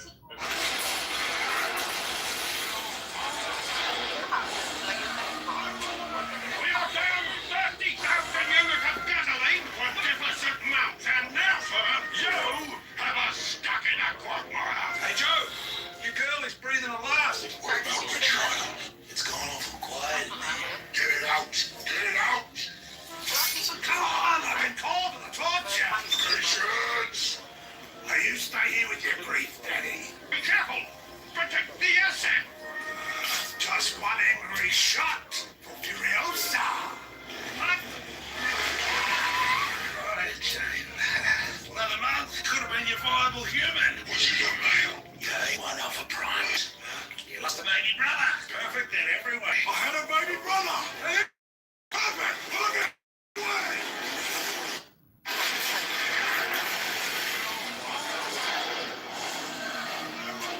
We are down 30,000 of gasoline for deficit amounts, and now for... Well, because sometimes things that are comforting is actually something good, right? Because, you could be speaking to someone It's a different culture. I was not on dating apps and okay, I see what you mean. Yeah. Thank God, you ever see this credit card be worn? It's you get by yourself.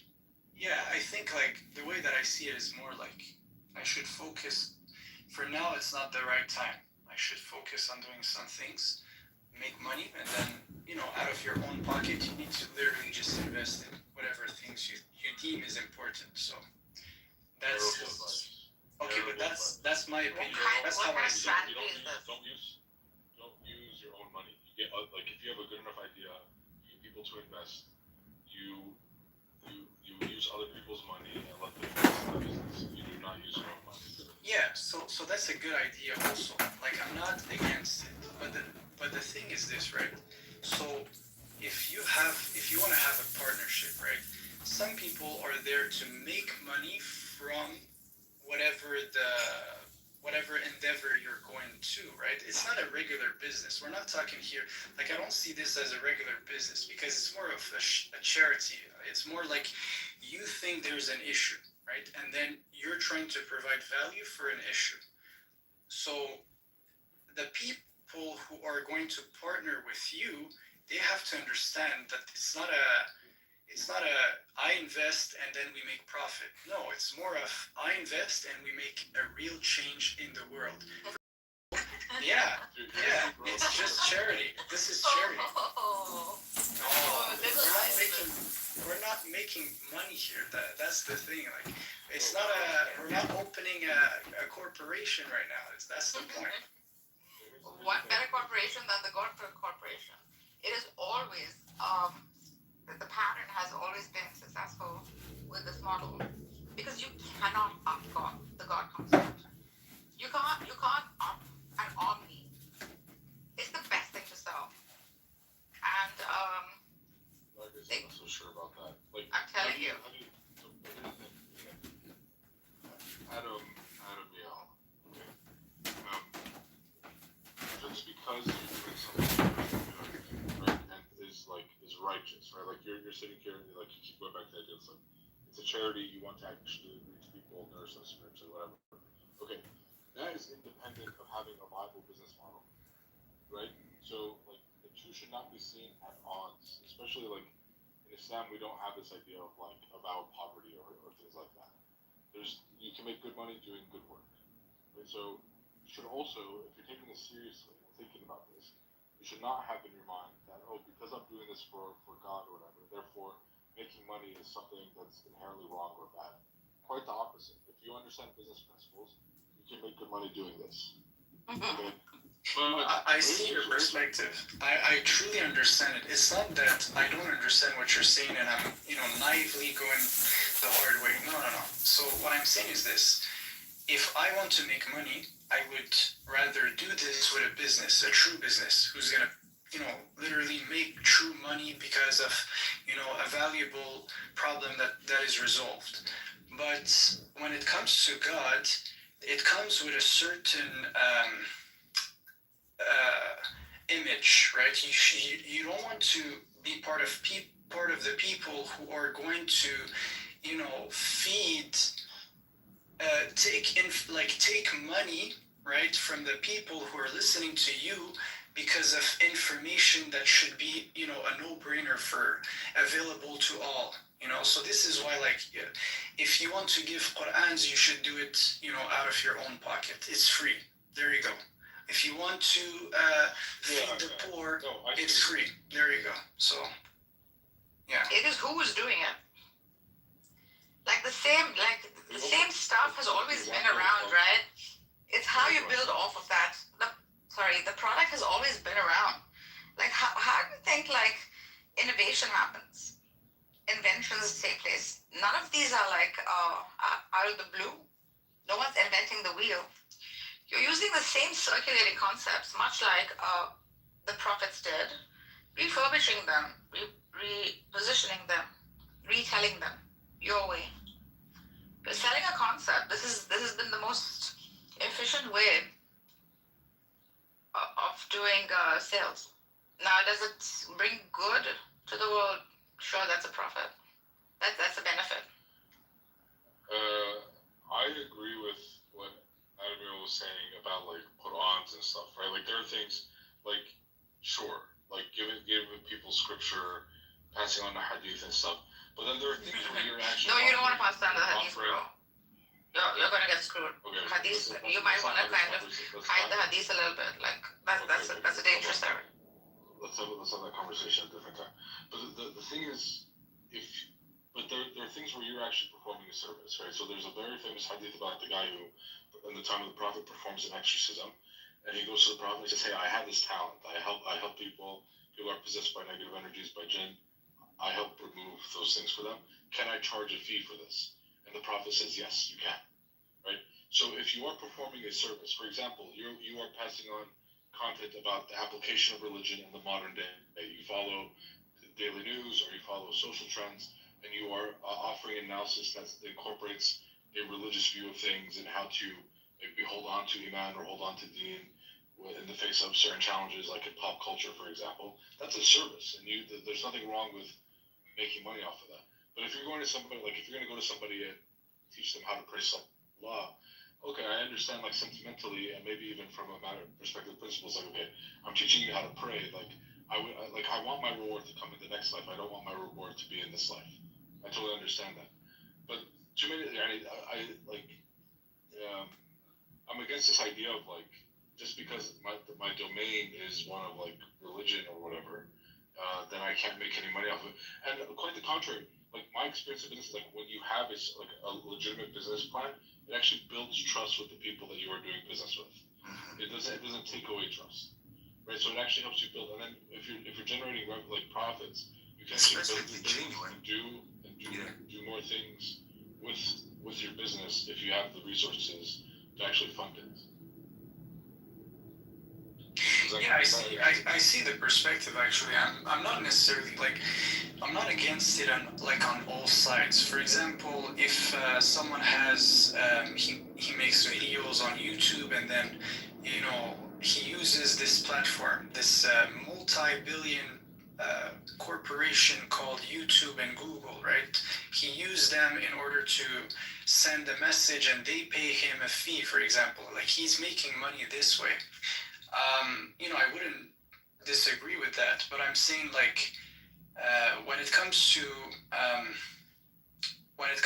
like spreading faith or spreading like God, to others, I don't know. It's just a better, I just see it as it would be better to do it for free, So this is why, like, in my mind, I do separate both. I'm like, yeah, here's business ideas. Let's make up money in the real world. Let's resolve real problems. And then once you have this, like, you have accumulated enough money, then you could invest that money into whatever purpose you have. And you could even, like, that's the thing though, there are many persons who are willing to give charity in a cause they believe in. So I would rather take my money and the money of someone who's willingly giving his money in a cause we both believe in, rather than in a sense, pumping the money out of the people you serve. It's, for me, I see this as a contradiction. So, yeah. So which is a good religion to target right now? Which can make the most money? I'm serious. Like, have you done the survey on it? What are the videos that are being watched the most? Are you going to make social media content? I'm thinking of. She's gonna become a Mormonite or something. Like, she's gonna. No, I'm gonna pump that which is selling the most, obviously. Wait, but what angle do you want? Do you want to promote the religion or you want to attack the religion? Because you can make money either way. Maybe promote it, because those who promote have more zealous, right? That's why I think selling a god is so much more easier than destroying a god. All these conversations about God and the nature of God and religion, and the end is you're just going to become a grifter, a religious grifter. Absolutely. Wow. You really are like a hedonist, aren't you? Of course. Oh, that's great. Well, you're a woman, so it can, like, you'll have more success because of that on the internet. I'm also very convincing, right? I can basically take both sides. It's not convincing, but you're a woman. You haven't saved my content though. I've been listening. Dude, I've been in how many rooms with you? Are you kidding? It's not going to be like this. I'm going to definitely hire people like to teach me how to make them. I'm going to collaborate with people who already are established, who I also know, and then just sell a concept. What, you're just going to tweet at them and they're going to agree to work with you? Why the hell would they? I know them personally. Okay, and they're going to, like, let somebody with no following, like, it still doesn't make sense for them from a business perspective. No. If they are her friends, they could agree. For me, I would say it's more. When it comes to money, people don't actually operate that way. Like, if you don't bring something to the table, like, your friend is gonna say, "Hey, I'm happy to support you when there's something in it for me." They're not supporting me. I'm offering them a chance to make more money. Listen, if you wanna grift, Catholicism is having a moment right now. You can promote Catholicism. Protestants. You should partner with Jews. Nargis, how haven't you thought about this one? Yeah, that opportunity just been sitting in front of your nose. Go make some contacts in LA and New York, and then. Bro, I have famous contacts on your TikTok. Nargis, if you want to make money, just become a Zionist Iranian. Just become a Zionist Iranian. You'll make so much money. Oh man, that's so interesting. It should also be interesting, right? It should have that, like, virtuous quality to it. Because it's very easy to act virtuous. It's one of the easiest things to do. Act virtuous about Israel bombing Iran. You can't. Money. That's the thing. It's a very hard thing to sell. So if you're acting virtuous about, like, something virtuous, you should complicate it. It's like most people are dumb. They'll buy anything. If you're different, they'll buy anything from you. You and Adam Yale should just start a podcast together. I don't think we're on the same page. No, he's not famous at all. Like, I can't start small. You kidding me? I can't start small. I'm all I'm about talking more about like spend Nexus, time on it. I'm all about quality before Is that what you're pointing towards, Marcus? Nexus, right? That's what you're doing? Nexus. Yeah. Yeah, I'm I mean, gonna if maybe she reforms certain remember the things, show? maybe we could partner up. Who knows? But yeah. Or was it YouTube? I mean, not YouTube. Netflix with the cult, the Nexus. Yeah, Nexus. Yeah, the Nexus cult. What a great concept. You know about this? Yeah, of course. You're the guy that fucked it. He's the guy that Dude, fucked it up. But all the women. He fucked it up. What a cult that was. One of the best formulated cults in the world. And how well it operated. Fucking, you don't think so? Like a clock. Yes, of course it did. My God, what? We had them working non-stop. Yeah. It involved mind. It was so attractive. What a great cult that was. And how bad, and how... Maybe they don't know about this. Let me put the link up at the top. Hold on a second. Yeah, man. If they didn't fuck it, Just they didn't don't have get to... out of branding iron. That's all. Branding iron, oh my God, remember? Dude, that was horrific. Towards the end, how ugly it got. Oof. Got ugly. Is it Nexium? Nexium, yeah. Nexium. Yeah, Nexium. Not Nexus, Nexium. What a great... I've seen so many documentaries on that. Fantastic. What a model. I think we need to bring back Osho. I stayed in this weekend, ashram. It's really, it's not gonna sit anymore. The older lady, she was a psychologist. She had a doctorate degree on manipulation. Yes. Dark psychology, yeah. She mastered in manipulation. My gosh, that must be hard to live with all that. See, I would sell perennialism. It's just that, which is very ongoing right now. It's really like this. But you sell it like this, like this. Like if I start a cult, it's gonna be like this. Exactly. It should be a cult like that, so well organized. Right. Like, and people are. Some people see smart men don't get fooled by fucking pussy men. Ugh. Yeah. He ran successful. He did Ponzi schemes before. And he was successful. He did so well. Each was called a vanguard in this Nexium, right?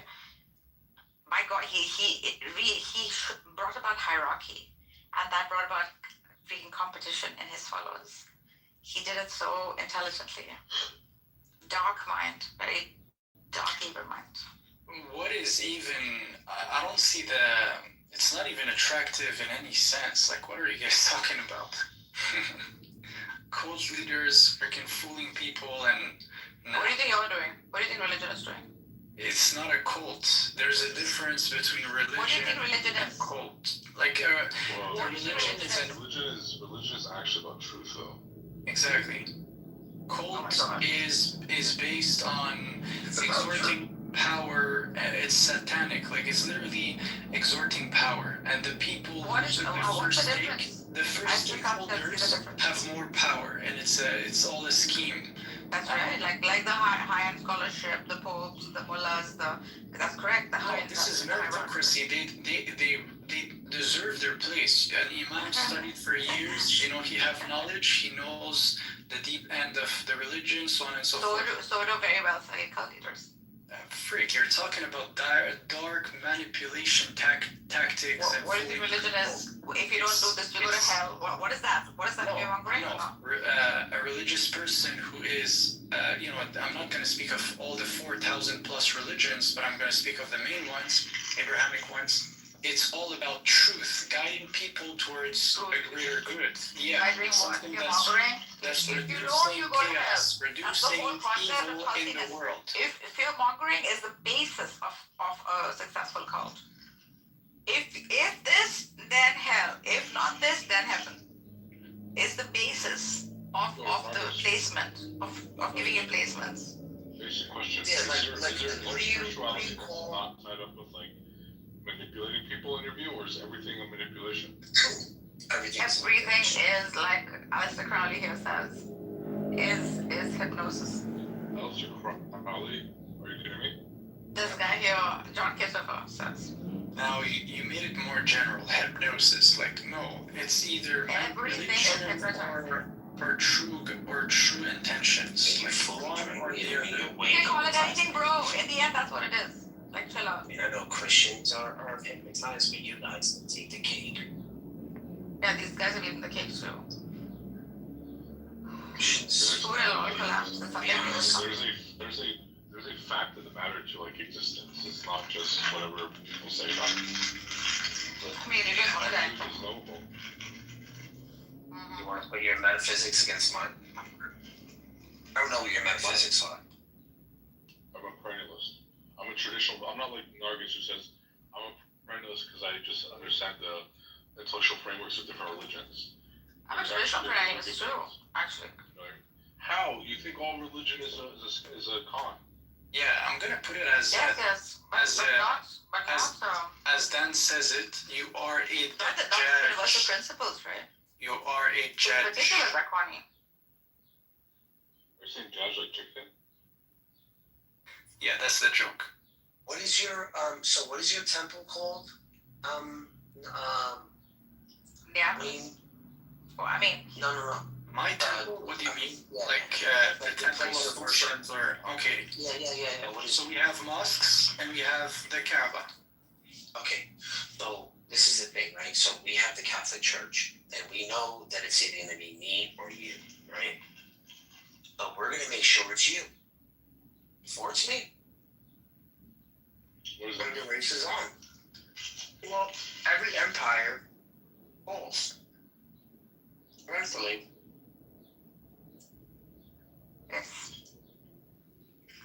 Except, and now I'm gonna take the verse from Daniel, was it 7? 7, except the last empire of God who is carved by God's hand, right in the mountain, the rock, the foundation, who's gonna stay up until the last day, the last religion on earth.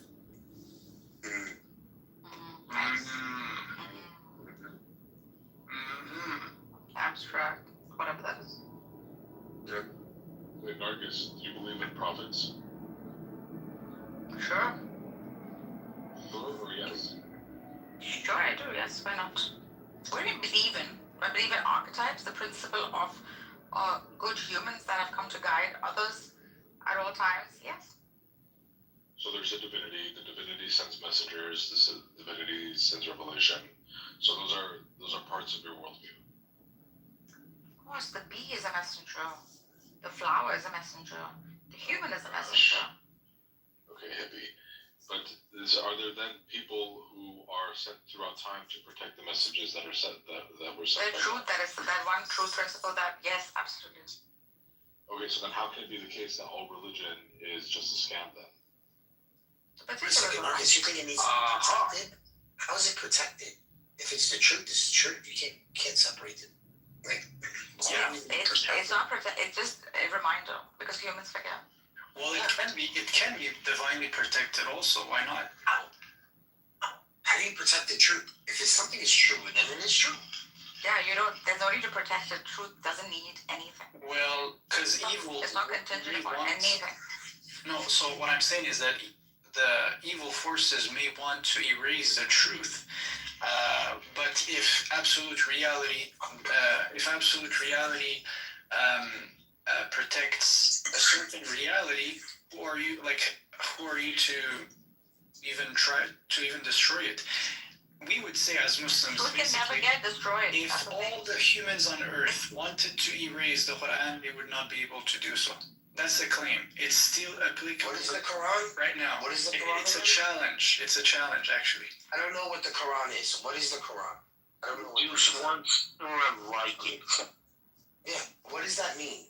Like, is that a verse? You'd have to explain that to me. I don't know that about this. Yeah, there's a religion like that. There's a Quranic challenge. So there's the a Quran challenge. is a holy book? Is that what you're saying it is? Of course. Okay. And then reminder reading out of this. Judgment. Okay. And this was okay. So this is your holy book. All right, guy, go to what is the verse? What does it say? Let me find this.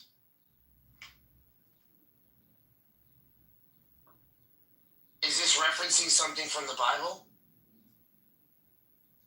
No, it's just making a claim. God is making a claim about the book, right? It's not to say, like, I'm not here trying to say, oh, your Bible is corrupted. No, I'm just talking about the preservation of the Quran. That's it.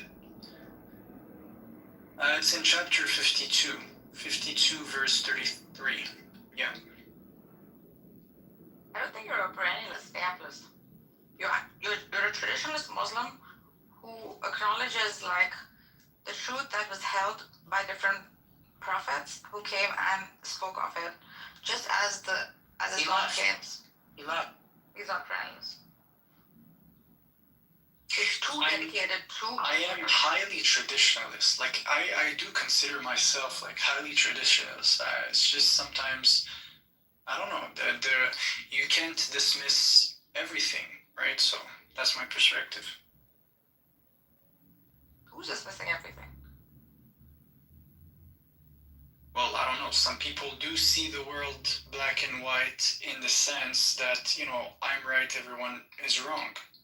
So I don't think I take this approach per se, even though I do have a lot of black and white ideas, right? So. Like, then in that case, then why would you be propagating one particular thing that you're calling truth, right? Instead, you would propagate that which is like a truth principle, instead of like a particular. You would say that there are universal truths, and there are like particulars to that universal truth. These particulars come in the form of religions, but different. But the universal truth, or these universal principles, are true at all times, right? In any possible world. And they don't change. So much easier to convince. Well, there is, yeah, but that's the thing. I wouldn't necessarily disagree.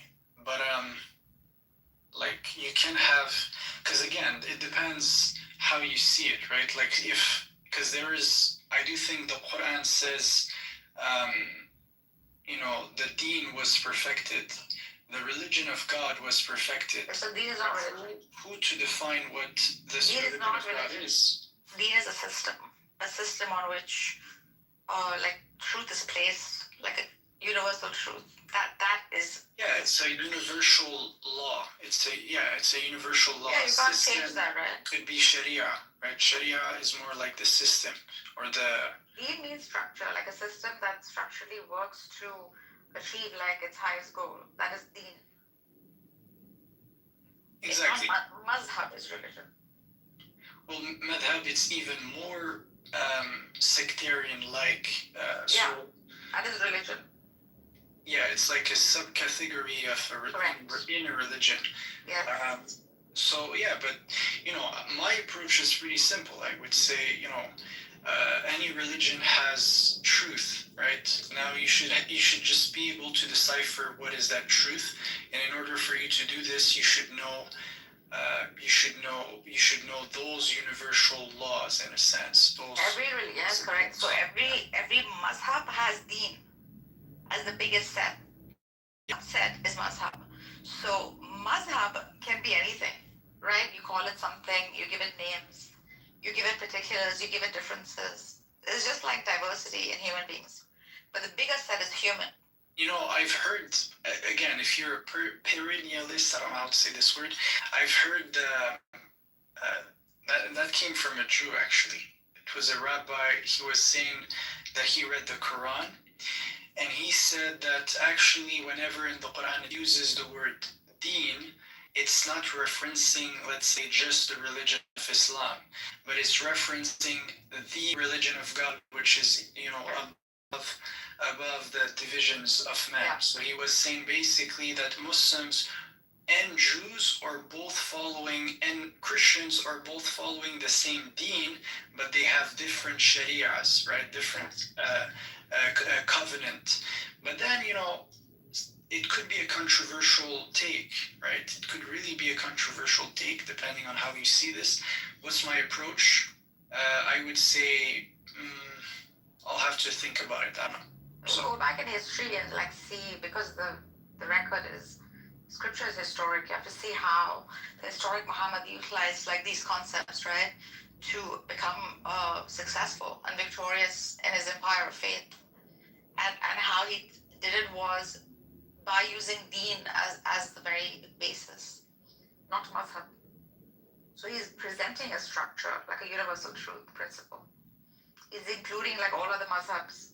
He's saying, okay, the Jew, okay, with slight alteration, such that he can keep the deen going.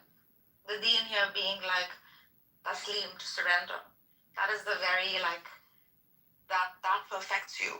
To know exactly what you are, which is a contingent being, a dependent being, and to surrender to that dependency. That is the best of all truths.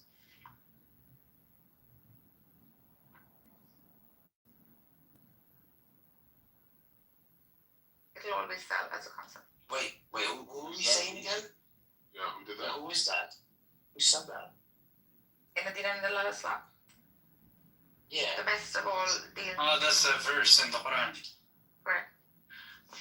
Yeah, because God gave a name in the Quran to this deen, or yes, That's not a name. What is Islam? Okay. Listen, some people would What say is it's Islam? not a name, but it's gonna be rare. Like he This references identity-basing to thing the name. is not there historically in the first 10 years at least of the Prophet. I don't have an issue You actually. don't study history. This is why you I can't do map study it to history. a historical reference. I'm aware of your position. I'm really aware of it. It's not my position. It's or the history position that you you're have to map it presenting, to. right? Yeah. So yeah, you could say the religion of God or the universal law of God is to surrender to the will of God, right? And a Christian could say, yes, I also surrender to the will of God. And a Jew can say, yes, I also surrender to the will of Islam God. means to surrender to the will of God. Where are you getting it from? What is Well, it's that's Islam? actually undeniable. This Yes, is that's from the why it's the Quran. truth, right? Yeah. To the will of God. Don't add fucking words to it. Islam is That's what it is. That's what it What is is. Islam? Give me the freaking Islam is meaning of it. yeah. So because it's linked to different words, it's also related to peace, right? So through submission, one achieves through true peace, right? So that's what the essence of Islam mean. That's it. Pretty simple, basic, and it's true, right? So that's what it is. There's no many words. When you surrender to the will of God, that's where you sense this true sense of peace within yourself, because you're going with reality, not against it. That's what it is, right? I'm trying to keep up with the conversation. Yeah, I'm trying to keep up with the conversation. I really don't know too much about what's going on, but I'm trying to keep up on little things here and there. But this is really interesting. Yeah. But you're doing really good. No, there's not everybody coming along. I don't know what Islam is either.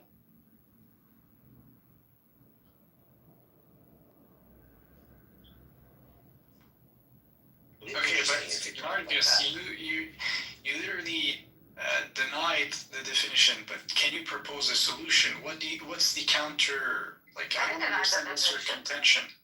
I didn't deny I'm saying don't put excessive words in it. So when you say like to surrender, it's to surrender to what? To reality. Yeah, but there's also this aspect of peace in the word of Islam. Okay, you can add that, the salah, okay, all that. You can, those would be, but the idea is to like surrender to the reality of things, right? To be aligned with, like you said. If you don't, then you're flunking, basically. If you do, then you have known it. And that is the best of all structures. That is true. And all it doesn't need to be preserved, right? Or like even what? It's true. True. True is true. Whether you preserve it or not, it stays.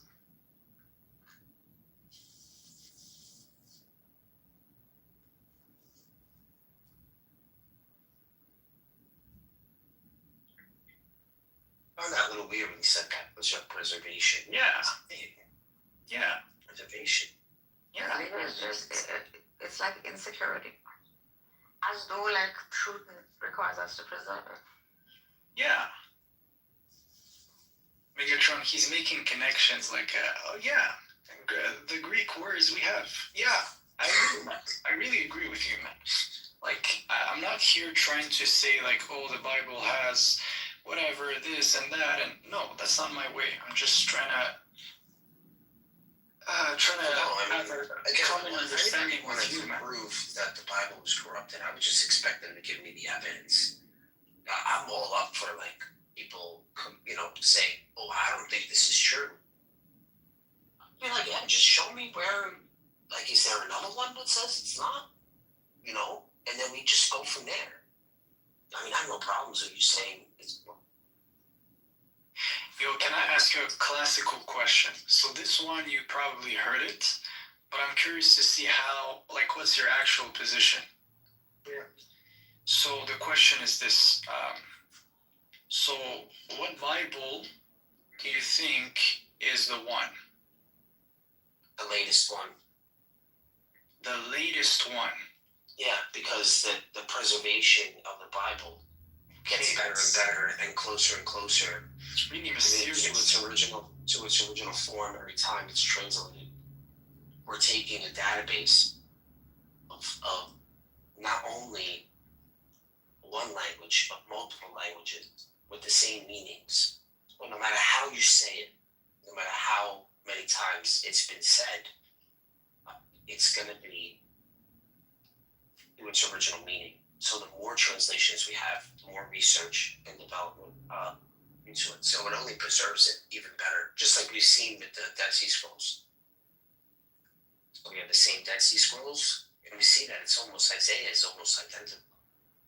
Oh, okay. So here, according to you, you should take the latest major English translation of the Catholics, is the New Catholic Bible, NCB. According to what though? So there's the RSV, but there's also other versions like the NIV that use the Masoretic text also in the Hebrew, which I would love, still to know when that latest translation comes out. I'm interested in knowing what they found in that one also. Gotcha. Not being, yeah. Yeah, my question is just like information is the best thing. Question. I'm not here trying to you. No, it's just I think with the more scholars involved, especially secular scholars, we get a more and more honest opinion because they don't have stake in the game. So I think the more information we have about it and more people like critiquing it, it makes it a better translation. What about the Ethiopian Bible? Why not this one? What about it? I'm going to use it too. It's going to be a conglomerate of all the translations in every language. Yeah. What are you talking about? I just used the bill. No, it's because there's like more books. Maybe you could say this is a heresy and no, more books, more knowledge. I don't know. Doesn't it look authentic though? Like the size? No, it's not the size. No, listen, I'm not trying to listen. I'm simply trying to see what's your perspective. Would you be open-minded to read an Ethiopian Bible with 88 books you have never seen or read, and it's new information, and will you be patient not to say heresy, no, it's wrong, and would you say the same thing with the Protestant Bible that has 66 books, right? So I'm just curious to see what's your approach here. Where it is. Fits flop. So it fits flush. So you see what the tool are. I'm going to make little. I think you're like.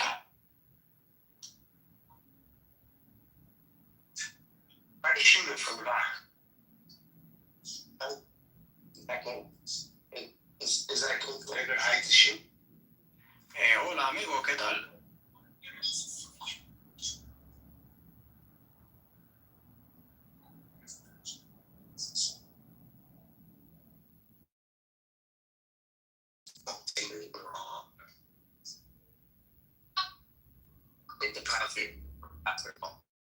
See, when you're entire, when you put all your eggs in one basket, right? And you put it in the particulars, right? Without like holding the on. holes. Mm-hmm.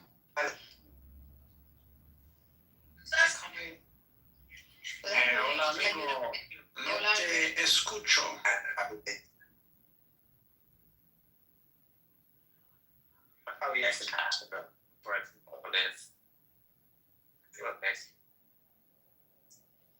No te entiendo, amigo.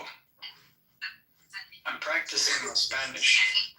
See, I told you guys one day, if I speak Spanish, it's simply to flex. That's it. Good language. But I would rather like focus more on classical Arabic. Yeah. There's a lot of words too. There.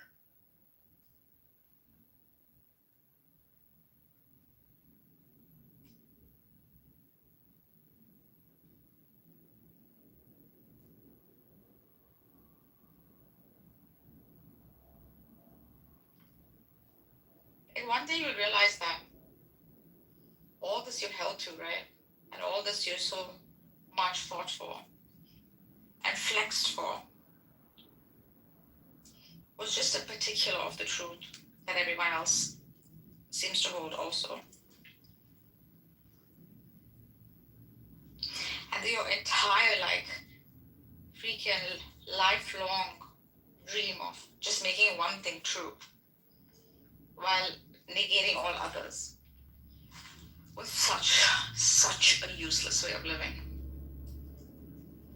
And that day it'll be a bit too late to live because you would have gotten old by then. No, I don't think so. What is that? What they do? Is that the reason? No, you know, it's a good point, right? Believe. Not Is gonna. that what they're always asking me? Like, oh, what is it that you believe? And I'm like, yo, I'm asking. You have to care about what I believe. I've noticed that with these guys. They're always like, what do you believe? So the thing is, it's all in the intention. If let's say you had good intentions and you made sure along the way that you didn't do decisions based on in order to please others or whatever, like I don't think I'm gonna regret whatever, anything. So yeah, it's just as long as you understand you did the best based on what you were able to know, right? There's no regret. I don't think so.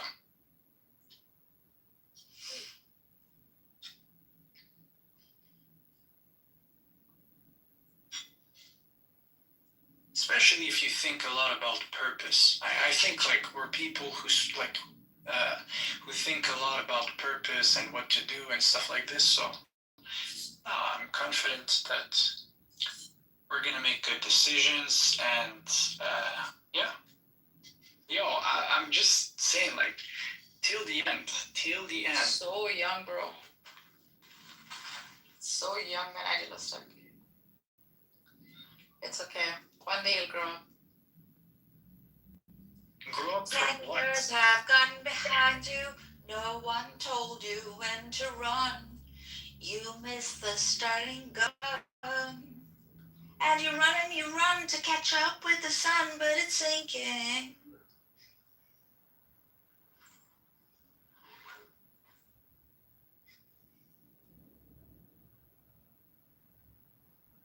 So what would you say are your biggest regrets in life?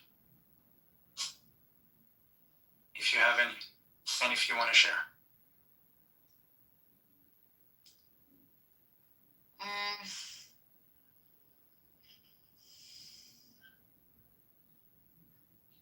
Signing on the club.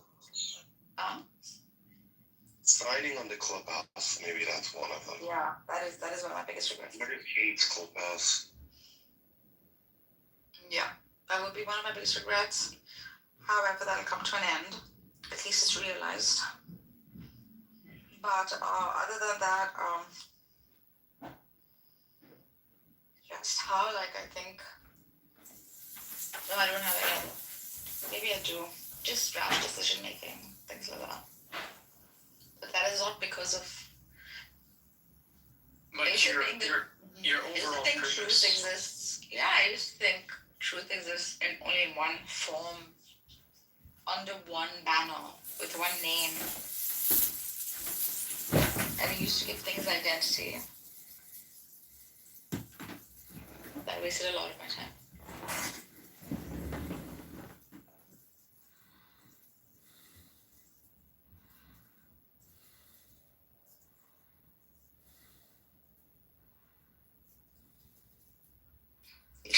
It's actually a good topic.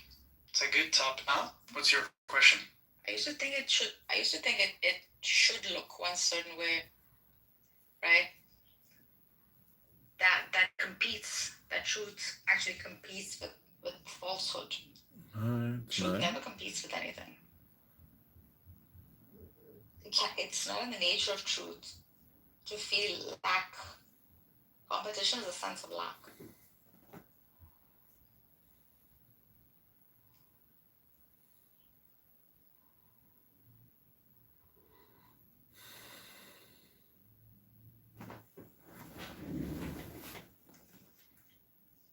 It could be dedicated to one thing, right? There's glory in that. There's like trust in that. Narcissus, you're so good at saying nothing. Because it is all nothing. No, it's because you're just like, I don't know. I worry about you, like the amount of time you spend on this app talking. It's worrisome. I'm just expressing my thoughts. Right. Are you prepared? Are you prepared though to receive the final revelation? Wow, that's a good question. What is that? It's the tarot. I'm gonna read your 4 tarot cards. Go ahead.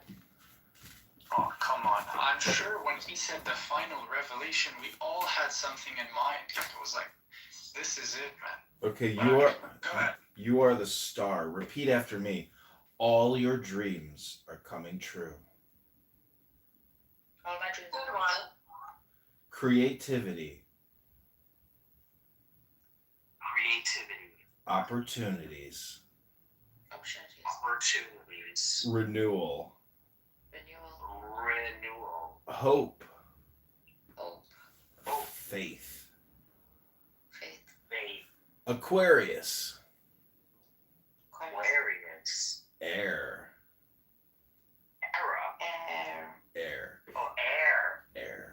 Yes. Do you have faith in the fulfilling of your dreams? Yes. Disappointment. But tarot comes from the Bible. Disbelief. Faithlessness. And insecurity. Number 17, the star.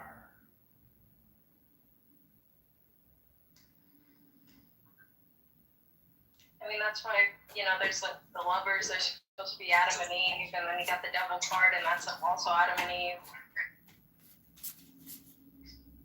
There's literally the words of Torah are on the Wheel of Fortune.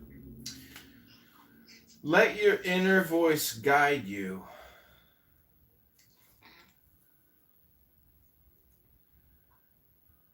Intuition, divine truth, emotional stability. What is your inner voice telling you?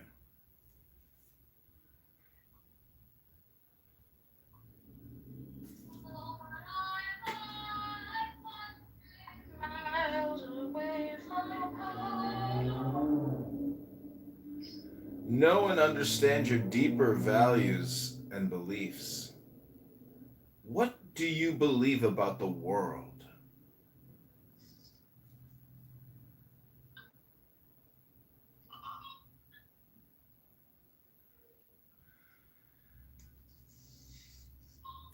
How are you reading cards? You're asking me questions. Yeah, what the hell, man? What do you want to express? Myself. fall in love with your creativity. Oh, this is you know what? I want to read it. It's another Taro bro. Only for myself.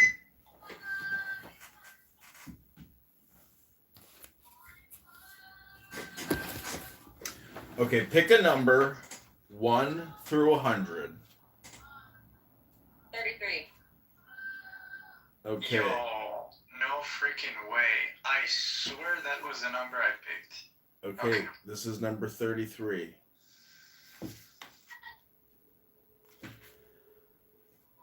A good warrior is not bellicose. A good fighter does not anger. A good clubhouse conqueror does not contest his enemy on stage. One who is good at using others on Clubhouse puts himself below them. This is called integrity without competition. This is called using others. This is called parity with heaven, the pinnacle of the ancients.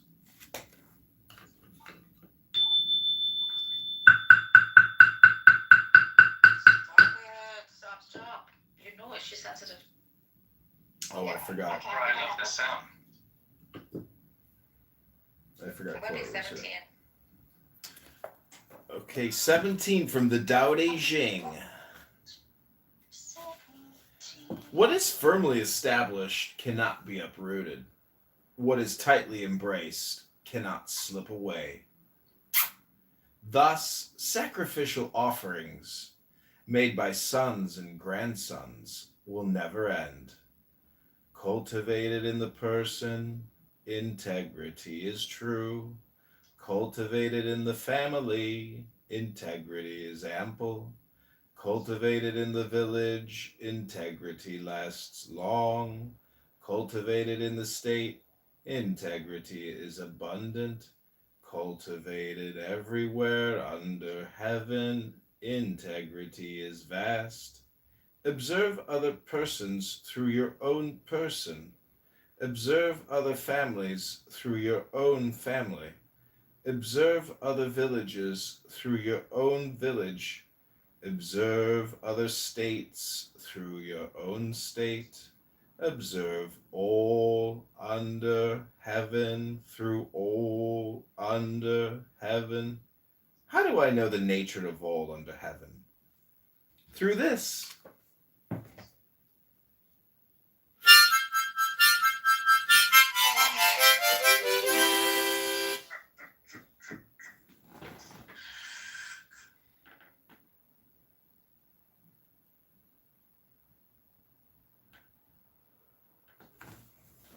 That was great. Yeah, I like those little intermissions. I like the harmonica.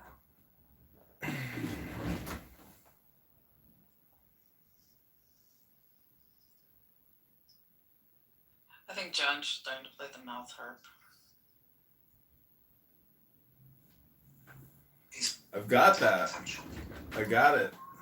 This little ditty is called Cora is the most beautiful woman I've ever laid eyes on. Point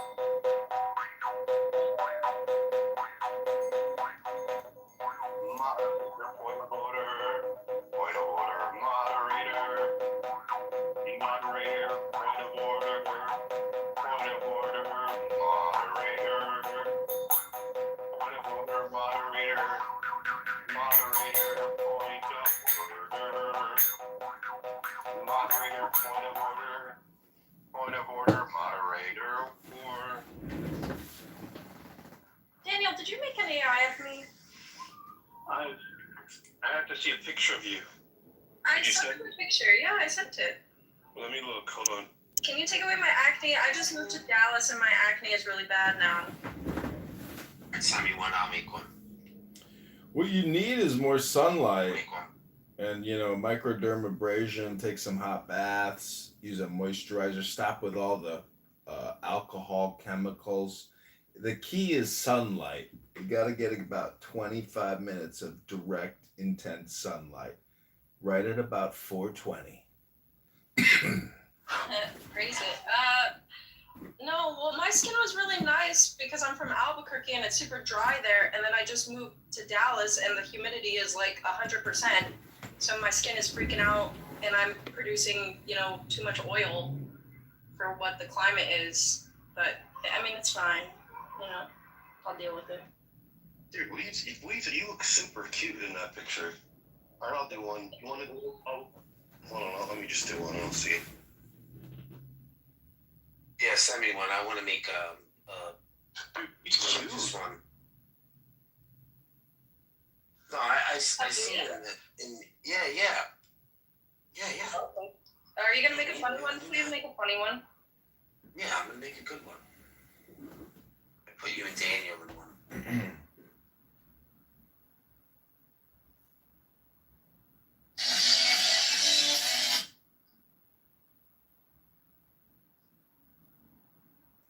Let's see here.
I kind of want to twin with you guys too. I'm not gonna lie. I feel a little left out.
Is everyone talking?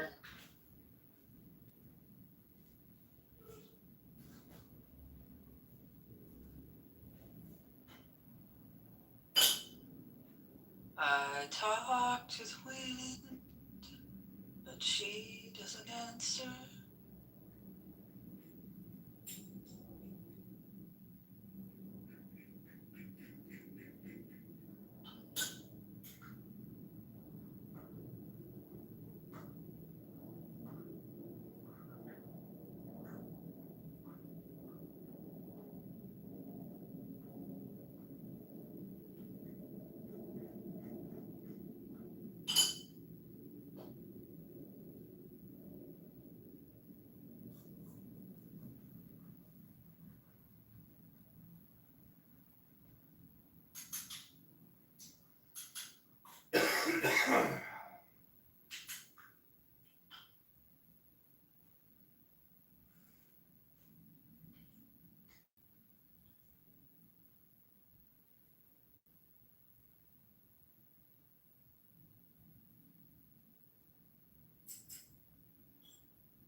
I think I need to become a vegetarian for like maybe 3 months.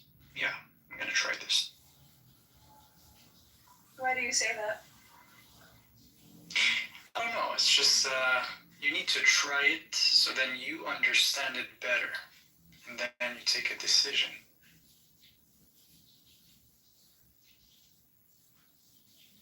That's kind of relatable.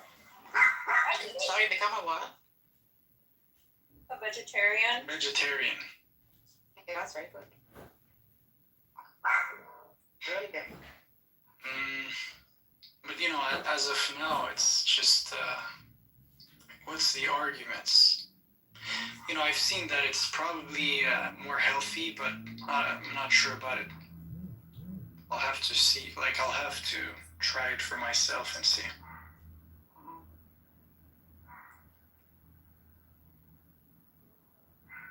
Reducing animal suffering?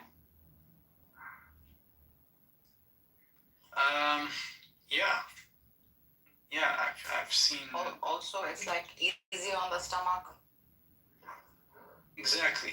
But if you become a vegetarian and then you still eat like junk food and stuff like this, it's not good either. Yeah, look into like an Ayurvedic vegetarian diet. That's really good. What's more important? I'll put how you spell it in the chat. What's more important, being a vegetarian or actually having food to eat? Being a vegetarian. Well, if you're in if you're living in a place where you don't have food, you're just gonna take the priority straight up. This is why Eid is useful in many ways, because you share food, you share a lot of meat with people who usually don't eat them like big portions. So. My God, Poor Things is going to be on Netflix June 7th, so I'm going to probably spend, the next 3 months just watching Poor Things on repeat. Ugh. Think about it. You're comparing one day in a year, right? To like the whole year. See how funny the argument is? Yeah, well, coming from bias, it's not. Understand? Yeah, I see. You know it's what not the Sikhs just like do? one day. The Sikhs supply food every single day. Yeah, the same thing we do. Usually it's every Friday, right? So every Friday, you should, take food and take it to the mosque. That's how it is, The right? Sikhs supply food for humanity, not themselves. Anyone can walk in and take. That's actually better.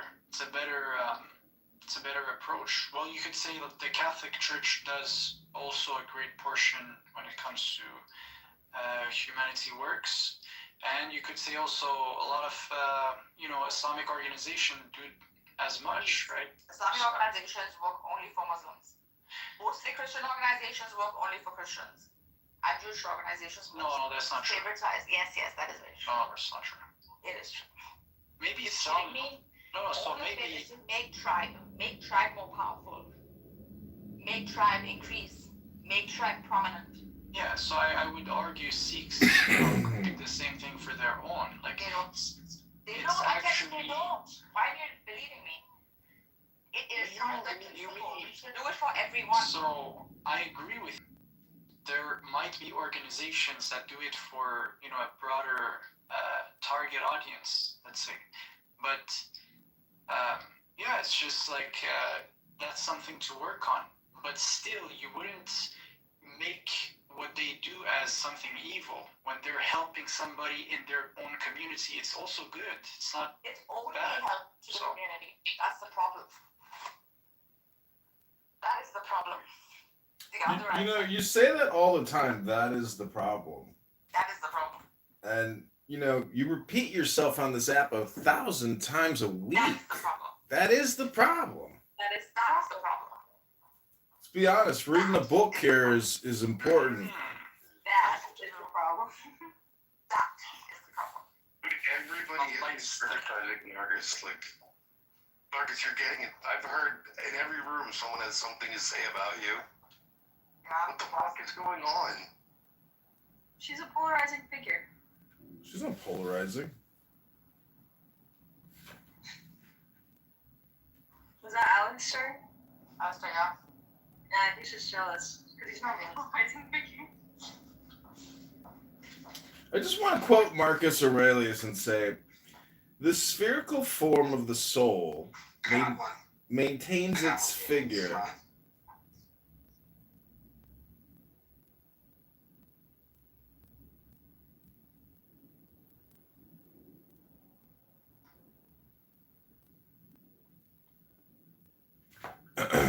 So when it says that the truth that is in itself, don't you and I have automatic truth? I want to read his John Kitover's fortune so bad right now. He's really pushing me. Well, you're the one with acne. Someone's got anxiety. My God, why do you tell him? He uses it against you.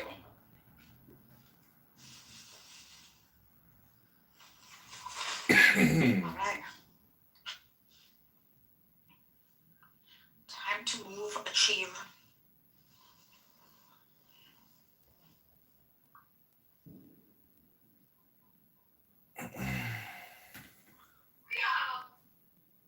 I think Eid al-Adha moves the economy, even the stocks. Well, Rabboni Shalom, the hermit, Moderator, point of order. the hermit. I love this one, Angel, but I'll do a couple more to see. I think you would be good as a vampire too. That's so cool. I don't know. Whatever you want to do, vampire, whatever, I'm down with it. It's dope. Angel, how do you feel about your inner world? Wow. Moderator. It's getting better. It's getting better. It was a little chaotic. Do you believe that all the answers to life lie within you? Yeah, that's so much. Hell no. Hello, Christina. No.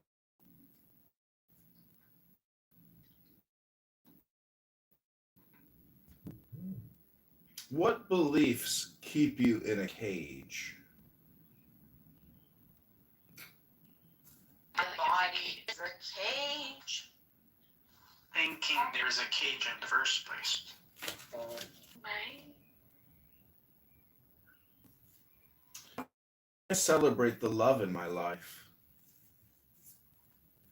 I do. Give and you shall receive. Cry on the pillow every night. How do you accept your sadness and let it go? Cry on the pillow every night. What is waiting for you in your freedom? The pillow waiting for me to cry in it every night. Nerve you. What is right in front of you that you might not be able... Ooh, there was a car accident outside. Uh-oh. Oh, shit. I'll be back.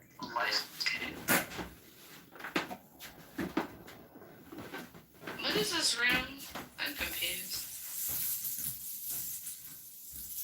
It's just a guy asking us random questions or something. We compare ideologies and ideas and have conversations. I like that.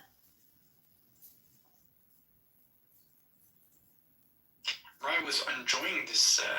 He had some good questions. I'm still trying to figure out the sadness part. Which sadness part? Which question? I think he said something like, sometimes you gotta be sad, bro. Sometimes you just gotta let it out. Yeah. Sadness. I don't know. It was a good question. I think the question was like, why should you carry sadness in your life? It resembled something like this. So. Yeah, I don't know about why. It's definitely part of life, right? Yeah, it is. No, it's like undeniably it exists. It's there. There's a verse in the Quran that answers this question. It's a rhetorical question. Do you think you will achieve paradise? What was the verse again saying? Do you think you will achieve paradise without being tested as the ones before you? So it actually sets the settings. Like there's a test, right? So there's a certain test. So you have options: sadness and happiness, suffering and peace, right? So I don't know. So maybe that could be an answer. Have you ever wondered why, like a necessary being, the ultimate reality, the most powerful of all that there can be, right, would want to test you? Like, how petty is that? Have you ever thought of it? It's good. Well, that's because there's a certain context. The context is that in the beginning, it was not like that. But then you set up yourself in a certain position. So that's the context. Can you elaborate on that? Yeah, so we're all born, for example, I'm going to take this example. We're all born on this earth free. Oh, I have to do something real quick. Oh my god, this is like being edged in conversation. 1 minute there's a fucking car accident, now he's gotta leave. What the hell? Yeah, 3 hot chicks just banged into some guy's car, and now they're all sitting outside the car in their underpants. It's like the most amazing thing I've ever seen. Wait, what? There are 3 hot chicks that just crashed a car, and they're all in their underpants. It's a miracle. Bro, that's your sign. Go ahead. Go help. It's true. Should I just put on a rubber right now and run out there and be like, I'm ready! Put on your best outfit. I'm ready! Is on the other side of the road, and you just don't know it yet.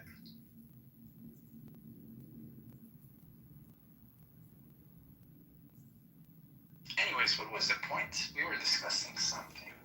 Oh yeah, all communication is hypnosis, and hypnosis creates amnesia, and so you can't remember what you were talking about. No, I do remember actually. So we were talking about, I was about to give an example, right? So the parable was this: we are born in this world and we are free, right? Now, some people, for example, they could do something bad, like they could just go out and whatever, just murder someone. And, eventually he's going to end up in a reality where he's in prison and boom, he's going to suffer there. So I think that's just a small parable to explain, I guess the bigger picture. We're here for a specific reason. There's a context. But it was not like this in the beginning, right? So I think that's what the Quran is saying. Yeah, nonsense. Can you elaborate on that? How is it nonsense? Answer my question. Why do we need a test when We didn't choose the test. We are being tested as you claimed, right? Why are we being tested for what? Well, Why? the verse was Why am I creating something to test its limits? so the verse was addressing people here on earth, right? So yes, here on earth we have a lot of tests, but apparently, like from the from the Quranic lens, when we were in paradise, it was all good, everything was fine, but then you chose to eat a fruit in order to learn evil, and even in order to eat the fruit to know what evil You is, think this is a literal story? you had to. Obviously, you think this is a literal story, right? No. I'm gonna take it from a literal and a non-literal perspective. I'm gonna take it from all angles. All right. So when we decided, in a sense, to eat the fruit and to know what evil is, we went against the command of God, and that's when the reality had to change. I don't know. The fruit is evil. Why are you giving attribute to the fruit? Because it's the knowledge of good and evil, according to the Bible. That's the biblical. You take on the Bible now? Yeah, why not? Because the Quran is lacking? No, it's not lacking in any sense. Maybe you can explain it from the Quran itself, right? Keep to one paradigm so that you can stay true to one and then move to another. This is a room called Comparative Religions. I can bring up insights from all around. So you're the perennialist. You're supposed to even like what I'm doing. But anyways, so the point was this, right? You learned evil. You went against, a certain command. But I also learned good. So to be punished for learning both good and evil. Good was all you knew, according to the narrative. That's the point. So in order for you to, once someone enters sins, that's when he sees the difference, in a sense. He sees the difference between the two states of, being good, being, whatever. But God knew that Adam would do that, right? It wasn't his knowledge. Well, you can say this. The whole thing was plotted by God. No, it's not a question of plot. It's not a question of plot. Design. The whole thing was designed by God. Reality is complete. Reality is complete, right? So, but in a sense, we chose that faith for humanity. The Quran says it was designed for us to choose. The whole thing is known by God, right? Therefore, whether it is in his knowledge or in his act, because he is source, that the whole story was also maneuvered by God. Well, as I said, let's just say God is not all knowledgeable. No. So what I said is God made the heavens and the earth complete already. You choose where you want to go. In a sense, right? This is even why there's this concept in the Quran about as-sabiqun, the ones who are, in advance. They're literally in paradise before others. Now, how does that even apply if the concepts that are described are true, right? There might be people in paradise right now. God knows best. That's the point. I'm trying to say, the purgatory and all these concepts, right? What does it mean, someone passing time in hell for whatever X amount of time, and other people not even having to, go through this process at all? So there's so many variables to take in consideration, right? So, yeah, maybe some people are living right now the story of Adam pre the fall. Have you thought about this one?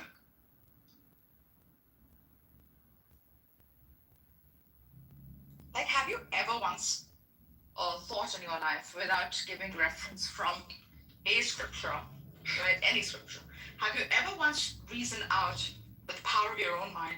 Of course, I do this all the time. But so again, why do you reference back to to something else, which is a metric, right? Your mind is the metric. Just use pure reason, because that also is like open for all, right? Like anyone can. There's someone who doesn't take from scripture. I take in consideration you're aware with the materials. So if you're aware with the materials, what I'm saying is actually it's not something foreign. Like you could relate to it, right? Mm-hmm. But how could we, like, I could discuss about these things outside of scripture, but we have to do it once and for all. Like I love to do both. That's how I usually operate. Yeah, but I'm also aware that it's just storytelling, right? I'm like, I don't see it doesn't hold like ontological truth to it. It's so the truth is in its moral. Okay, if I could do it from this approach, right? So you could have, there's characters on Clubhouse are starting to sound the same to me. Interesting. Okay, yeah, so, what I'm trying to say is this, right?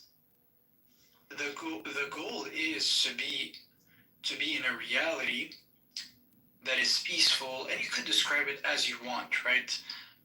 What is the ideal reality for you? Let me ask you this question.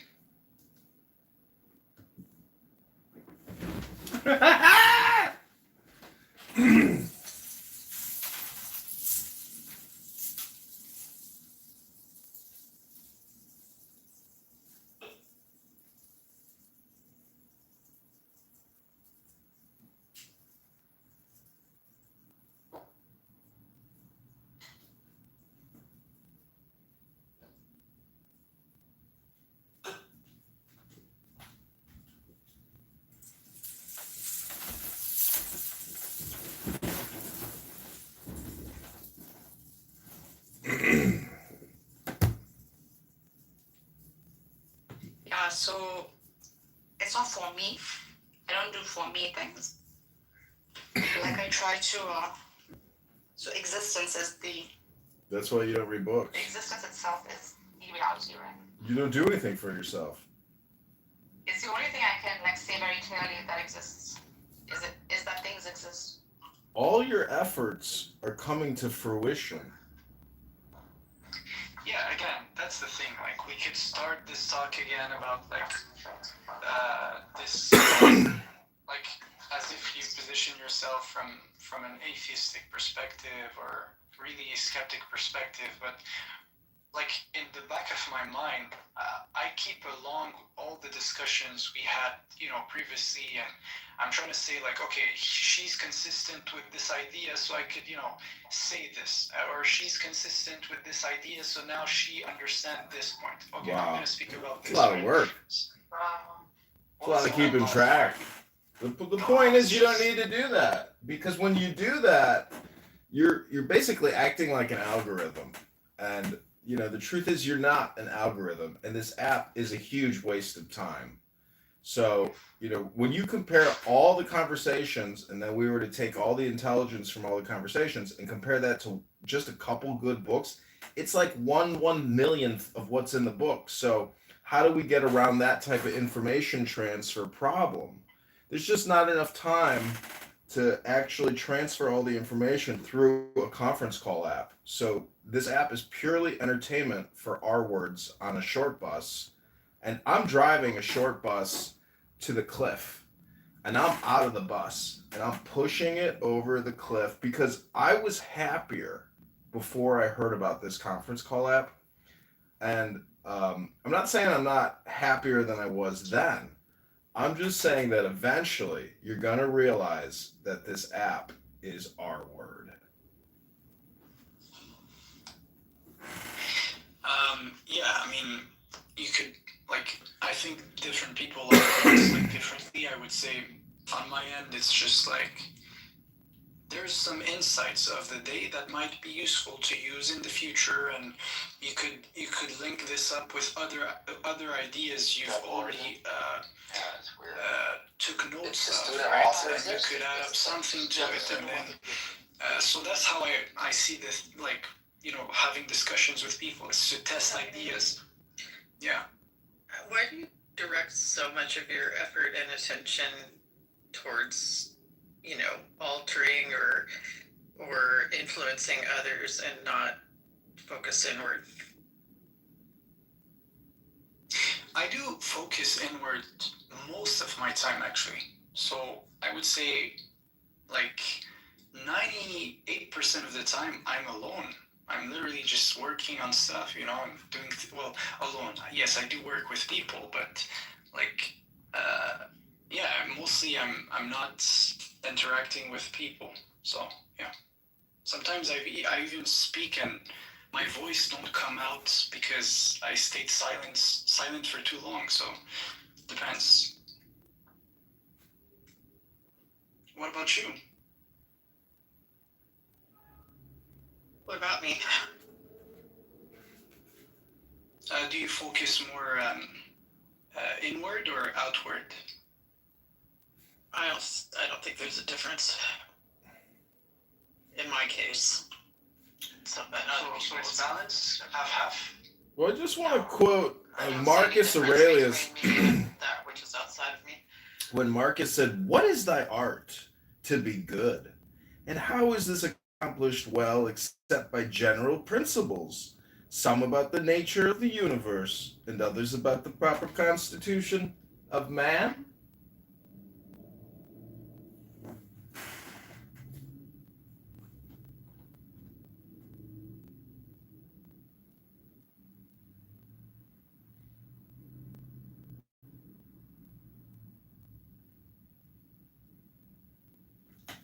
Hello? Hello?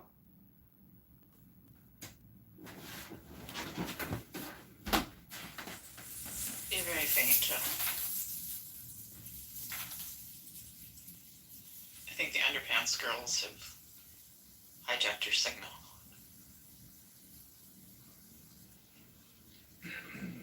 Yo, what happened with the accident? Are they still outside? How do you know it's an accident? I don't know, he said it. It's a crash. Oh, okay, yeah, in French we say accident, so maybe it's the mistranslation.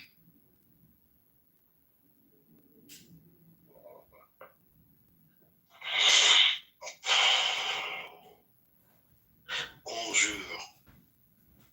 Bonjour, baguette. The argument for the natural origins of the Quran does not rest upon crude reductionism or 19th century polemics, but upon the cumulative force of literary, historical, and philosophical evidence. Gabriel Said Reynolds' work demonstrates that the Quran is intelligible not as an isolated eruption from heaven, but as a text immersed in a late antique religious world, a world saturated with biblical traditions, apocrypha, homiletic rhetoric, sectarian disputes, and Jewish-Christian exegetical culture. The Quran repeatedly repurposes audience familiarity with biblical narratives. Yet it rarely narrates them in full. Instead, it alludes, compresses, revises, reorients inherited traditions for sermonic and theological purposes. This is precisely what one expects from a human text emerging within an already existing religious ecosystem. Reynolds forcefully challenges the traditional Islamic assumption that the Quran can only be understood through later Muslim biographies and commentaries about Muhammad.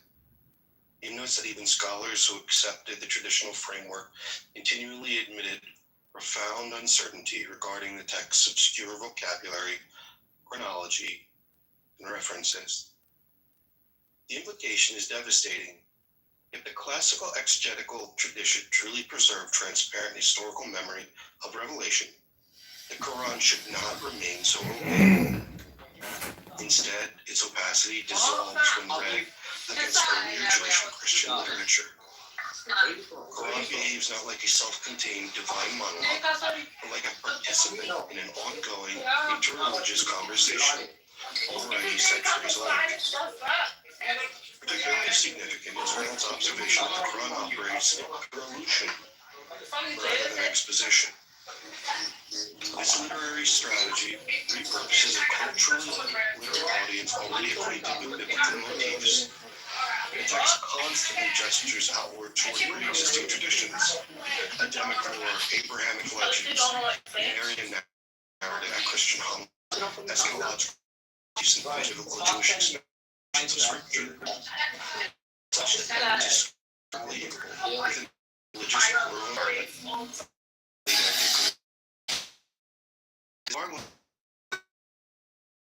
Theory of a perceived translation is selected prior textual traditions. The Quran's deviations from biblical narratives often mirror precisely the kinds of transformations found in oral preaching, liturgical adaptation, and sectarian storytelling. Reynolds emphasizes that the Quran resembles homiletic discourse more than systematic revelation. This rhetoric is exhortative, elliptical, emotionally charged, and deeply intertextual. The text does not introduce radically new theological architecture. Rather, it reorganizes and reframes existing monotheistic materials into a new Arab religious proclamation. This is a hallmark of historical religious development, but evidence of certain discontinuity. I can go on and on, but I think it's fairly clear that the Quran has the later biography, sort of the Syria literature, prophetic biography of the Prophet and the Hadithic corpus, do not reflect the true history of the origins of the Quran. And the Quran makes far more sense when understood in the context of late antique Arabian. It should be obvious to you, I mean, that the fantasy that you have. I don't have a problem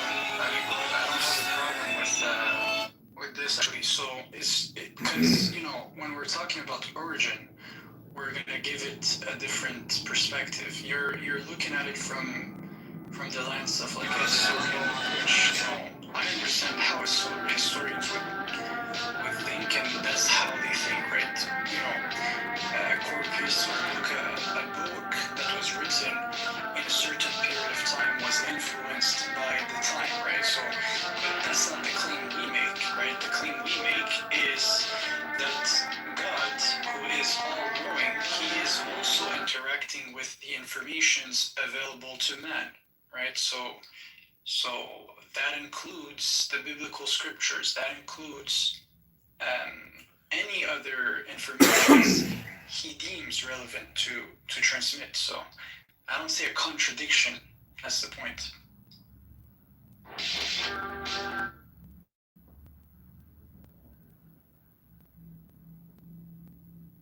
The broader scholarly trajectory Reynolds surveys further intensifies the argument.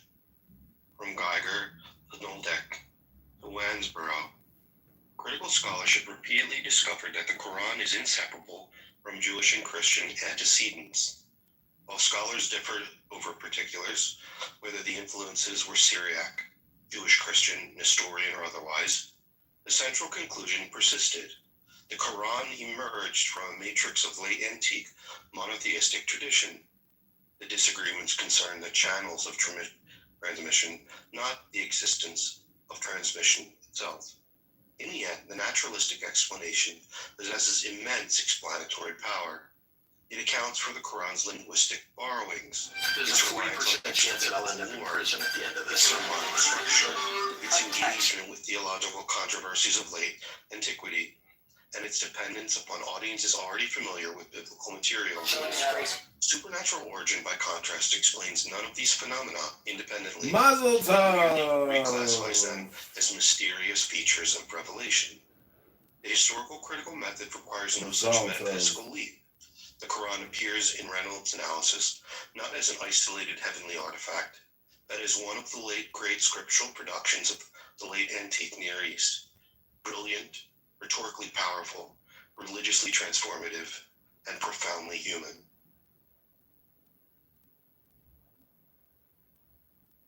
That's the Quran as I see it.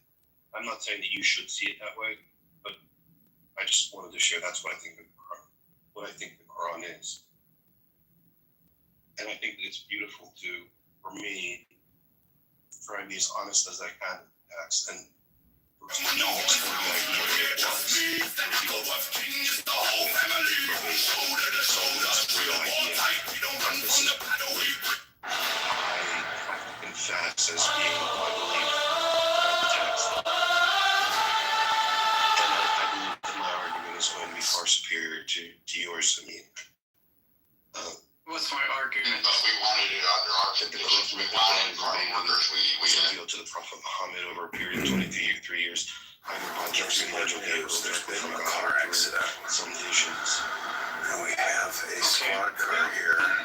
Yeah, that's the position I hold. So villages through your own village. The point is this, right? Serve other states. Do you think the Quran is the result of how can I say this? The result of interactions with previous scriptures compiled by the hands of men manually into like a corpus? That's your position, right?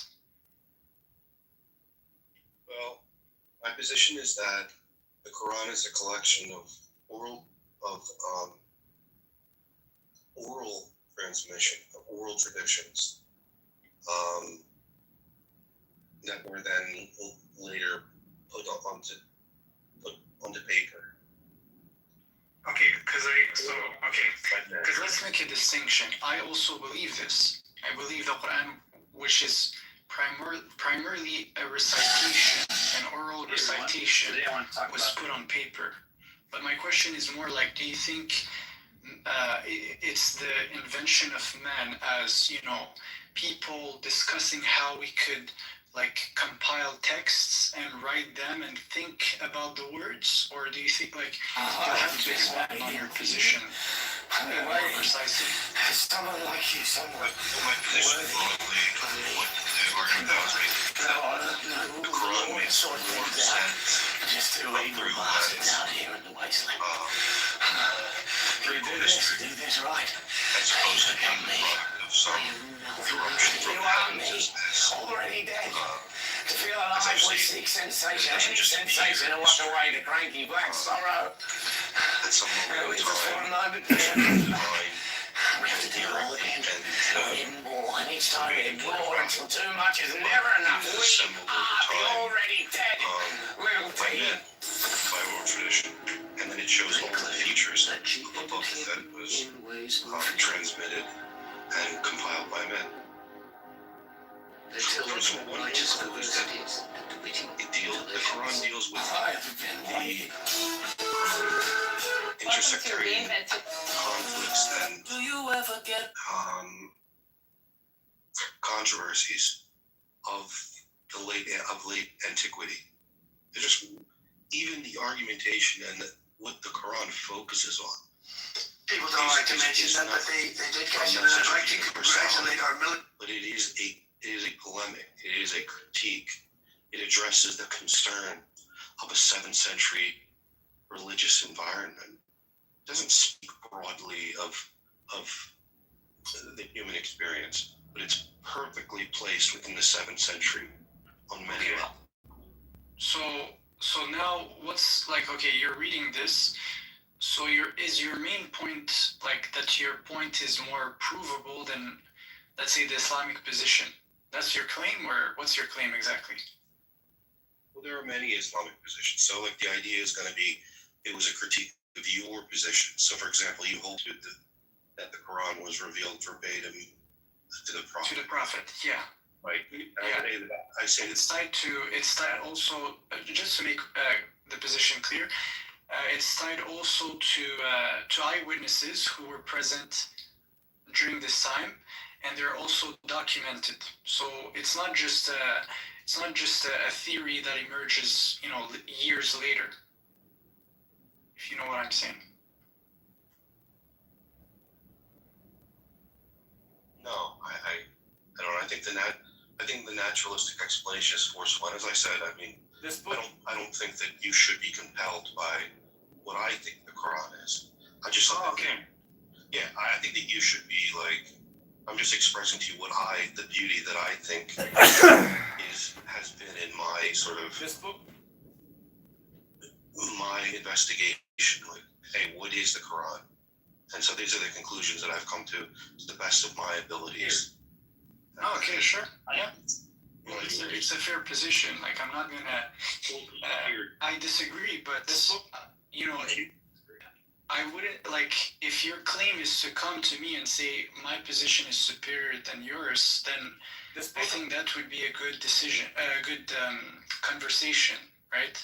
But if your goal is simply to say this is my position so far, and you want to highlight certain truth you gathered along the way and you want to share them, well, that's great. I would be I would love to see what findings you have, like, so yeah. But I do think the position I hold is superior. Is it your opinion that your position is superior, or is it a fact that your position is superior?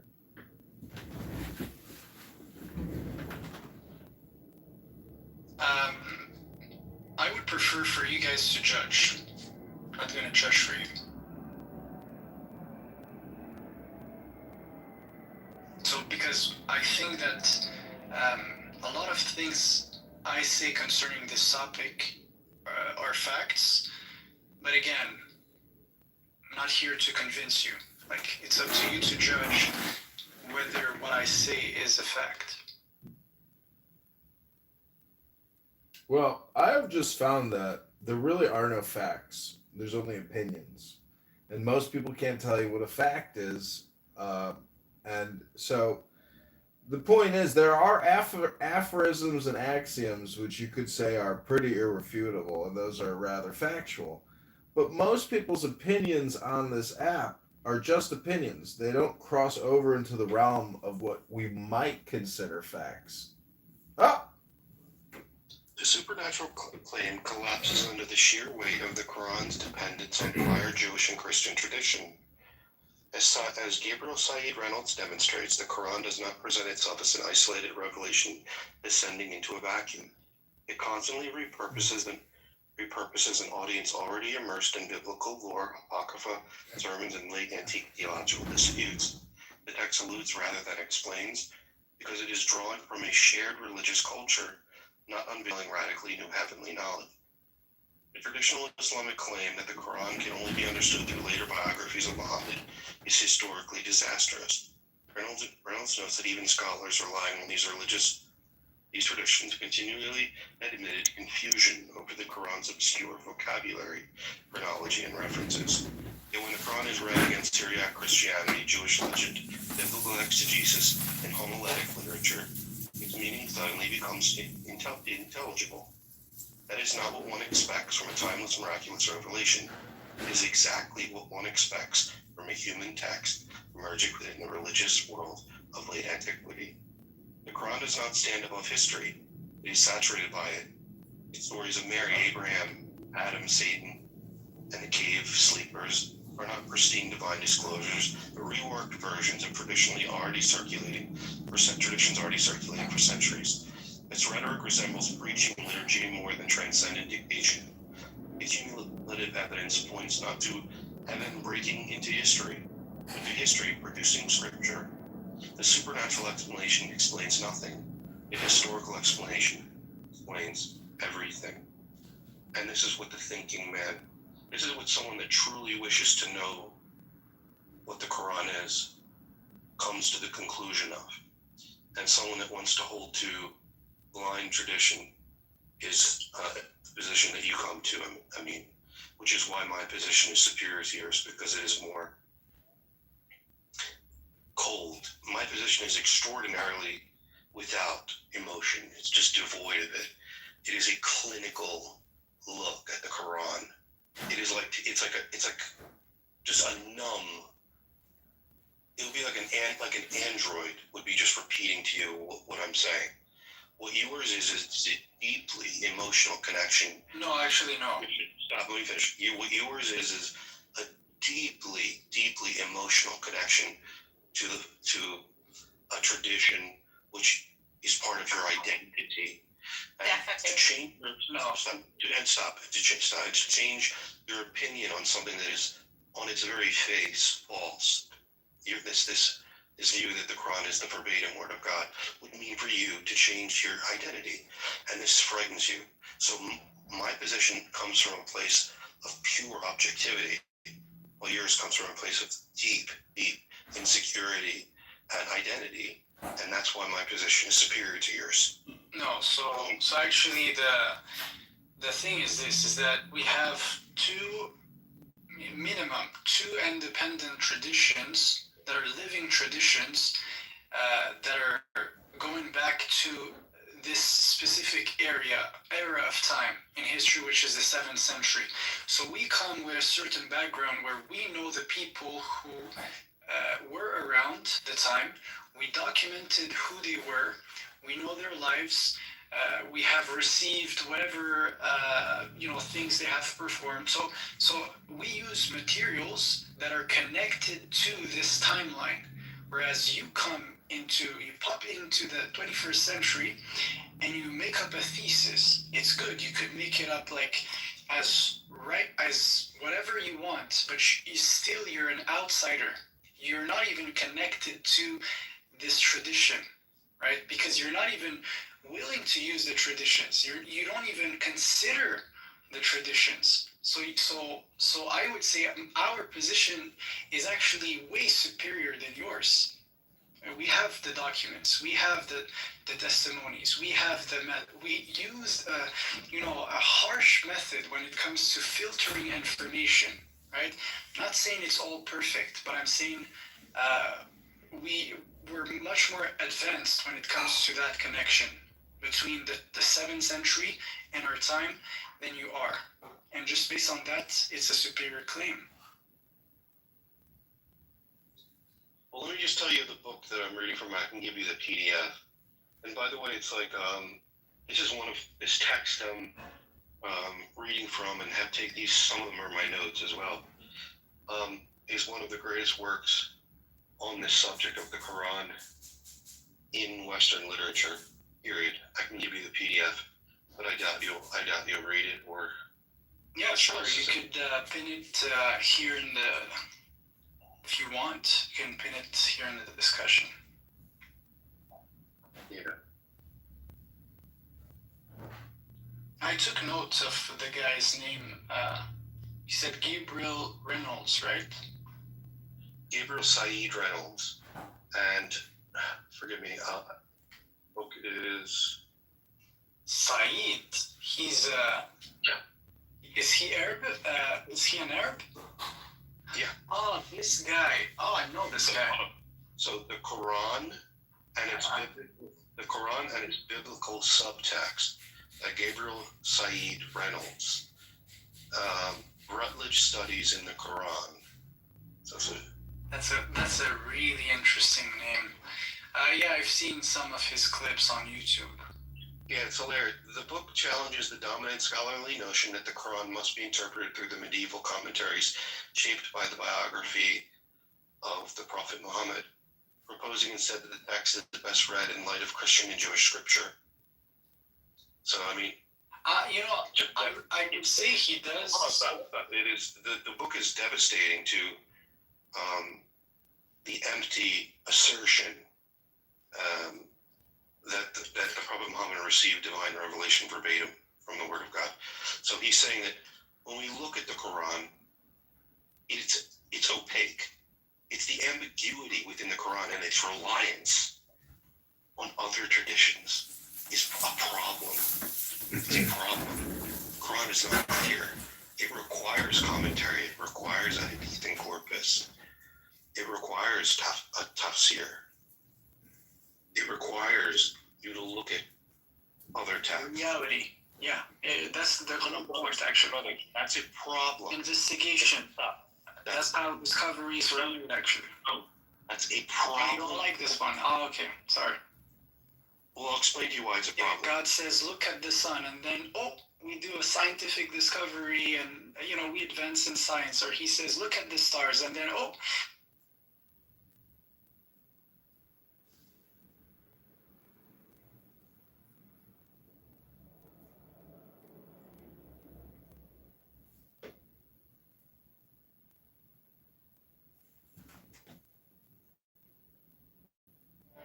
Are similar for the other element. This is the way in which the names are drawn from the great tablets.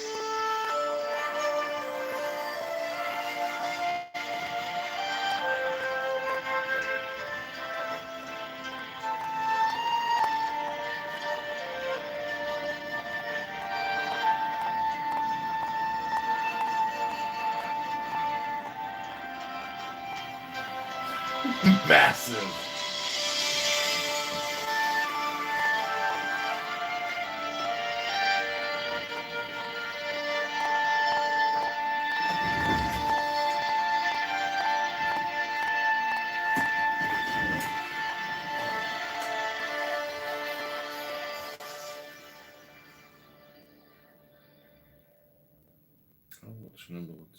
Next, the following text is between the points of the pentagram, starting at upper right. The words below are arced in a circle.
The letters around the rim are Enochian letters, facing outward in the illustration, including the corner letters facing toward the outer point of each corner. The two overlapping equilateral triangles shown in the interior of the figure are composed of thin, solid lines and somewhat closer in their bases to the top and bottom of the square than shown here. This book on John Locke In is the crucial. It illustration, the explains the base ideas of life, angles liberty, touch the and property fourth that must edge be letter undertaken from the corner in each instance. Rectangular grid with Enochian letters. In the center of the diagram has been adjusted to align with the edge letters of the original illustration.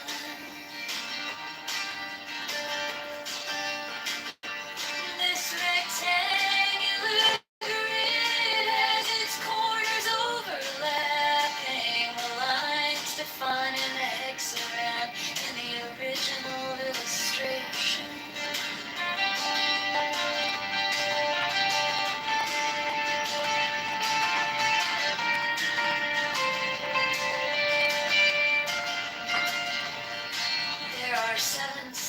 devices. 5 squares and 2 circles symmetrically arranged in the pattern of a 7-pointed star with point upward. There is no actual 7-pointed star drawn. These devices are all oriented to be viewed from the center of the figure. Their size is about that of 3-edged divisions vertically and horizontally, and their text would be at right angles to any straight line that might be drawn from the center of the figure. These devices have been represented by the numbers 1 through 7 in the approximation above. They are separately approximated below. They don't come to me. Not to scale. I just did this for the radio here. I didn't know. That's sunset. See, John hates the sunset in Arizona. Like a masterpiece compared to Arizona. Sorry. Yeah, I'm a little concerned about Tina Pierce stops down in front. I'm concerned about their voting and how secure voting is in Arizona. These are not the tickets.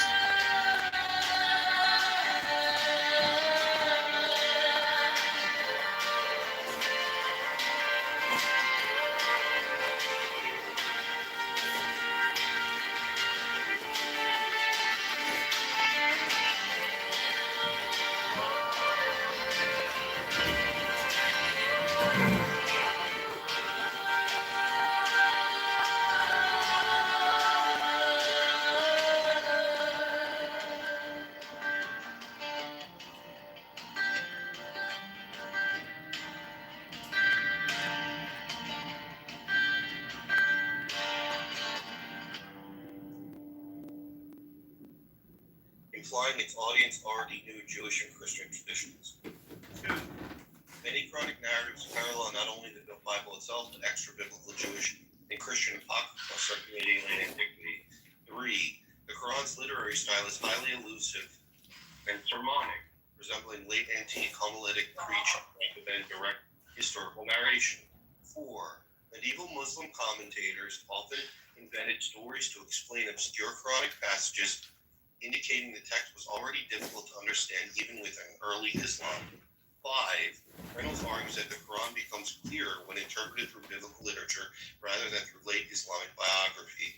6. The Quran presupposes familiarity with Syriac Christian, Jewish exegetical, and apocryphal traditions widespread in the Near East. 7.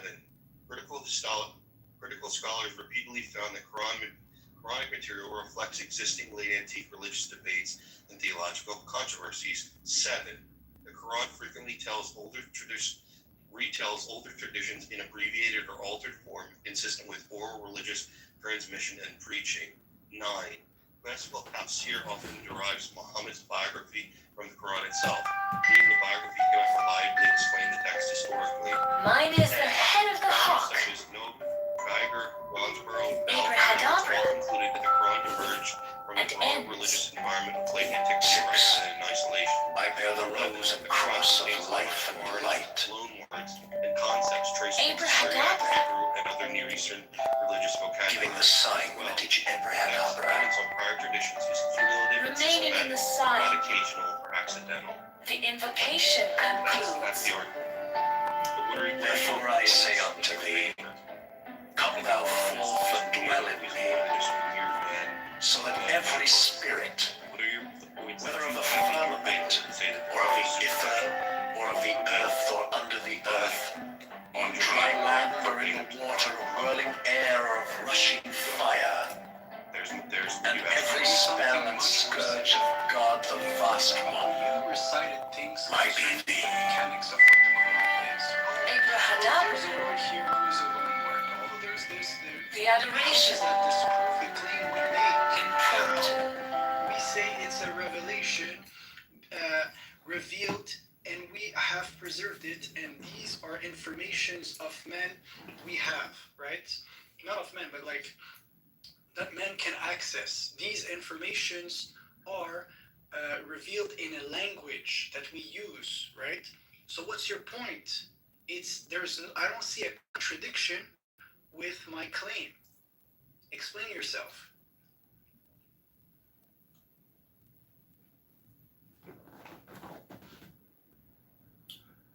See, Adamiel, I hate to break the bad news to you, but this is where you should have been taking notes, and you should say your response, Adamiel, unfortunately, is insufficient and shows a lack of communication intelligence on your own behalf. You really need to take notes. I'll say it. You need to take notes about what Daniel said and then address it point by point by point by point by point by point. Going on ChatGPT and searching for 12, a list of 12 things Reynolds said, and then just reading them to me is not enough, man. Like, there's a core claim. I'm going to think this first principle. No, thing. you can't do that. ChatGPT. Revelation. That book is what it entails. Language. What does it entail? Revealed in the words of man. You coming to me and bringing me, for example, in one argument, even one, that says it has Syriac loan words, therefore it's not a revelation of God. I see this, I'm like, bro, stupid. How? Foolish. How? Doesn't make sense. So you're gonna have to prove more. You're gonna have to give me a better argument. That's my claim. Are you saying it's wrong because it doesn't make sense to you? Regal, let me just say one thing, Regal. First of all, I mean, you understand that I'm operating behind a paywall, meaning that I had to buy the book. Okay? So you don't have to fucking buy it. I can read it to you. And instead of just spitting at me or hissing at me, you could say, wow, thanks, man. You know, that's probably $100 academic text. It's one of the most, maybe you didn't even realize it's the most prominent academic, critical, historical texts on the subject. Maybe you didn't know that. Maybe you didn't want to buy the book. Maybe I just gave you some idea of what the book's about, right? But all of this charity, all that I've done, you respond with and accuse me of a lie. That I went on the chat. Accuse you of a Then lie. I went on the ChatGPT. Stop. Then I went on the And then writing that in their book. 12 or give me some bullet points.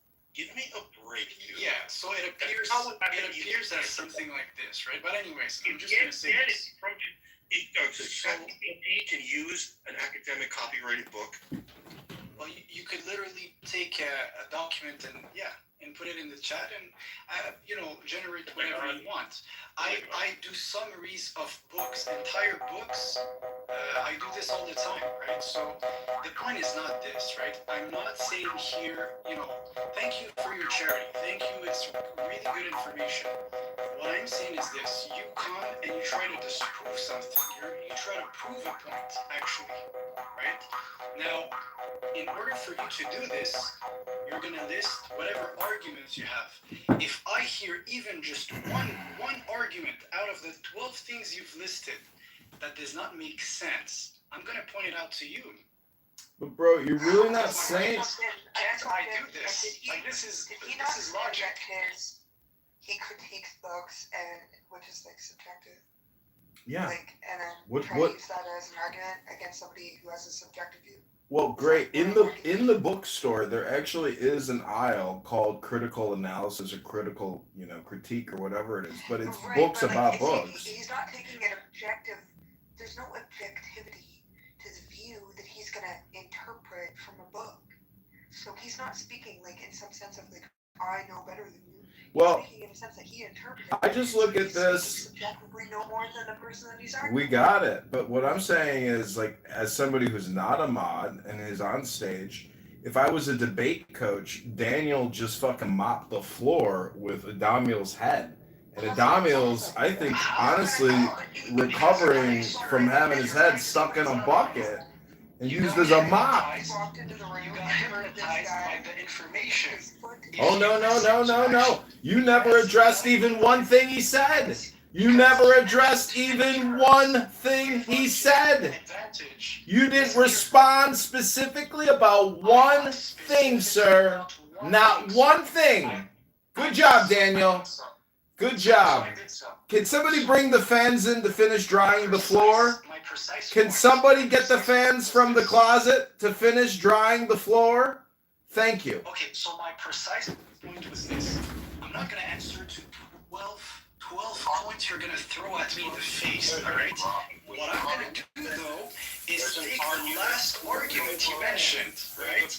And try to see what's the connection with the initial argument, which is to prove you're here trying to prove that the Quran is not a revelation from God. So remember that place.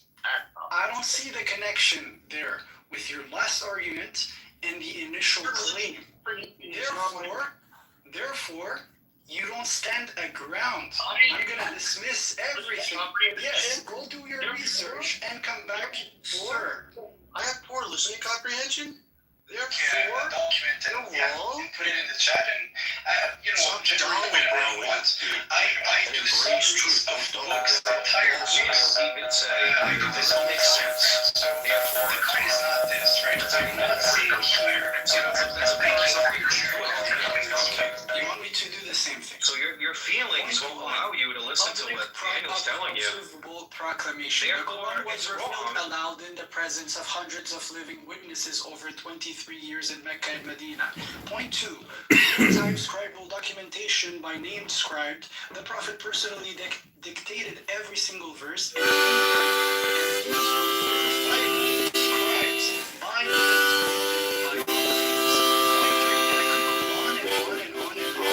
and then I go and I say to you, Daniel, do something about it. Do something about it. If you don't address my 12 points, you failed. Go ahead. Are you crazy? Do you see how IQ this is? It's not a smart way to have a discussion. It's not. Referencing the greatest critical historical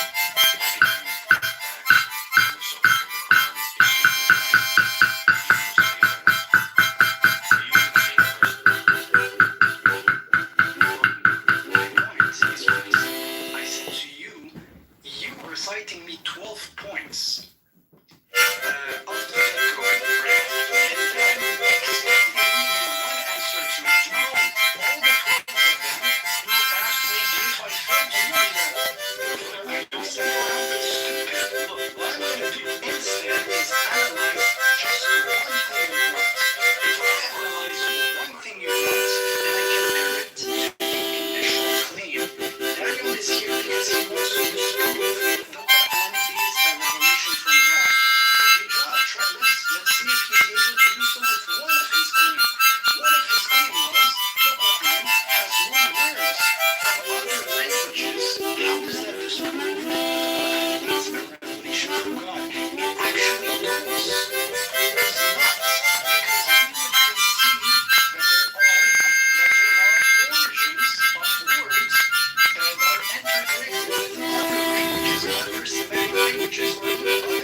And then you have like the self-soothing, self-reassurance that, well, because my book says this, it must be so.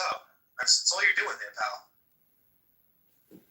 No, I'm just saying we have a monopole when it comes to history of what happened in the 7th century With real people that existed, yes.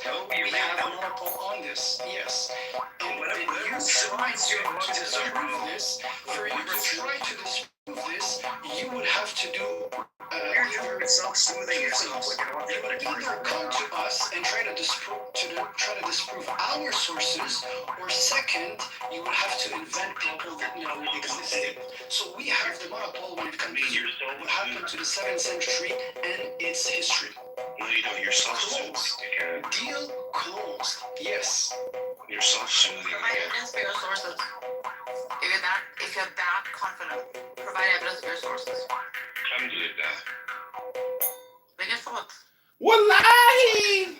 For sure. You can read names for me. I said provide evidence for your sources. Yeah, I don't want to use that.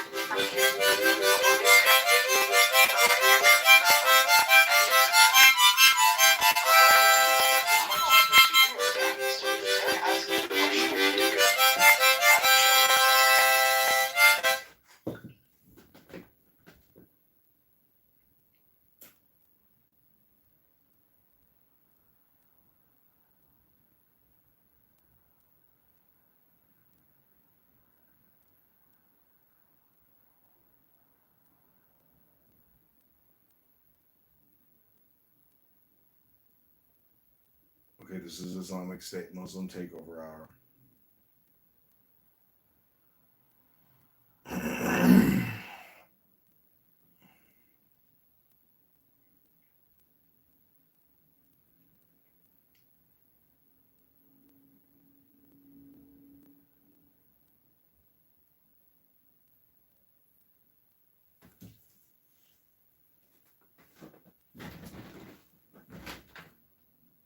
Hi, Lino. So I'm in a clubhouse room. I just boomed it. They modded me, and so I decided to be a radical Muslim and boom their room.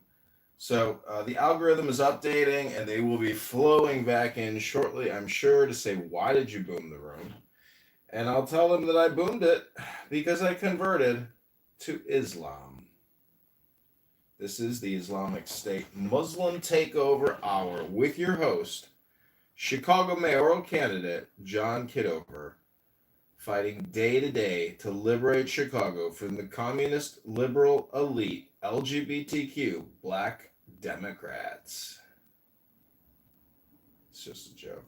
It's not worded exactly the way I'd like it, but really intellectual elite Democrats, and then throw in whatever adjectives: black, gay, LGBTQ, Of what happened in this. CRTBLMDEI, LGBTQ, CRTBLM LGBTQ, CRTBLM LGBTQ.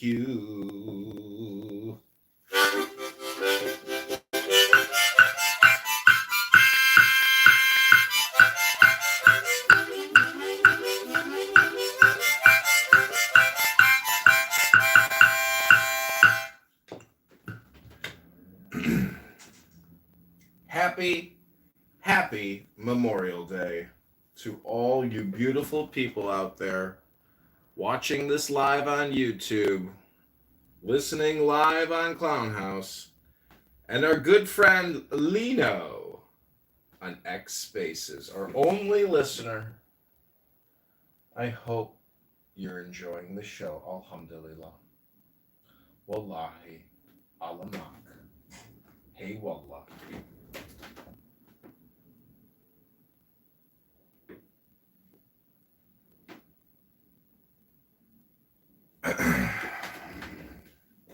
Okay, it doesn't look like the former room. Well, we got something new here. We got something new. It's gay version. Bow wow. Bow wow. Bow wow. Bow wow. Bow wow. Bow bow bow bow bow. Bow bow bow bow bow. What is going on? Bow wow. Bow wow. Bow wow. Bow bow bow bow bow bow bow bow bow. Wow wow wow wow wow. Bow wow bow wow bow wow bow wow bow wow bow wow bow bow bow bow bow bow bow bow. Wow wow wow wow wow. Bow wow. Bow wow wow.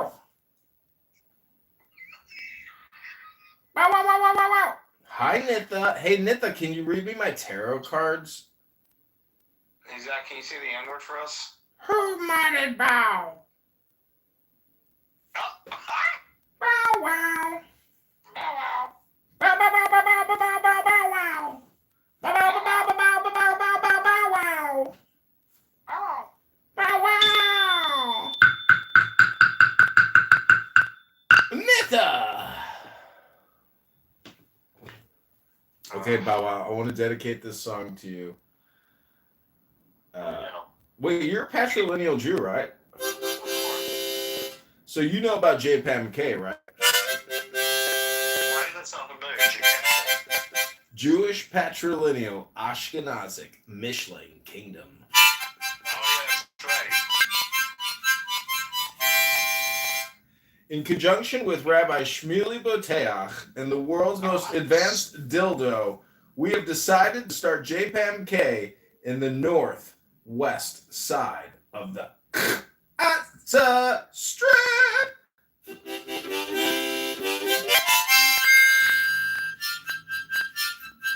We've got SodaStream and Kurg already signed up.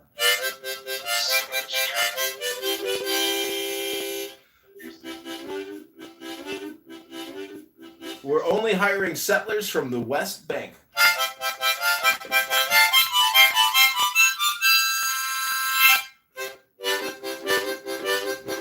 Are you still on Hinge or Bumble? Bow wow! What? Are you using Hinge? I am. So this is what I text girls now. I just write, "Hey, beautiful, I would love to take you to dinner and give you a gift." What's the gift? Then I just send back credit card emoji and shopping bags. Dinner emoji, rose emoji, calendar date emoji, cell phone emoji. What is your number? Oh my god. I took this girl out last night who was 19, and we get to the restaurant. She's like, "How old are you again?" I said, 43. She goes, "What? When did you first smoke marijuana?" I said, 2006. She says, "Oh my God, that's when I was born." She's like, "I can't go out with you. You got to take me home." I'm like, "Why?" She's like, "You're too old for me." I was like, you're in my, it's in my profile, my fucking age. What the fuck? This is such a waste of time, but okay, great. So I just dropped her back off, and then I went out for the night. It was like no big deal, but, still rather, like obnoxious, right? It's like a clubhouse room. It's like you go out on a date. It's like coming to a clubhouse room with a chick, and you're gonna spend hours with that person, But if it was a clubhouse room, they would just bounce, and you'd get Irish goodbye quick, and that would be the best way to do it.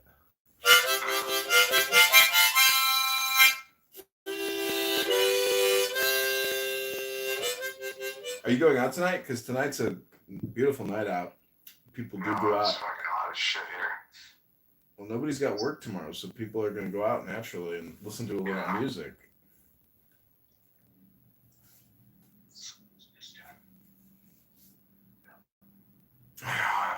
Okay, Bow Wow, let me ask you a question. What are you not seeing that is right in front of you? How can you act truthfully today?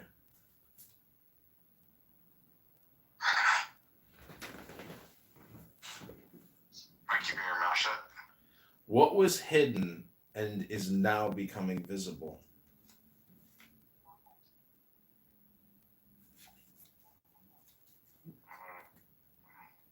You only got 10 seconds to respond. My feet. How can you celebrate and focus on the blessing in your life? By listening to you. What is your calling? To inspire others. How have your goals manifested so far? They haven't. What emotions are coming to the surface? Horniness. How can you open up to love today? Getting my asshole puckered up. What is worth celebrating in your life? Death. How can you open up to new ways of life? You don't. How can you accept your sadness and let it go?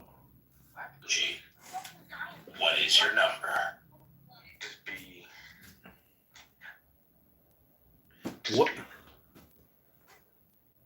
What is waiting for you in your freedom? Got yourself an admirer there, huh? Hey, you gotta get going.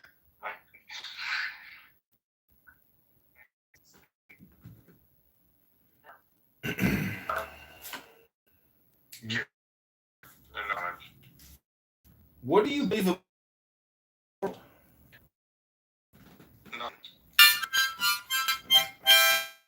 What small step can you take to begin a new journey on Clubhouse today? What do you want to express?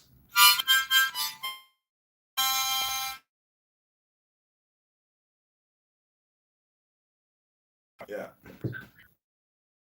I mean, there was only 20 shootings last night, so those are good numbers. Dude, they jumped the at the bar to go to. They beat shit out of me. They took a cell phone in as well. How about you?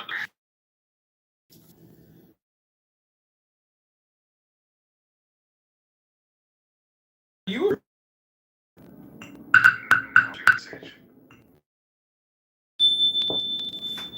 What are you afraid to let go of, Michael Bronstein?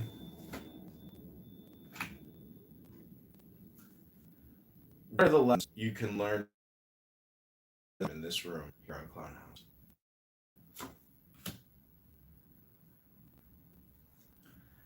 How can you be more generous to people around you?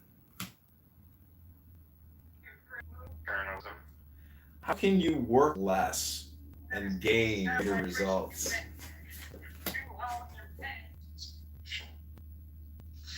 I don't know how to answer that one. Do you find deeper meaning in your work? No. Don't forget to stop and look back at your achievements. The balance of work and play is important for your creativity. Oh, wow. How can you celebrate your work and rewards more? I don't know. What have you learned from the journey? Doesn't matter what you do, you end up in the same place. It says everything has come to fruition. You master all stages. Oh.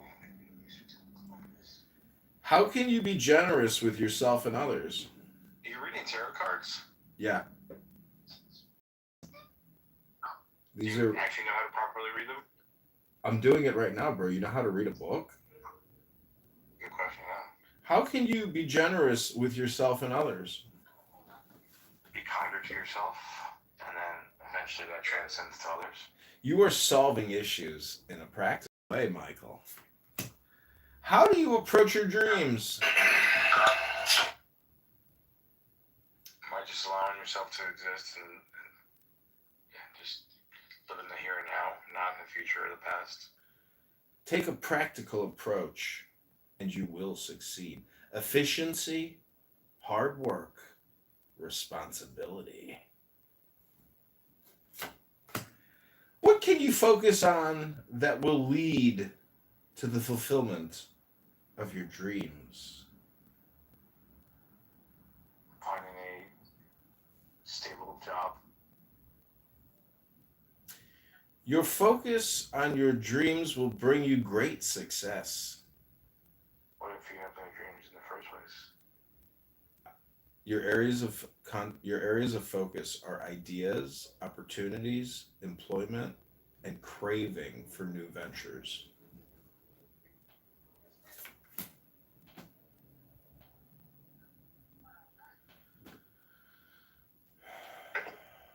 Ruggeds obviously in there. How can you receive more prosperity in your family? I don't know if I can. I think Focus on your home, your family, and prosperity. Protective, motherly, and generous. In what ways aren't you speaking and acting on your truth yet? Well, I guess we could look at the title of the room. Speak your truth to achieve your goals. Fine. Your areas of focus are breakthrough, clarity, sharp mind, and logic. Are you acting according to your intuition? No. Listen to your inner voice when you make decisions. Your areas of focus are difficult choices, indecision, and confusion. From what perspective do you choose to see a certain situation?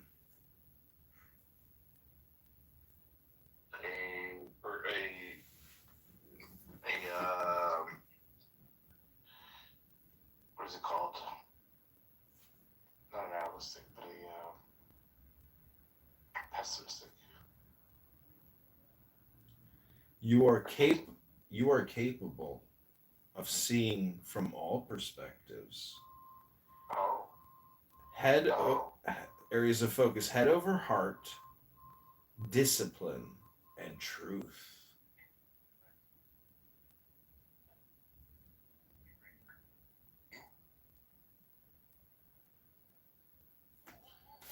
What are you ready to achieve? Another relationship. How can you achieve it best? By working on myself. You are strong and ready to take on the world. Be fearless, ambitious, and remove all impulsiveness. But unfortunately, Michael, you are still disorganized, careless, and unpredictable. Are you thinking about all possibilities and consequences? Yes. Take time to think before you act. Be curious, remove all restlessness, and gain in mental energy. Uh-oh, Michael. You practice deception, manipulation, and you're all talk. Bow wow! Bow wow! Bow wow wow wow wow wow! Do you have the best in mind for everyone? Yeah. You are communicating clear what's best for everyone. Remove all complexity from your life. Be perceptive and be clear-minded. But unfortunately, Michael is cold-hearted, he's cruel, and he's bitter. I wouldn't say I'm cold-hearted. Are you trying to trick yourself? No, I'm just telling you, like, I think I'm very self-aware. Watch out for deceit and concealment.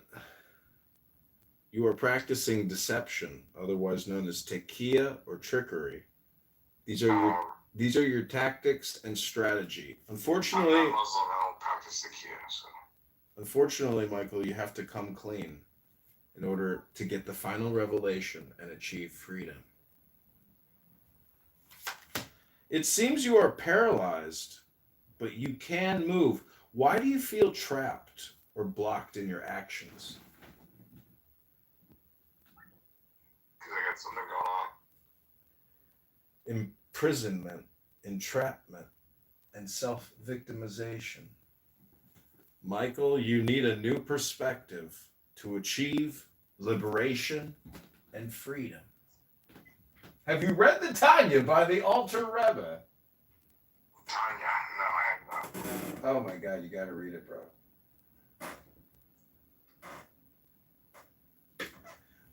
Really gotta read it. Okay. Why do you worry so much? Predisposition to anxiety and panic disorder. What is asking to be looked at and felt? direction, TLC. Worrying keeps you up all night and changes nothing. You're living with anxiety, hopelessness, and trauma. Have hope. Reach out for help. Achieve healing. Can you surrender and trust that better times are coming? No. AI is upon us. It is finished. For better or for worse. You are feeling failure, defeat, and even backstabbing.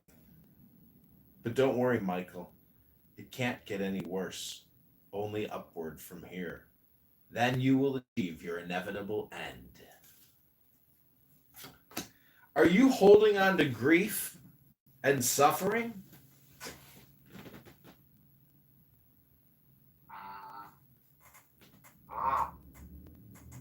It's better to live the truth than to live a lie. Are you suffering from heartbreak or grief?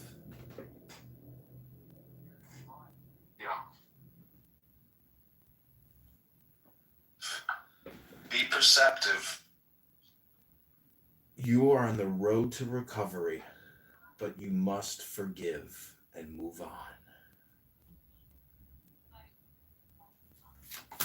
How can you take some time off to contemplate? Anybody else give you like church show off? Take time away to change perspective. Answers are coming. You need rest and restoration and contemplation. You're stressed and burned out and suffering from restlessness. What are you fighting for without consideration?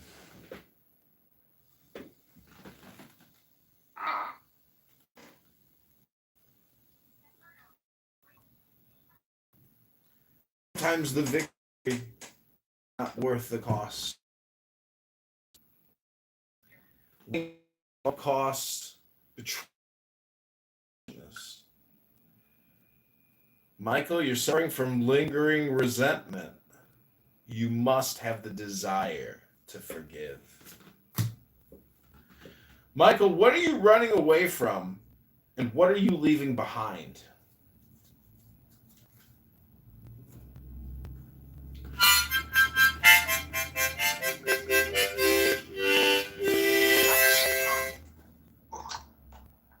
Alright. Time for you to go out. Be aware of what you take with you when you leave. Time for you to go out. Transition, leaving behind, moving on, Michael. Alright. Hopefully you're ready to go out. You're stuck, Michael. You've got emotional baggage and unresolved issues. Alright, you ready to go out? How can you take action to realize your dreams, Michael? Alright, let's go troll another room. I'm gonna go somewhere else. Sorry. It can't just be you and me, John. Take action on your ideas. Willpower, Michael! Thank you for the inspiration, John. Willpower. Stay safe tonight, alright? Be safe. No more nigger knackers. Stay safe. This black chick in the bar once came up to me. She was like, "Hello?" You know what I'm saying? See what I'm saying? So that's what I mean. That's why I say the time and the generation is different now, and it's our responsibility to, like, you know, try to somewhat make this shit safer for our children. For everything. But I think it's for us who are real parents. I think it's to protect our children from some of this shit. That's all, and that's all I'm speaking to. But as long as we have this get money as the answer for, like, you say, hey, instead of That wasn't drink at all, was it?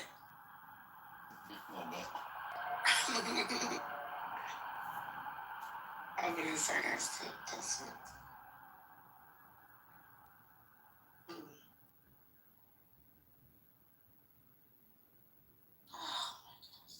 Did you remove him or he left? No, he left. I didn't remove anybody. Cause he's like, oh, where you from? We know where I'm from. Winning at all costs. தப்பான இருந்தா அகப்பை ஏதோ சொல்லுவாங்களா அது மாதிரி வெளியில வரும். அப்போ அதை மீறி அவன் வந்தான்னா அந்த ரிஸ்க் அவன் எடுக்கிறான். டென்ஷன்ல கத்திக்கிட்டே இருக்கிறான். ஃபாரம்ல எழுதுறான், ரோட்ல போய் ப்ரொடெஸ்ட் பண்றான், எனக்கு வாழ விடல ஊங்குறான். அப்போ இந்த வேப்பு என்ன சொல்றாருன்னா, ஏன் இப்படி கஷ்டப்படுறீங்க, வந்துருங்க யாருன்னு சொல்றாரு. நல்ல advice. A document and put it in the chat and generate whatever I want. I do summaries of books, entire books. I do this all the time, right? So the point is not this, right? I'm not saying here, thank you for your charity. Thank you. It's really good information. What I'm saying is this: you come and you try to disprove something. You try to prove a point, actually. Now, in order for you to do this, you're going to list whatever arguments you have. If I hear even just one argument out of the 12 things you've listed that does not make sense.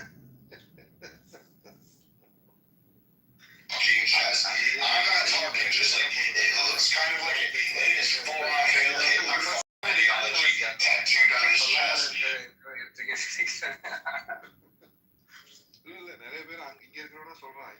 You're exceeding, you're excelling, you're feeling great.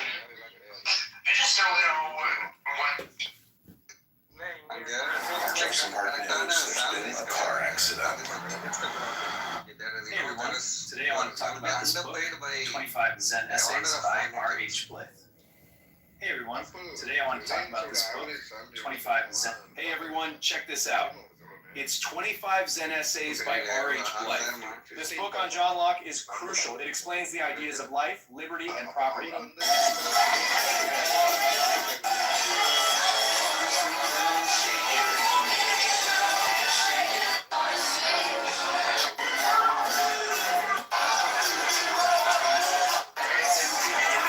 இந்தியாவில் என்ன அப்படின்னா இன்னும் கொஞ்ச நாள் கழிச்சு daily 12 மணி நேரம் 15 மணி நேரம் வேலை பார்க்குற மாதிரி கொண்டு வந்துருவாங்க.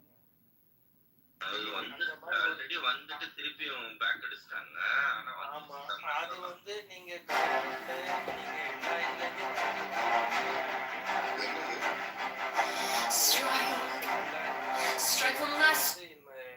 அதிகரிக்கிறதுக்கு வாய்ப்பு இருக்கு.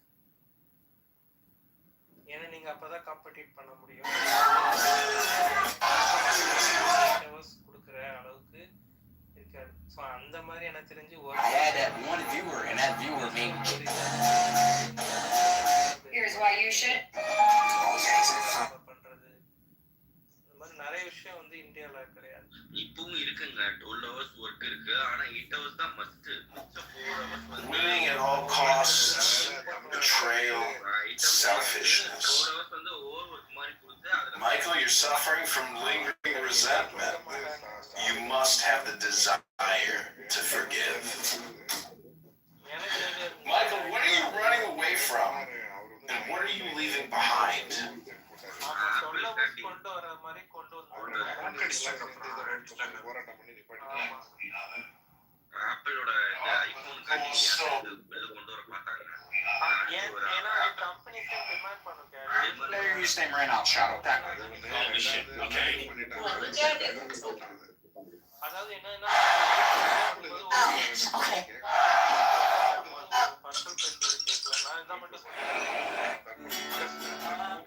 நீங்க ப்ரொடக்டிவிட்டி 8 hours அதே ப்ரொடக்டிவிட்டி வரல. நீங்க அதனால கம்பெனிஸ் வந்து எக்ஸ்ட்ரா டைம் ஒர்க் பண்ணி நீங்க முதல்ல எவ்வளவு ப்ரொடக்டிவிட்டி கொடுத்தீங்களோ அதை விட இன்க்ரீஸ் பண்ணி கொடுக்கணும் அந்த மாதிரி கேட்குறாங்க. இல்லைன்னா அட்லீஸ்ட் ஒரு மேட்சிங்க்கு பண்ற அளவுக்கு இருந்தாதான் கம்பெனி வந்து உங்களுக்கு வந்து இந்தியாவில் இன்வெஸ்ட் பண்ற மாதிரி கொண்டு வராங்க. வீட்டுல வந்து இப்ப வீட்டுல வந்து காதலி ஒய்ஃப் எல்லாம் அவங்க ப்ரொடக்டிவிட்டி கேட்டாங்கன்னா இப்ப 2 ப்ரொடக்டிவிட்டி இடிக்குமே. இப்ப என்ன பண்றது? Yo, AK, what I'm talking about right now, because they cannot catch it, I'm gonna tell you in Jesus' followers, like Jews and Greeks and Romans, right? But they also have proof that he did perform miracles, right?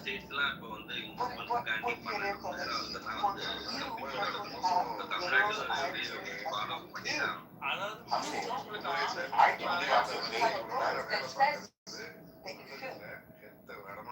No, there's a book that says there's eyewitness testimony.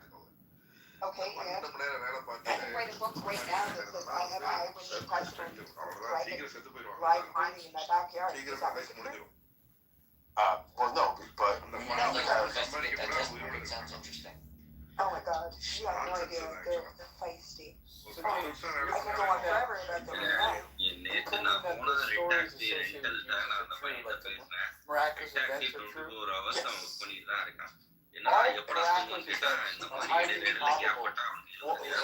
By definition, obviously. Here's the thing. It lacks sufficient empirical evidence to outweigh the possibility of human error or fabrication. Now, this is about the resurrection. The resurrection of Jesus is a miraculous event, would you say? Yes. So therefore, the resurrection is a highly improbable event that lacks sufficient empirical evidence that cannot be a historical fact. Okay, well, so you have no evidence of that, right? I just argument against it. Highly improbable. It's highly evidence. So the evidence that I have to the contrary of a human being being dead for for even 1 day plus, for 24 hours, right, is not returned. He had some sort of doctoral, but here's the thing, is that you don't know as serious reports after the death. Well, I'm asking, are you presenting evidence or are you presenting a theory, an opinion? Let's just assume they knew how to track a pulse. Sure, say he's dead. Elvis was dead. I'm serious, he was. So yeah, but I did talk to the part. I think you actually need more faith to be an atheist than you do to be a theist. Well, you know what? Not after Elvis. So whenever I was The stage is getting worse by the minute.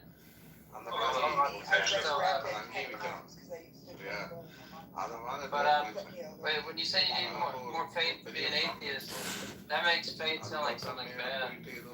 Well, no, I just think like to believe that this world and the construction of this world and relationships people have and the order of DNA and everything put together is so complex and perfectly organized and everything's Not perfect by any. But anyway, my point is to believe this came from some random explosion and everything just happened to work out. Well, now you're on a tangent. So you're going from human fallibility. You're going from human fallibility. Who wrote her down? Yeah, in fairness, James, I agree. I agree with you in principle, James. I think that going to God's existence was a little bit different because they're talking. You could believe God exists and be like a deist and not think that miracles happen or Jesus rose from the dead. So that might be a slightly different point. More than slightly. Congress, why'd you set me down? I was in the middle of it. What? You know Bob's in here, right? Why you blame me? So I asked Grok. Are you say you did it? I think I want to go back to the human error thing real fast, because I think what we need to do is have some kind of criteria where we can establish what kind of testimony we'd be wanting to establish whether something like that happened. Well, especially if it's like an interpretation, subjective interpretation of another's interpretation over years and years and years, and just like holding credence to like one original thought that is, these ideas of miracles, and we're getting down to like some sort of criteria, which we can dispel them. The story they've been telling at least has been consistent for 2000 years. Their sense of what happened and how they discussed it, that is true to them. That's exactly what they're saying. Which means in general, though, like if it has a miracle claim, like what would be some crude one in terms of the testimony to assess whether or not it was credible? Yeah. Moderators, I'd like to be put in the queue. That was a question, though. I'm sorry. I was saying, what kind of criteria would we need to establish that what you would propose? Got it. We heard that. Moderators, I'd like to be put in the queue. This is Ein. I asked Grok, give me 3 Bible verses that prove Christianity is good, wise, and intelligent. Mix it. I can talk to you. Hold on, Abe. Go ahead, mix it. Yeah. I would want a couple things. I would want public death. I would definitely want that so that everyone could mark the date. I'd want a clear burial, acknowledgement of death, recognition from the family, not like a faked body or something. Yeah. And then I would want, a few days later, some kind of a notable event that then I would prefer a large group of people all there from different communities and families, recognizing and acknowledging the miraculous event, and then preferably some of those being written down contemporaneously from alternative sources. That would be my idea. You just described the gospel, the Christian situation. I know that the Christians You look like a gay retarded 13-year-old fat boy. Wow. I think those are good criteria, Big Sid. I'll just say, because you started off with talking about public death and burial, and then it kind of shifted to miracles in general. Are you talking about specifically for resurrection or just any miracle claims? Against the death part wouldn't be relevant. No. Against the claim of someone dying and coming back, I'd want to witness the death and publicly and have some records of that. It would need to be notable because otherwise, why would anyone keep track of a particular death? And then I'd want the later, event with contemporaneous, contrary sources. Saying different perspectives, even arguing against it. I'd love to see dialogue, and I'd love to see different testimonies.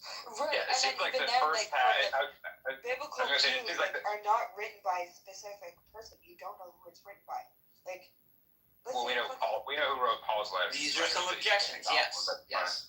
Yeah, I know. But even then, as a whole, you have different testimonies from different people, and who exactly wrote the whole of the Bible. Let's say fucking Abel did it after he died. That would have been miraculous, right? Or we have no reason to think that. That would have been fucked. Yeah, it would be. We have no reason to think that. So, but Mick said, it sounds like the first couple of those are probably fulfilled, right? I'm guessing you would dispute the second part with the enemy testimonies and stuff like that. But you would agree that Jesus had a very public death and was a prominent figure, right? I would agree that in the narrative we have that is constructed after his death, there is a placement of him as a big, public, important death. Yes. Yeah. I do not say that that's necessarily what happened. Because, after the fact from 12 guys growing a story and then Paul running with it, there's a bit that I would critique. But, I understand how the Christians see it, and I don't think that it's, unreasonable for them to say, look at all these competing testimonies over this miraculous event with, a notable death, which we would want to prove the coming. I would also say, to be broader, I wasn't being glib about Elvis. That is an actual phenomenon of people witnessing someone after the death, making mistakes, and then reports spreading. That does occur, which is why, I'd really want to review as close to contemporaneous eyewitness testimony as I could. Yeah, but in fairness with the Elvis death, though, typically it's not people who knew him personally, right? Who report seeing him, so far as I know. Well, that's the thing. Elvis being a celebrity, he was seen by many, right? Yeah, but many people saw him in person regularly. I'm gonna pin it and say that the same way. Yeah, and I know I left, and then no one else was around me. Anyways,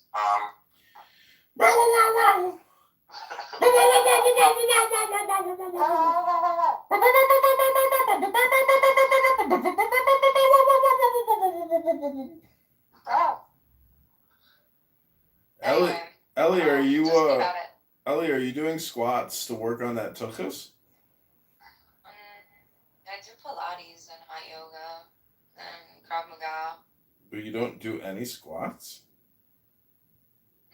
Why are you saying that my ass is saggy and I gotta do squats? Well, they say that No other exercise produces more of like a physiological response in the human body. Like squats are like the most genetically and I'm really happy with my ass. I mean, I do squats as part of my exercise, but I don't really understand your comment. oh well, you got a picture of your flat ass on your PTR, so I just thought I'd bring it up. I got a fucking shelf. Woo!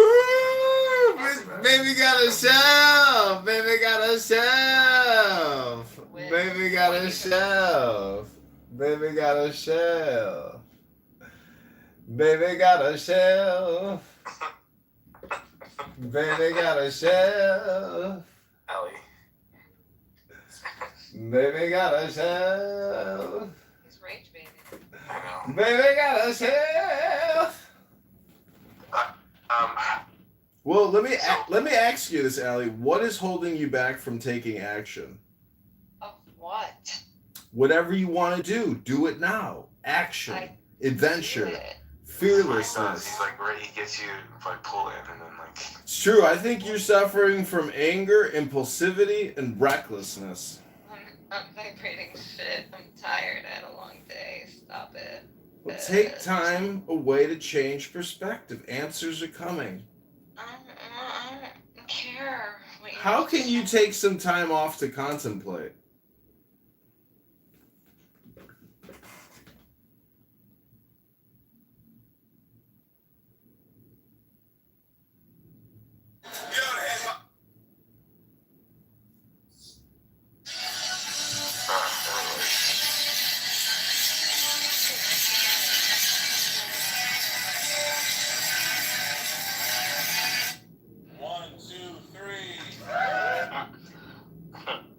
These photos are funny at the end of Larry. I found that 12% is Jewish in Israel. And him with wearing a big fucking Star David. That's funny as shit. This book? Wow.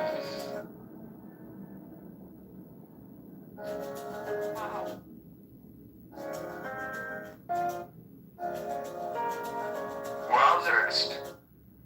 Wow, we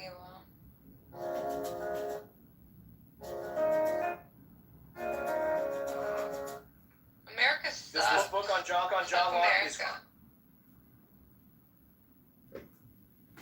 I just want to dedicate this next song to my friend Bow Wow, aka Michael Bronstein.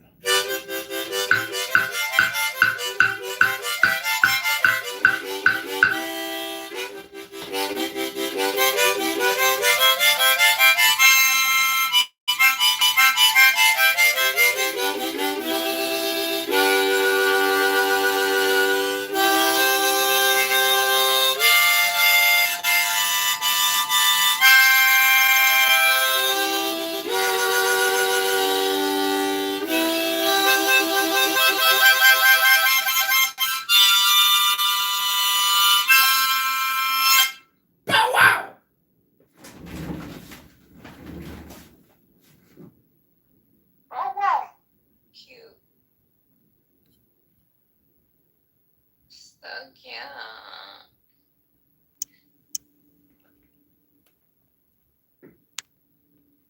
It's been raining. It doesn't even feel like Memorial Day weekend. I wore like a heavy leather jacket last night when I went out because it was cold. It was like 49 degrees and raining.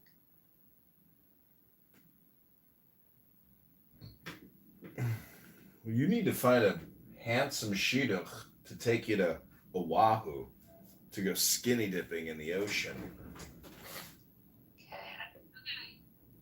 From your lips to God's ear. Rabono Shalom. Oh, I know who this is. Rabono Shalom? You know who this is? He records stuff and puts it on YouTube. He's Edmund.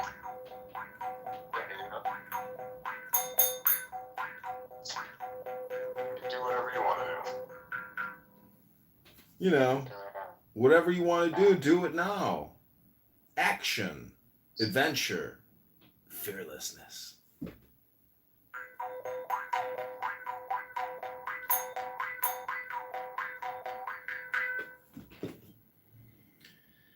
They kicked me.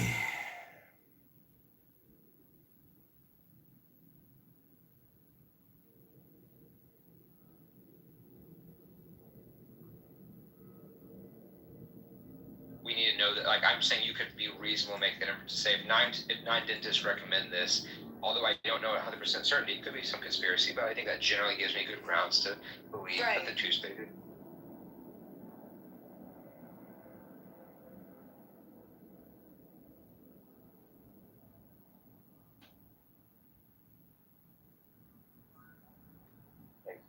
Breakdown, but that's what I'm seeing about Romans.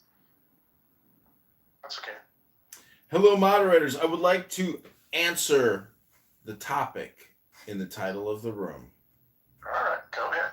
Well, I don't know what Arminianism is. Can someone explain to me the concept of Arminianism?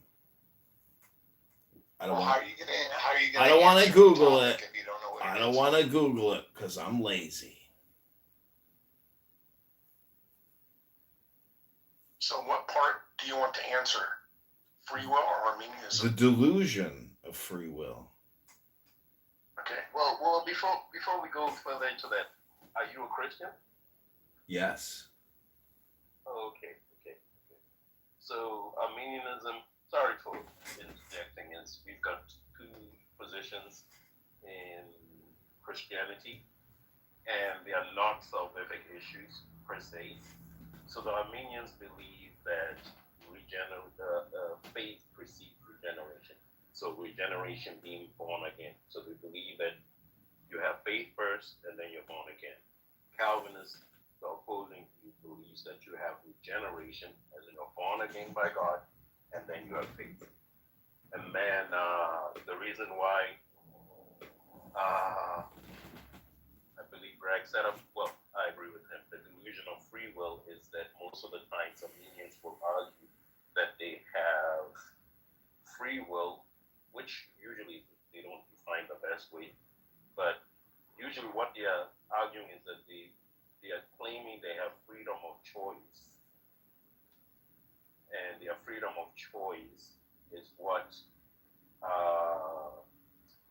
it was a condition of them exercising it. When they freedom of choice led them to exercise their faith, which was the condition by which God regenerated them. So that will be the argument. Then we Calvinists will oppose that position. So that's just an overview of what the topic would be. Hopefully that helps out. Okay, so I asked Grok, give me 3 Bible verses that prove Christianity is good, wise, and intelligent. The first response is Proverbs 1:7, fear of the Lord is the beginning of knowledge, but fools despise wisdom and instruction. Oh, they kicked me! Aww. I guess they must have been Arminians after all!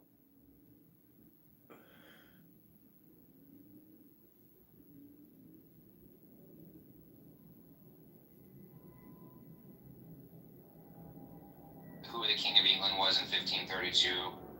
Right, and we have even signs that can go back to the 1500s. We have bloodlines that go back to the 1500s. Uh-oh, here we go with bloodlines. Moderators, put me in the queue because I want to answer Right, your I don't think that would question. tell you whether they were a king or not. Like, if I'm saying who was the king in 1532 of England, I mean, you could Can I at least get confirmation that I can be heard? Hello? Right. Hello? Well, even if it's documented, I would have to say, like, it's speculative. They could be lying. yeah, but it would have some sort of bearing. And I think that a lot of Christians hold a lot of bearing on it. It's so stupid. I wouldn't even hold any, like, true bearing on it. Anything to hear a woman talk. Like 1500s, but, like, this goes beyond, way beyond that. So...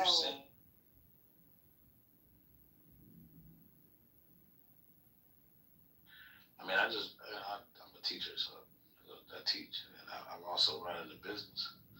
Oh yeah. I respect you, bro. Yeah.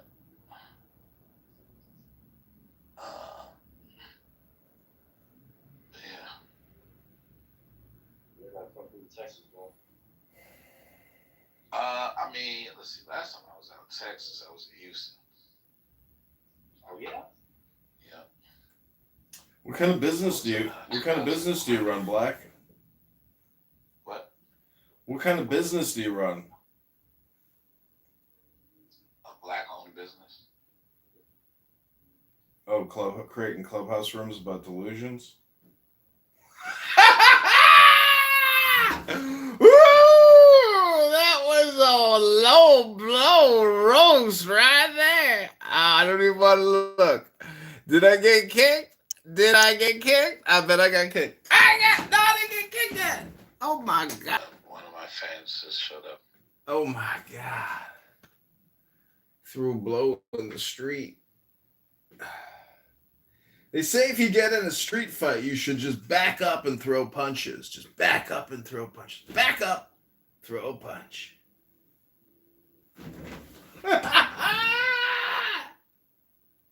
Marshall, how are you? I'm Black. What's your name? Black Muse? Mm-hmm. What up?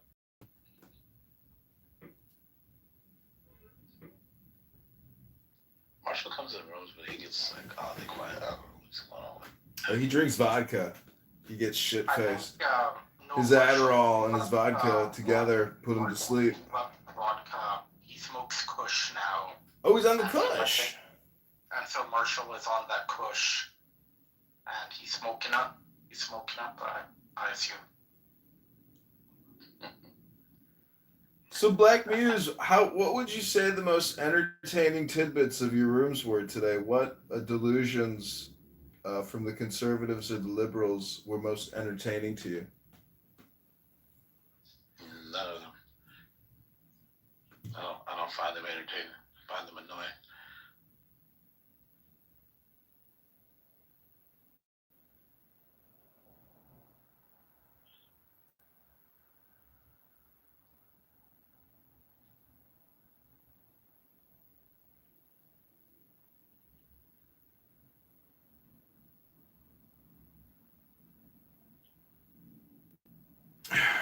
Well, what's holding you back from taking action, Black? Taking action for what? I don't know, whatever you want to do, doing it now. Nothing. I'm doing everything I want to do. Are you enjoying the journey or are you too attached to the outcome? I don't understand the question. Are you maintaining your creative vision even in the face of adversity? Yep.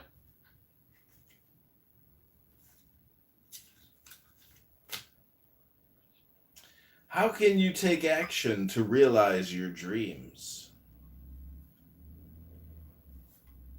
How? I mean, I just execute the plans that I have. Are you afraid to leave your comfort zone? Not really. What inspires you and excites you? Lots of things. How can you celebrate with your community? Celebrate what? How can you resolve the conflict so you can achieve your goal? Resolve what conflict? Do you seek recognition from others?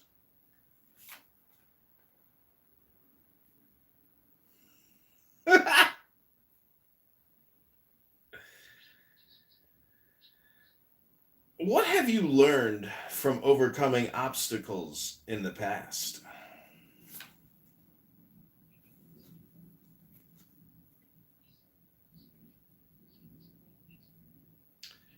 How can you take action today? You have anything not in a script to say? What helps you to be more persistent and move ahead? Yeah, if I want a business talk, I'll go on YouTube. But come on, Nick, be original. Are you seeing all the possibilities in front of you, or are you too fixated on one?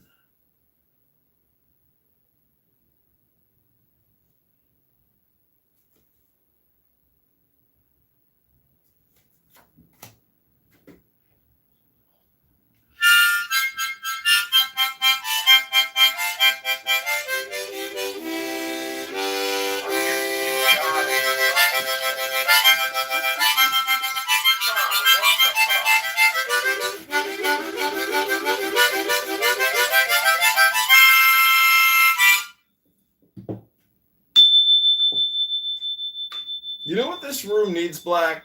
Is more cowbell.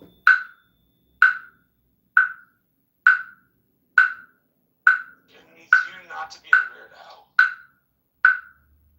Hello? This is all original content, Marshall.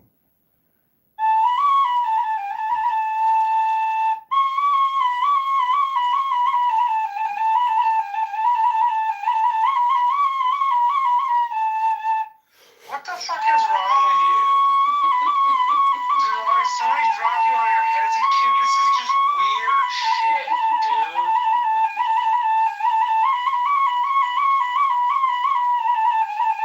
If you think about it like this, he's a gesture. He's not a jester, he's an annoying fuck who disrupts everybody. And who ran for office and then got indicted for like misprescribing signatures. Like, Sometimes there needs to be a disruption. That's all Marshall's projection. That's Marshall's projection. Yes. No, they indicted you. They just hadn't dealt with you yet. They indicted Oh, you. they haven't dealt with me yet. Oh, I see. Marshall, judge, jury, executioner over here. Okay, Marshall. Bro, I can read it in the local press. It's not that fucking hard. It's not some sort of secret. How can you read anything? You got all that butter on your glasses.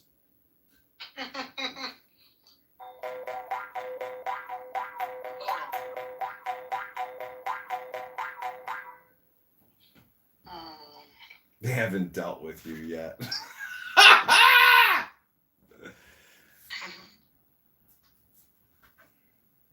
Do you always do this?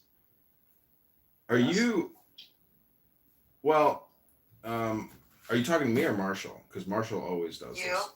Oh, you're talking to me? No, I mean, well, yeah, I play music pretty regularly here.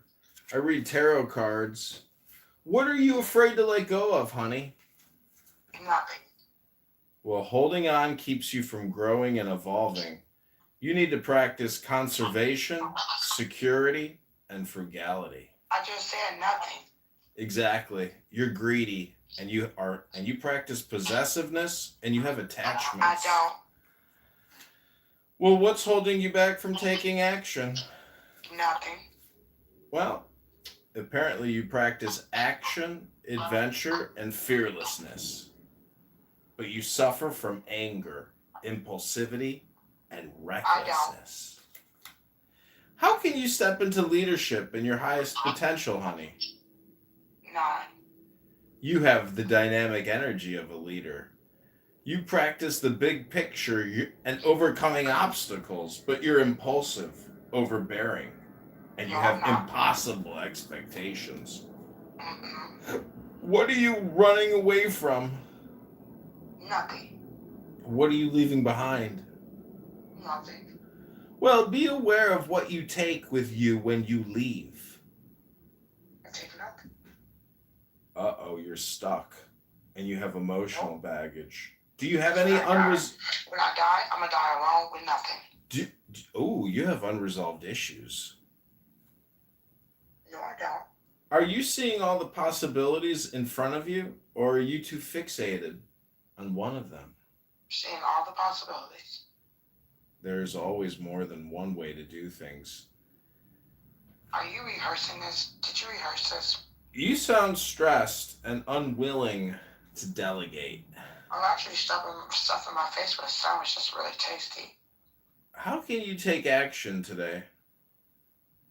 By eating a sandwich. Exactly. Take action, and life and your digestive process is moving ahead. It requires rapid action, movement, and quick decisions. Don't panic.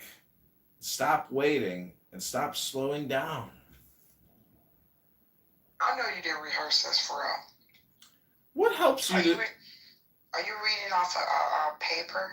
No, these are all questions from my memory. What helps you be more persistent and move ahead? Food. Well, believe in yourself and have the courage to continue eating food.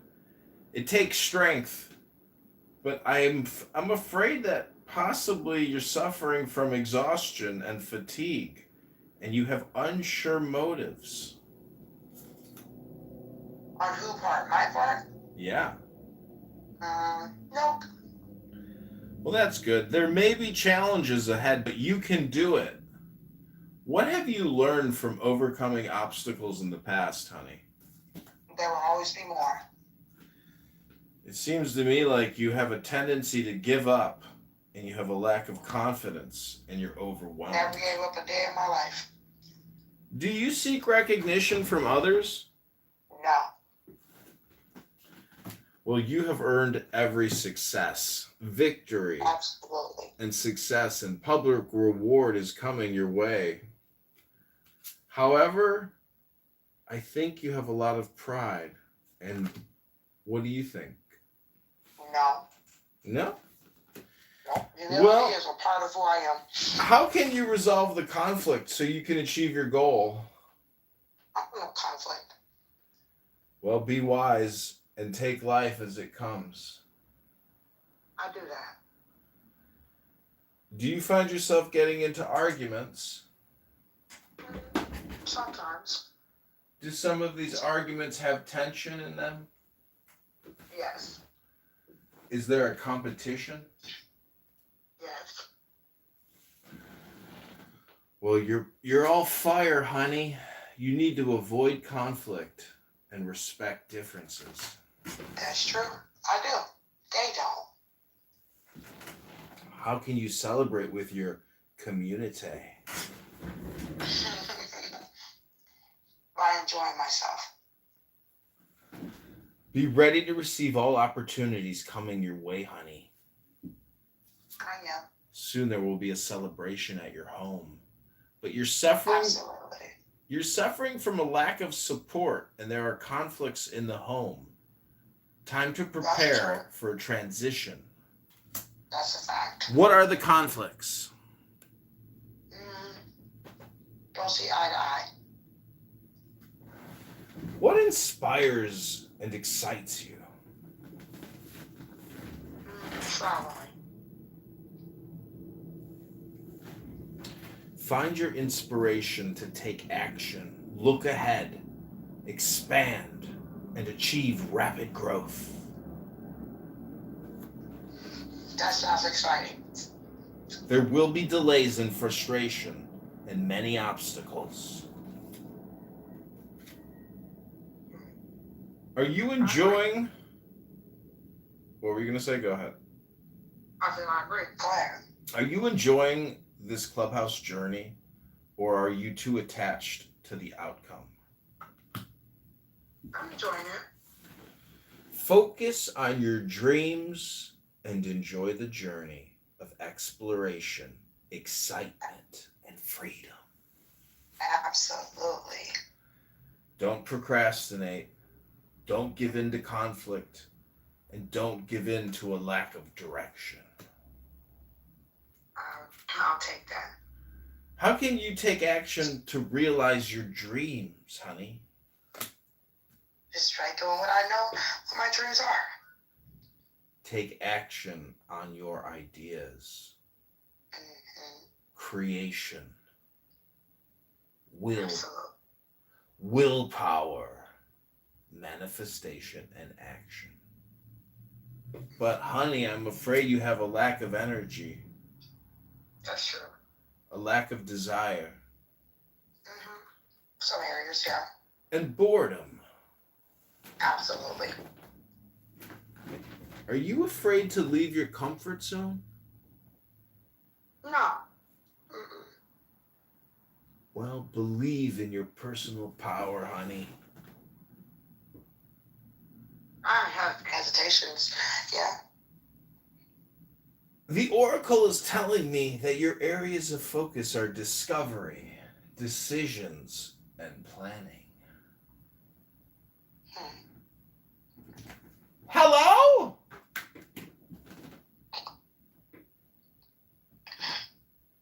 That's funny.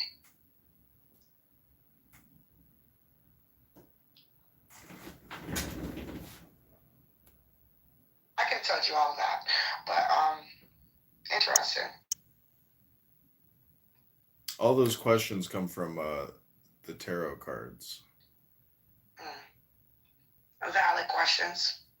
Yeah, they're good questions. They get the brain thinking. Yeah, I read people without doing that, but I help people discover themselves. God-given ability.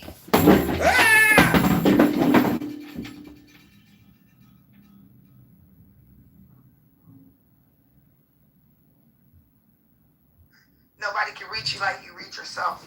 That's what people don't understand. Oh, how beautiful. Self-discovery is something that people can do on their own.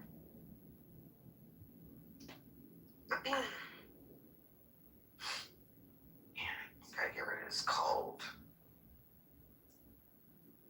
I feel terrible. Terrible. I don't say that. I don't feel terrible. I just feel stuffy. Let's do some tea.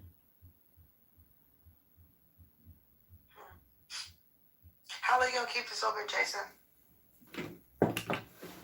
What? I said, how long you stand open? As long as people want it open. Okay.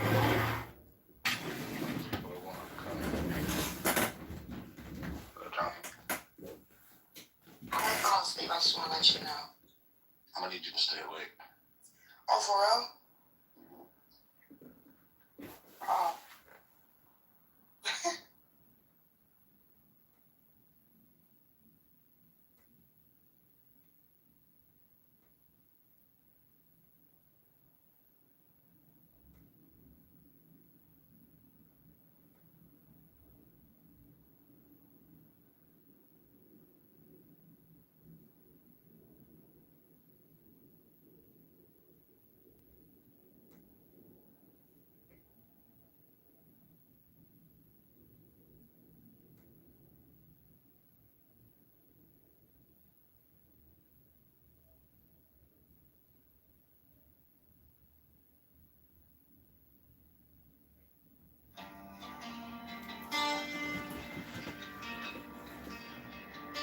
Now ye shall know that the chosen priest, darks of infinite space, is the prince, priest, the beast, and in his woman called the Scarlet Woman is all power given. They shall gather my children into their fold. They shall bring the glory of the stars into the hearts of men.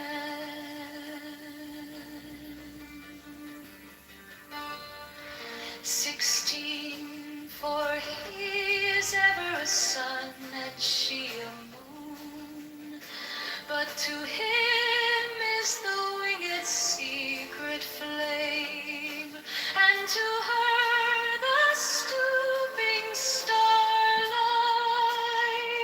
but ye are not so chosen. 18 burn upon their brows, O splendid serpent. 19, O azure lidded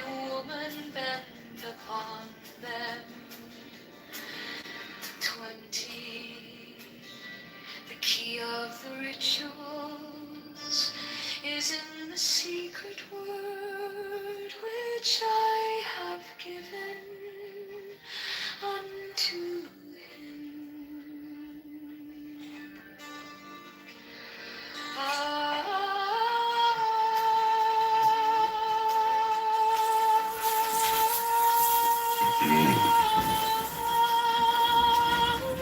Let's do some tea.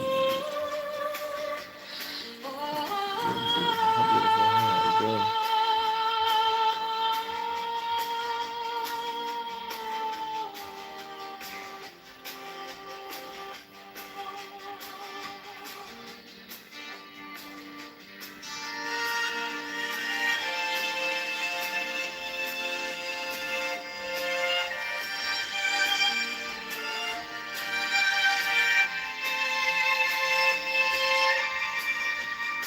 It's pretty good.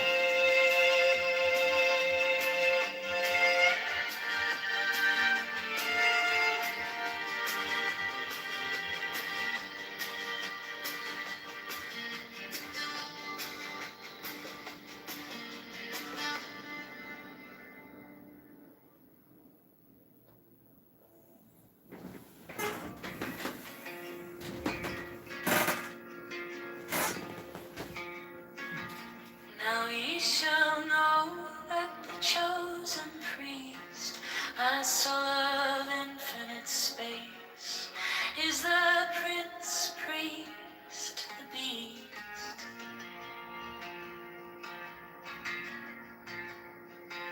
And in his woman, called the Scarlet Woman, is all power given. They shall gather my children into their fold. They shall bring the glory of the stars into the hearts of men.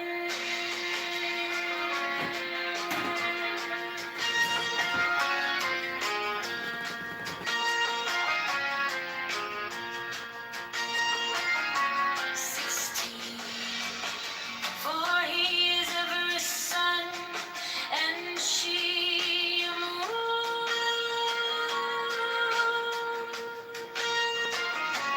But to him is the winged secret flame, and to her the stooping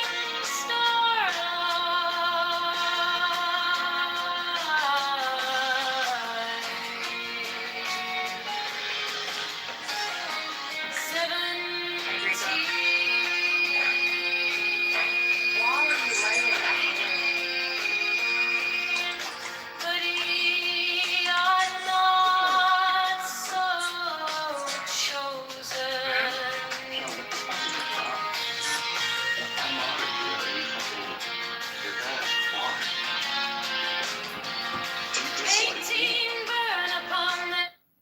No, I decided to convert to Islam, so I was just keeping in accordance with my worldview. I boomed the room. What kind of religion is Islam? I slam. I slam. I would point out that Adamiel didn't address one of your issues. I think eventually he got Grok to give him, contrarian responses to what you were saying, but I just think it's kind of ridiculous that people are so lazy they can't actually take notes or engage with what you're saying. It's very disingenuous, inauthentic, and a waste of time. But he did try to recover, so we'll give him the credit there. Hello?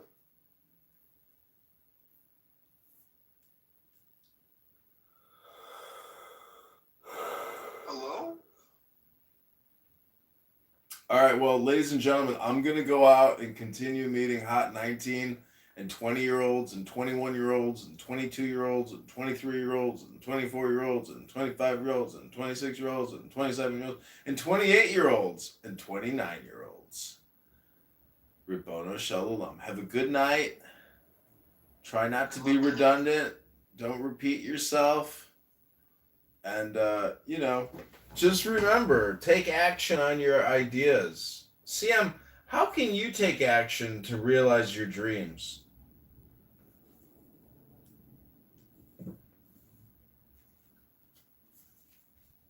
I've realized a lot of my dreams, I would say. I always wanted to, I wanted to be a scientist or a mathematician. So I kind of achieved that, right? Well, are you enjoying the journey, or are you too attached to the outcome? No, the journey was definitely the best part. Are you afraid to leave your comfort zone? I would say the journey was I had more fun in the journey. Like now, like it's not as I want to say it's mundane, but it's whatever. Teaching is just it's a good way to make a living. It's very stress free, etc. CM, What I fell in love with it. are you maintaining your creative vision even in the face of adversity? I don't know what the hell that means.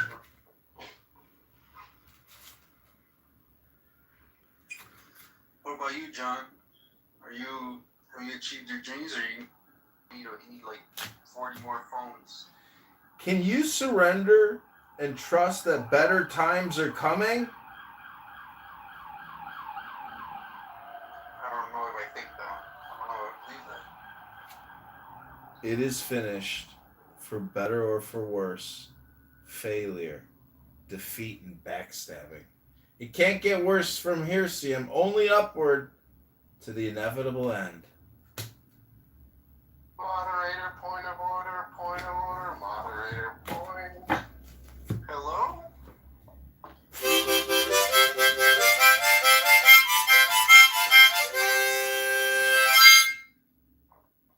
Point of order, moderator, point of order.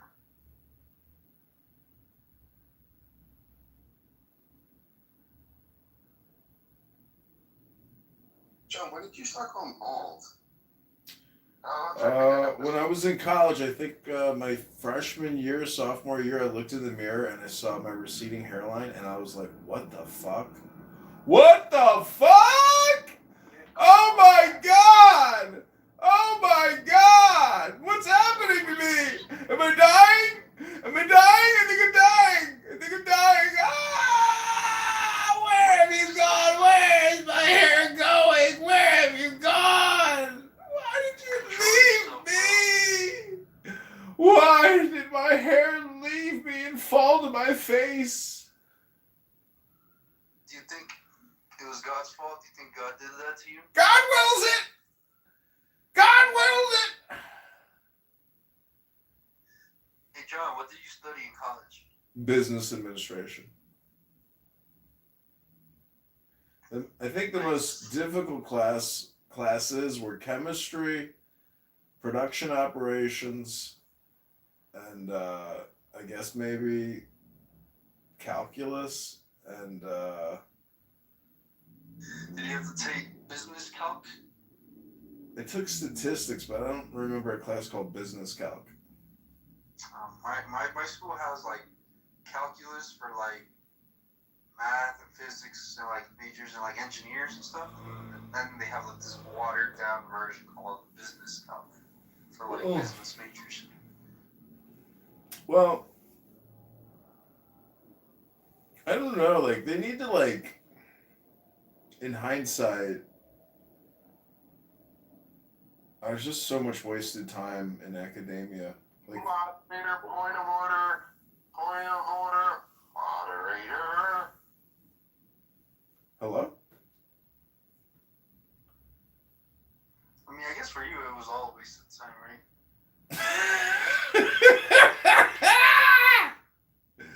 No, see, that's where you're missing, I guess, my worldview from your worldviews. I really don't.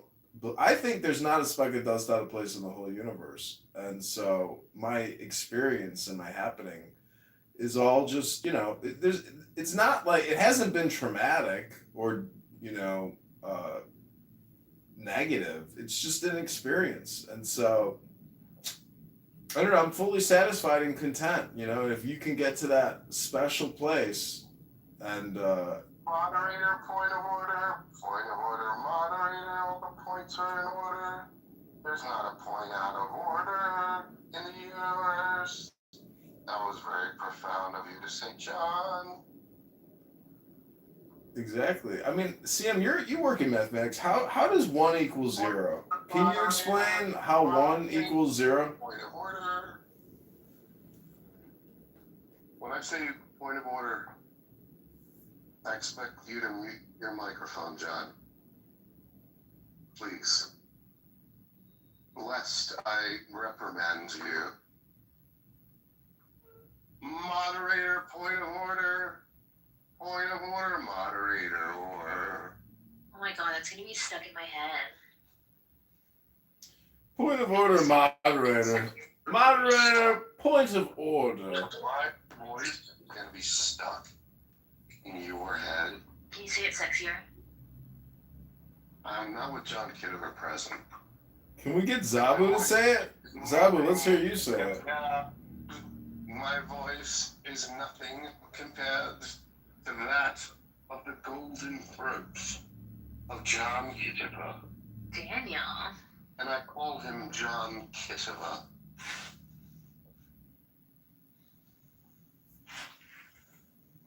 Point of order, point of order, moderator, moderator, point of order. Oh my God, she's at work? Did somebody kick him out? Bartender? He moved himself down. He does that when he was asleep, I think. Yeah, Leroy wants to continue recording while he's sleeping. Also, there was somebody in the audience named Anus. Did you guys catch that? Tending bar? Tending bar, where at? Tending bar? Literally. It's funny. Comedian. I think you have a more sexier voice, Daniel, than John. Well, the ladies disagree. And John Kitover. Not a lady. Mr. Kitover, what do we owe the pleasure of your company this evening? I'm good at... I really gotta get going. I really gotta leave. We gotta get on the streets. Oh, man. Alright, well, so long, He went on a date with a 19-year-old yesterday, and she basically said, like, "Fuck, you're 43. Why am I on a date with you? Take me home." Take me home. Take me home. Country road. Like, can you imagine, like, you're in a like fucking ride with Daddy, and then he sees him and he's We have an update to that viral lesbian e-bike confrontation from last month. A second man seen in the video has now been arrested. And you may remember the clip, a 13-year-old surrounded by adults inside the gated Lotus community just screaming for his phone back. And now 53-year-old Corey Brooks, who's seen there wearing a black shirt and sunglasses, is facing the same felony robbery matching charge as Mitchell Schumann. Now, investigators say the video shows Brooks taking the child's phone and walking out into the street, even holding it out as it appears to be ringing, and the kid is continuously asking for his phone back. Now, under Florida law, prosecutors say the victim only has to be aware that his property has been taken for it to become felony robbery, which is fucked up. It should be dangerous. Bro, you gotta fucking stop.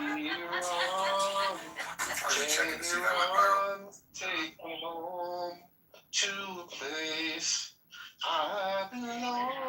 But the idea of at least having something with my nose Everyone, job, check this take me out. home. It's 25 Zen Essays by R.H. Blythe. Really, this book on John Locke is crucial. It explains... Oh my god, I almost passed out. What do you nose job? You got a nose job. actually for rhinoplasty. She didn't get a nose job. I love how you know the proper name of it, though. That's a little. That is being Persian. I don't really like plastic surgery. That's Persian culture for sure. That is definitely Persian something that I learned plastic. as a child. That's what we learned on Sunday school. Different kinds of plastic surgeries. Hey everyone, check this out.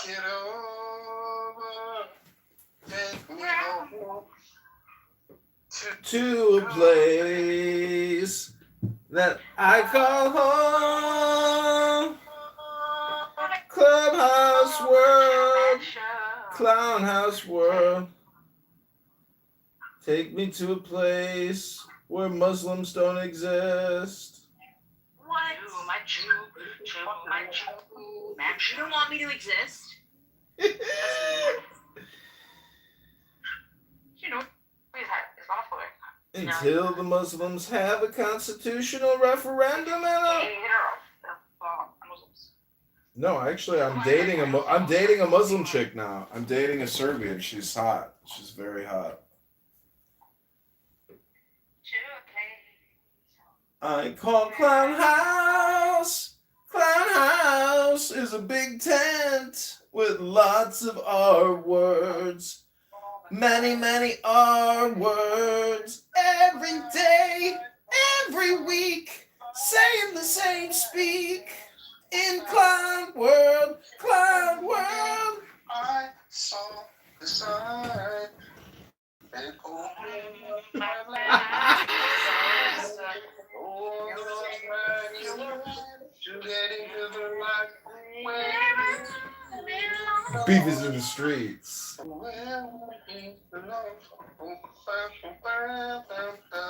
Hello?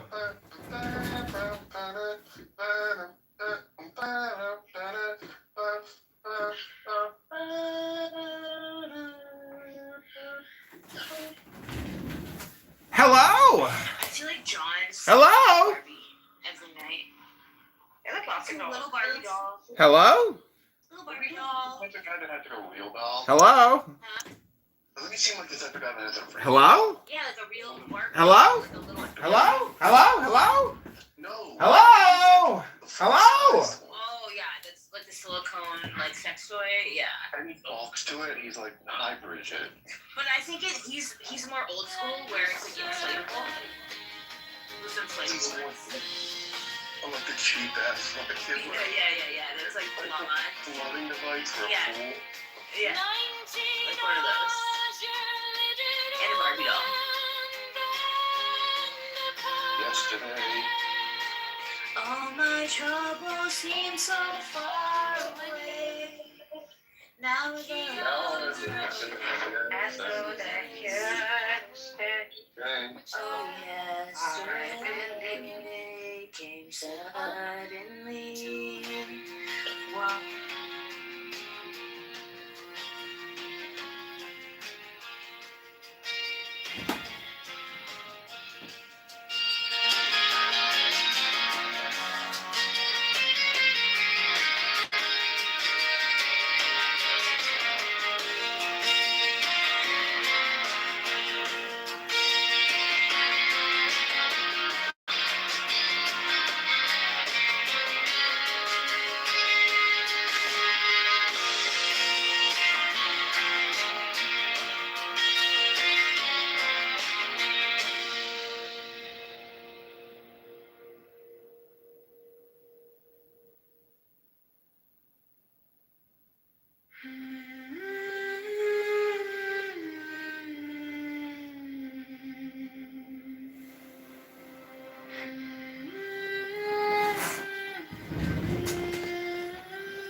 Both their gods and their men are fools. 12 come forth, oh children, under the stars and take your fill of love. 13, I am above you.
Both their gods are mere men of fools.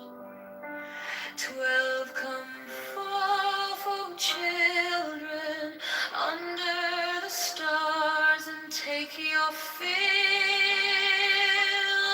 of love. 13 I am above you, and in you my ecstasy is in yours. My joy is To see your joy. In the bar? 14 above, the gemmed azure is the naked splendor of Sure, new how good is this? She bends in How ecstasy to How beautiful. kiss the secret ardors of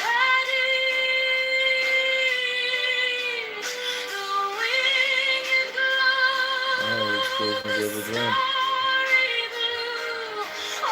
Let's go to drink tonight. Waketh not sleep.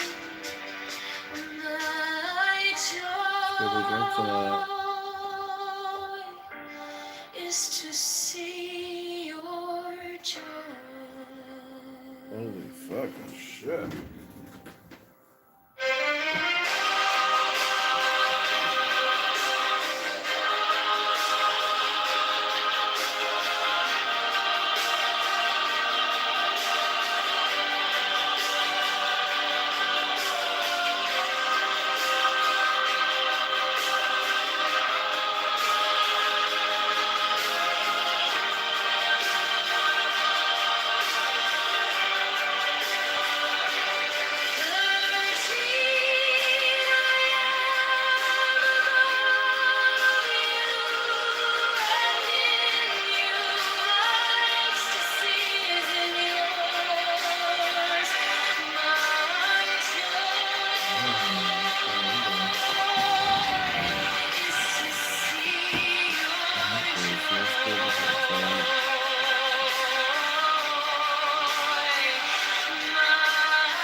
Fourteen above, the gemmed azure is the naked splendor of new it. She bends in ecstasy to kiss the secret ardors of Hades. The winged glow, the starry blue, are mine, oh, wanketh nahon su. My joy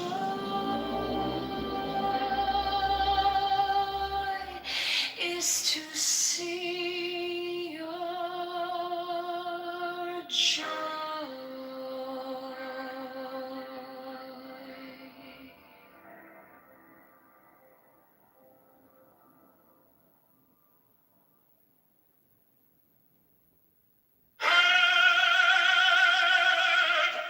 The manifestation of new Eve, the unfurling of the company of heaven.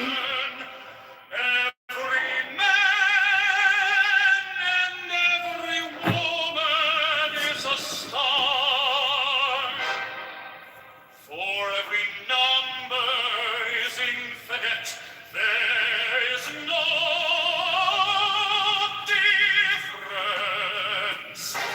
Help me, oh warrior of thieves, in my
shall rule the many and the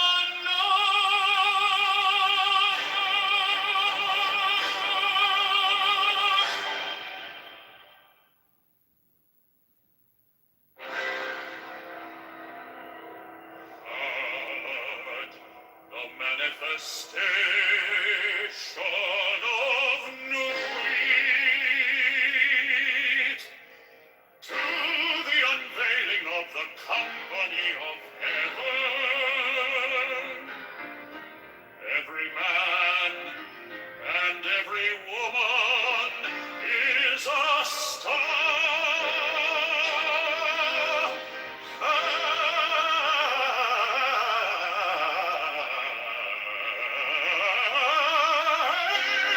Every number is infinite. There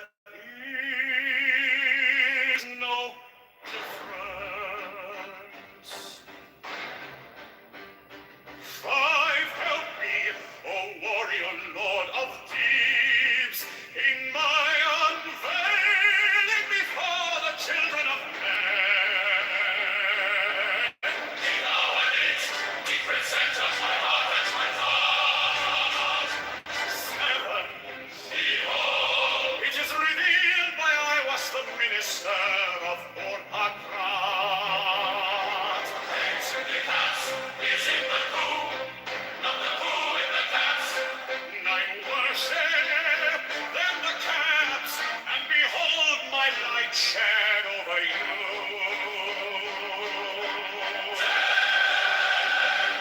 Let my servants leave you in secret, they shall rule the many and the low.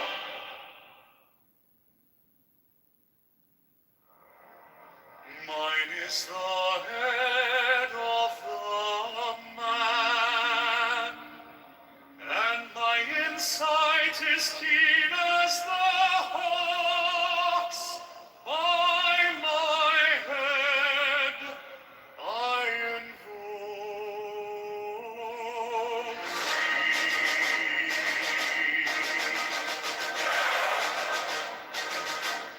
I am the only begotten child of my father and mother. My father is dead. My mother bore me with labor and pain and fear. By my body I invoke thee. About me shine the diamonds of radiance white and pure. By their brightness I invoke thee. Mine is the red triangle reverse, the sign given of none save it be of thee, O Lord. By the Lamb I invoke thee. Mine is the garment of white, sewn with gold, the flashing of my light I wear.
My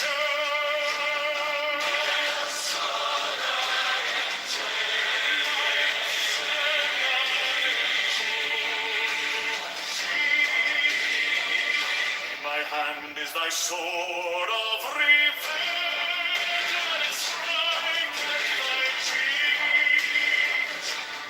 By the sword I hold thee. Voice of the 5, the voice of the 6, 11 are the voices. Abrahadabra.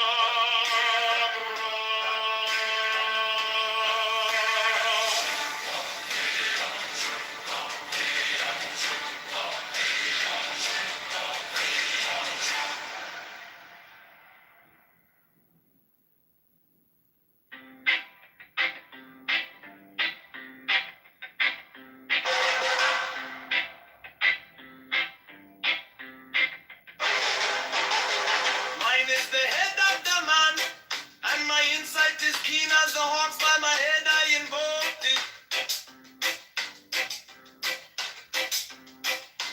I am the only begotten child of my father and mother. My father is dead. My mother bore me with labor and pain and fear. By my body I invoked it.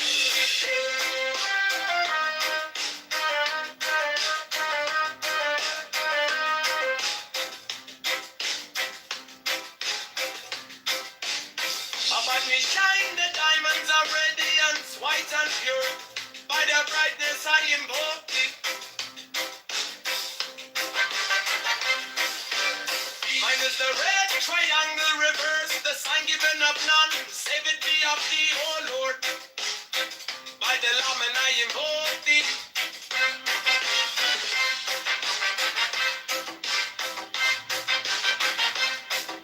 Free mine is the garment of white, sewn with gold. The flashing of eye that I wear. By my robe I invoke thee. Mine is the sign of a prophets and typhon. By the sign I invoke thee. Oh, mine is the turban of white and gold, and mine the blue vigor of the intimate. By my crown I invoke thee. My fingers travel on the beads of pearl, so run I after thee in thy car of glory. By my fingers I invoke thee. I hear the ones of double power in the voice of the master. Abrahadabra, by the word I invoke thee. Be mine are the dark blue waves of music in the song that I made of old to invoke thee.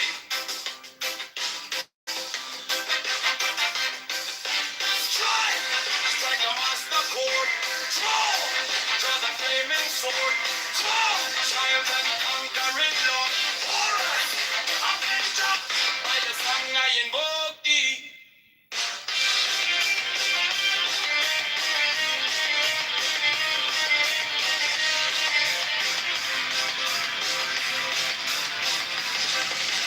In my hand is thy sword of revenge.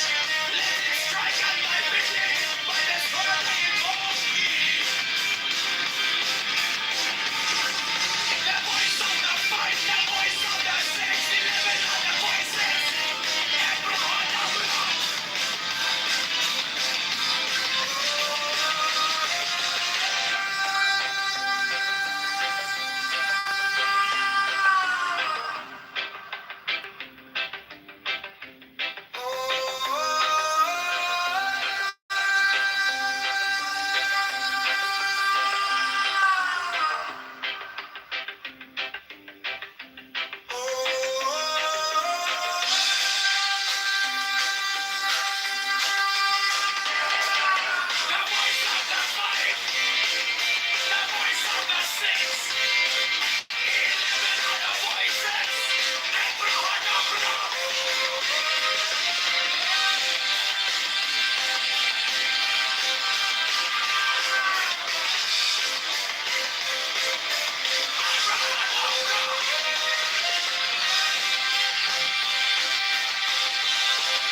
keen as the ox. By my head I go.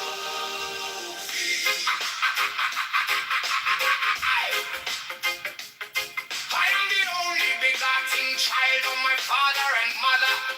My father is dead.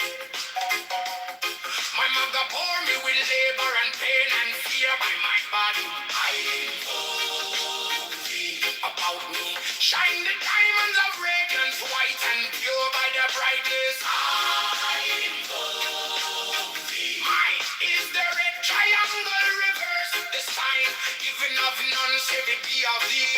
Oh Lord, by the layman. I invoke thee. Mine is the garment of white, sewn.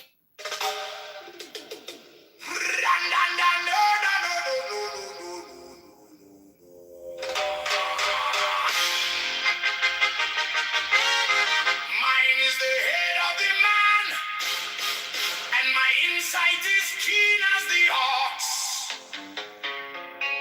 By my head I invoke thee.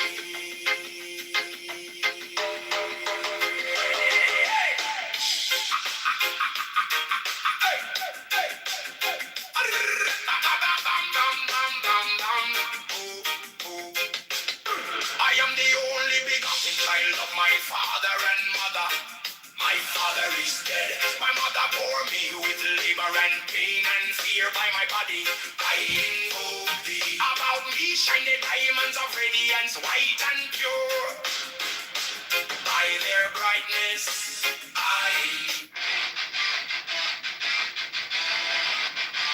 mine is the head of the hawk.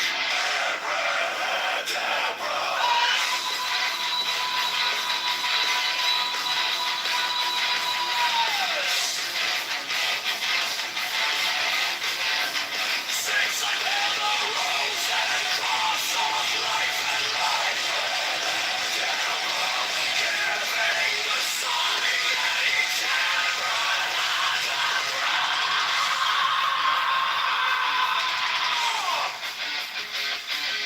remaining in the sign, the invocation concludes.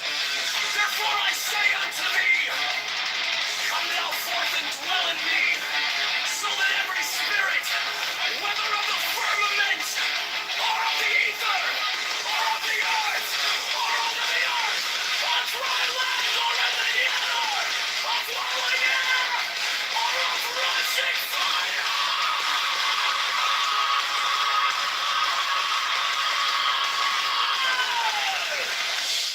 and every spell and scourge of God, the vast one might be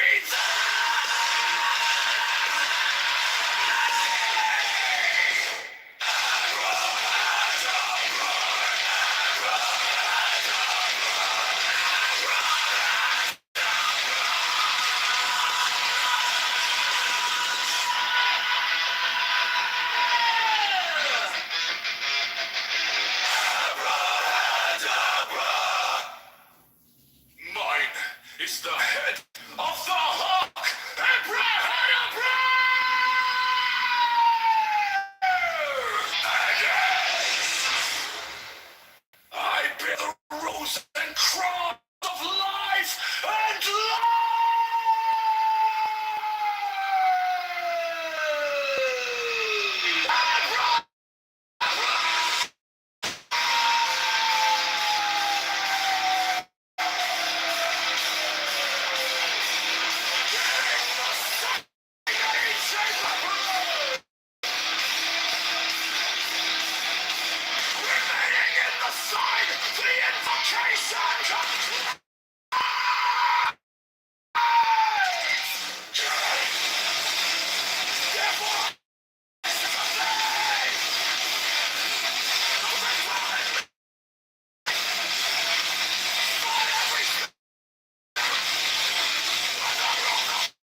the sign at each abracadabra. Remaining in the sign, the invocation concludes. Therefore I say unto thee, come thou forth and dwell in me, so that every spirit, whether of the firmament, or of the ether, or of the earth, or under the earth, on dry land, or in the water, of whirling air, or of rushing fire, and every spell and scourge of God, the vast one, my breathing.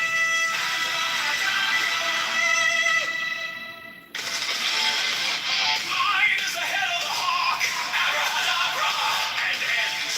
6, I bear the rose and cross of life and light. Giving the sign, each abracadabra. Remaining in the sign, the invocation concludes. Therefore I say unto thee, come thou forth and dwell in me, so that every spirit, whether of the firmament, or of the ether, or of the earth, or under the earth, on dry land, or in the water, of whirling air, or of rushing fire, and every spell and scourge of God, the vast one, my breathing. Abracadabra.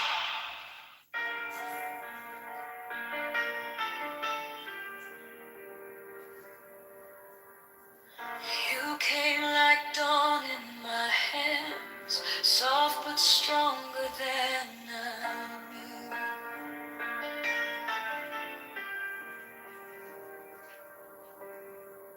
My fear turned gold in your eyes, and my old night broke in two.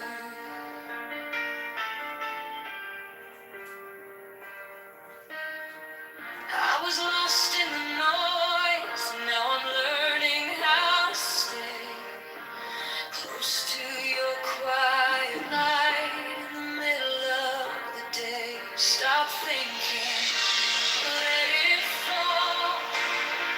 Take the deepest breath of them all. Hold it close. Don't run from the feeling. One more second. You can start believing. Wisdom of God. Now it's joy. Wisdom of God. Now it's love. Wisdom of God. My heart is open. Wisdom of